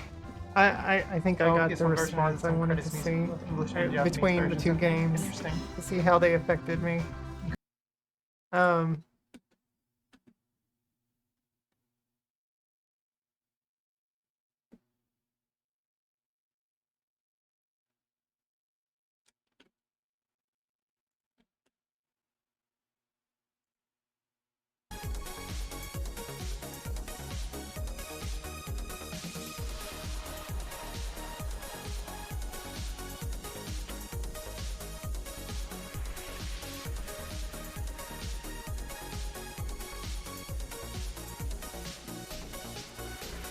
Thanks, Lightning. Oh.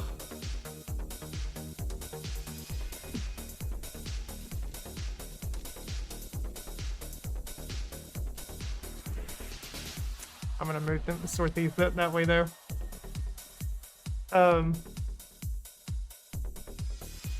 Okay. Download image.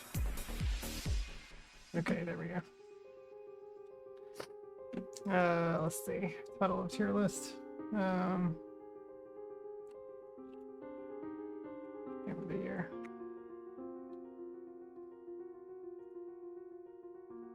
Legends 2 will be as great. I'm excited.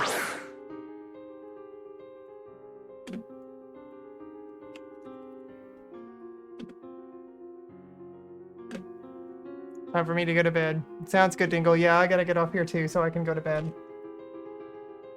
Don't wanna, it's already after 11. Okay. Let me make sure that did save. I didn't see the thing pop up. Have a great night, Dingle. Get some rest. Okay, yeah, there it is. I see it now. Yep, there's our image. We're all saved. We're good. Alright, so I'll post this on the Discord. Phew. Wow. Wow. Okay. Well, there we go, guys. It doesn't let you, they don't let you save it, do they? No, it's just the downloading the image. Okay. Alright. Well, there we go. There we have it. Nicely done. Thank you. Yeah, I just needed to see my responses. My reactions. To know. There were points. See you next year? Yeah, see you next year. But wait, we've got lots of adventures to go on, Lightning. Lots of adventures. We're gonna be finishing off Final Fantasy Mystic Quest. Then we've got Quake coming up. I'm I'm excited. So getting hit by vehicles, it's not just getting, it wasn't the getting hit by vehicles X. It was just the overall experience of that game. I mean, third person shooters are my favorite genre of game, and I didn't expect to love the game as much as I did going into it, just because of how I felt about it originally. But I think I have so much more respect for games of this age and style now.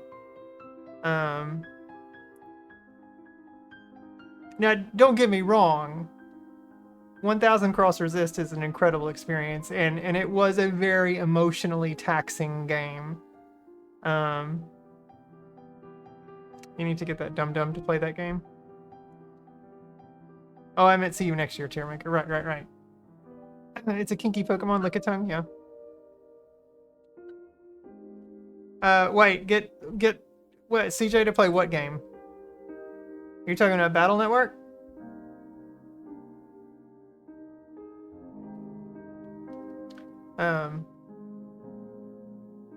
Yeah.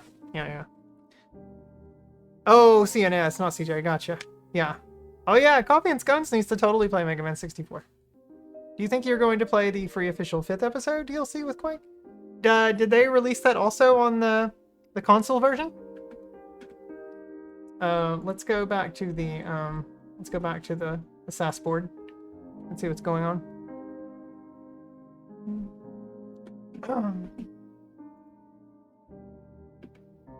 It's downloadable for... Oh yeah.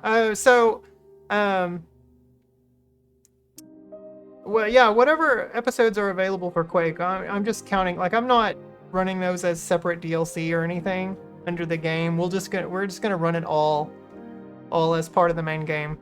So we'll play it all. Whatever single player campaigns are there on the game, that's what we're playing when we do Quake. But yeah. Yeah. But yeah, Final Fantasy Mystic Quest, Quake, Yakuza. Oh my goodness. Then moving into Kung Fu. A very short and quick game. But then we have a beefy one here too, with Mass Effect 2. Going into the shitfest that will be Holy Diver. Thanks to Ultima CJ's inability to restrain himself. I'm gonna put out here.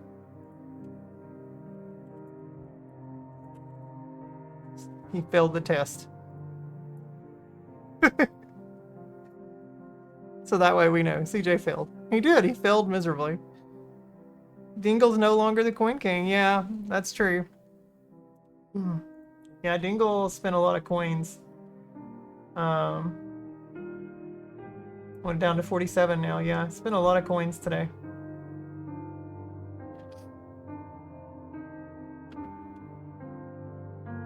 Yeah, no longer the Coin King. That puts X at the top with 99.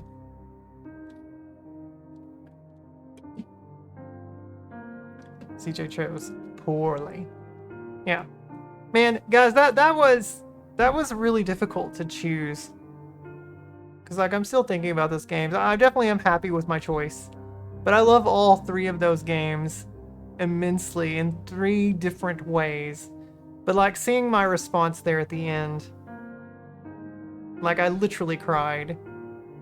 Like there were a couple of points actually in 1000 Cross Resist where I started to tear up. I don't think that it didn't hit me as hard as it hit me right there at the end of Mega Man 64. But 1000 is more so the overall experience was just so mentally, emotionally taxing on you. You were so sure. I mean, I was really leaning toward it, Dan. I was. But I knew earlier in the year, after I finished Mega Man 64, I was like, hot damn, this is gonna be in the running for Game of the Year. I knew it was. I knew it was going to be at the top of the list. I just didn't know if it would be Game of the Year.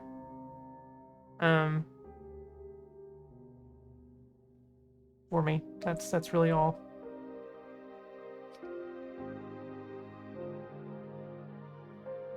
But yeah, I'm very, very thrilled with all three of those choices. Contentious between those two early on, yeah. Because I remember after playing Mega Man 64, I remember thinking to myself, like, okay, I've got 2 games now that I have immensely loved this year. Even just, it felt so immersive, even just watching you play it. Yeah. Yeah. I mean, I'm telling you guys, it's so damn close. So damn close between the 2 games. But I think my response right there at the end of that game, and just thinking about my overall playtime in that game and what I got to experience playing Mega Man 64 and how it is a third-person shooter and just the mechanics of the game and the characters and the voice acting from Mega and from Roll, just the characters. I mean, Tron, all the bonds. Man, loved everything about that. I really, really did. Really did. But I knew after beating Mega Man 64, I was like, hot damn, there's probably only one other game this year that hasn't come out yet that will be in contention for Game of the Year. And I wasn't sure if it would be. It really depended upon how well those battle mechanics came together in Pokemon Legends ZA. Because I knew a new Legends Arceus was coming. And I was just really hoping that the mechanics that they were teasing were going to be everything that I was hoping they would be. So, and they were. I'm very happy with Legends ZA, and I do rank that one really highly. I think the gap between 1000 Cross Resist and Pokemon Legends is a little wider than the gap between Mega Man 64 and 1000 Cross Resist. Despite really loving Legends ZA as well. But how many coins did Dingle spend tonight? Let's take a look. He spent 57. Wow. Wow.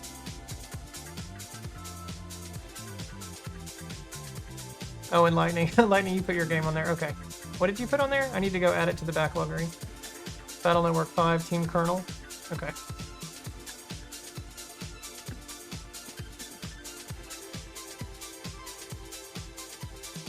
Okay.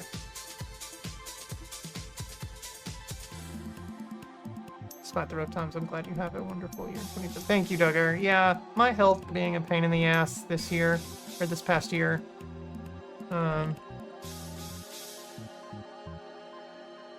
Really was frustrating.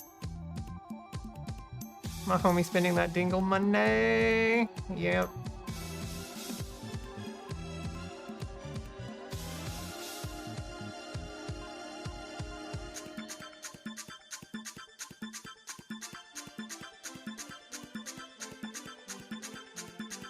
All right. So we got some more. We got some more Mega Man in the works. I'm excited that we added network transmission to the list, thanks to X. X finally getting on the board.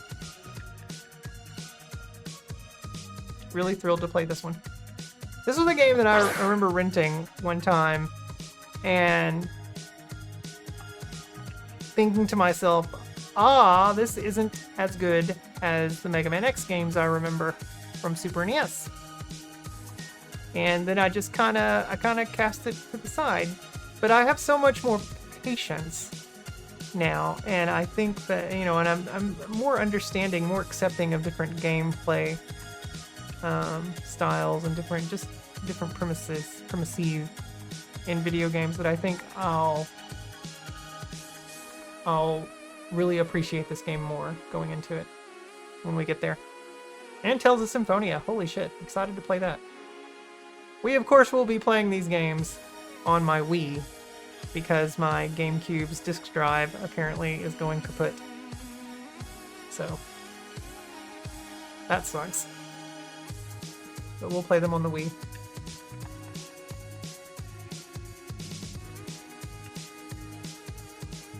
Alright. Well, let's get out of here. Let's go raid someone. Oh yeah, let me pick a... Here we go. Raid target. Let me push this button. I love that. I have a button on my stream deck that just goes straight to the page. I never thought I'd live to see the day X spins a coin. It is not Mega Man X. It is closer to classic Mega Man style. Yeah, of course, of course. Of course. Let's see who's on. Midnight Monopoly, Loverish, My Neighbor Jess, What's Her Face, Rare Gangster, Sovitia, playing Dark Souls 3. Who else is on over here? Let me open up the... expand the list.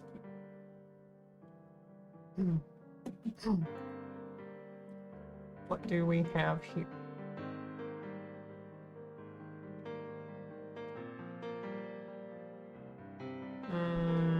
Shroom is on. Nansen Desi. CG. Aaliyah is on. Playing Sonic Adventure. Ooh, do we want to go say hi to Aaliyah? What do you think, Jammers? What do we want to do?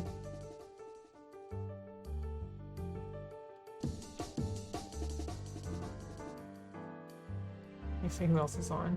Siege is on. Playing Dragon Quest 2.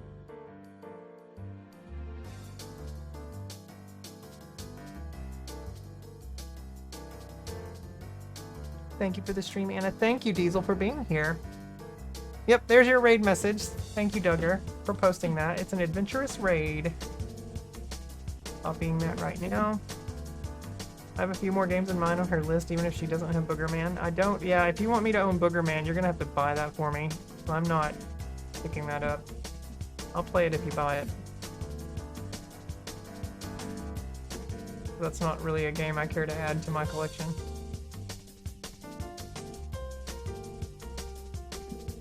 Let's go say hello to Aaliyah.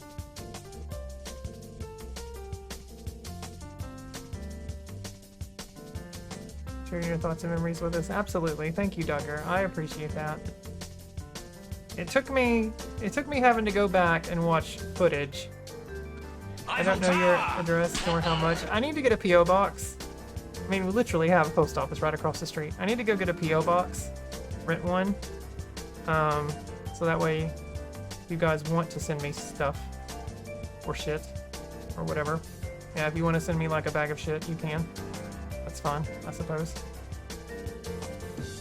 Post office will not accept it, but you know, that's up to you if you want to spend the money to do that.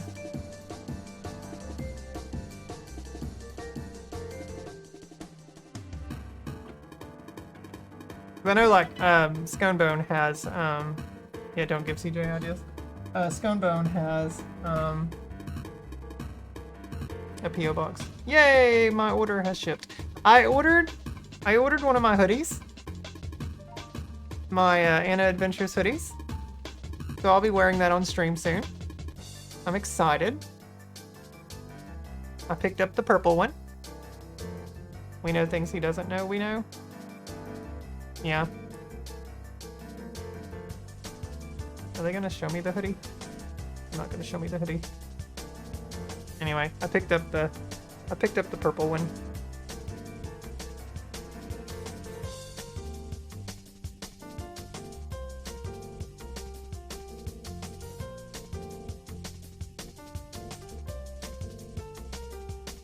And yes, by the way, guys, the merch store is updated. Oh yeah, look, Bossabot just posted the thing. I did update the merch store. I do have some updated items on there. I need to get a few more things, but yeah, I do have some stuff on there. So please feel free to browse. Oh, there's stickers. There's coffee mugs. I need to get one of the coffee mugs too. I have way too many coffee mugs though. Okay. Let's go say hello to our good friend Aaliyah. Let me see if I can remember how to do this. Guys, the last time I streamed and I shut down OBS, I totally forgot to go to File, Exit, or I forgot to click Stop Streaming. And I just closed OBS like a dum-dum. And my computer locked up and blue screened. Oops. Oops. Guys, here's the link to the Discord. Please feel free to join. That link should be good still, I believe. I need to get like a quote of the day, or not quote of the day, question of the day thing or something like that set up on the Discord just for you guys, just to get you guys talking. If there's anything. I keep saying you guys. I gotta start jammers. Just to get the jammers jamming. I'll come up with something. We'll figure it out. But also, here are the socials. Please feel free to join me on those, on this wonderful adventure that we're on. Like, as you saw just earlier, I do post all of my VODs and my clips to YouTube and to TikTok and to Instagram. Oh, I don't have my Instagram one on there. I need to add that. I don't know why I took it off. Oh, it's because I took it off down there. I took the Instagram one off down there. I still post my VOD or my clips over there though. But anyway, all right, let's go raid Aaliyah. See if I can spell it correctly. That's just one I. Yep, Aaliyah. Super Czar. I think I spelled that right. All right, there we go. All right, everyone. You guys have the Threads one pretty much covers the Instagram. I mean, it does, Duggar. Yeah, it connects to it. Instagram and Threads are connected together. But yeah, thanks for hanging out tonight, guys. I'm gonna go over here and grab a snack and take my med and get ready for bed. Go take off my makeup and all that jazz. You guys have a great night. I'll try to come back tomorrow. This thing seems to be helping. My voice is a little rattled right now, though. But we'll try to come back tomorrow and work on Final Fantasy Mystic Quest some more. But yeah, have a great night, everyone. We'll see you next time. Okay? Cheers. I gotta come up with like a tagline for leaving. Stay sassy, jammers. Yeah, let's go. Let's go! What did you say, Zach? See you soon for our next adventure. Work in progress. Yeah. See you soon for our next adventure. Work in progress. I love it.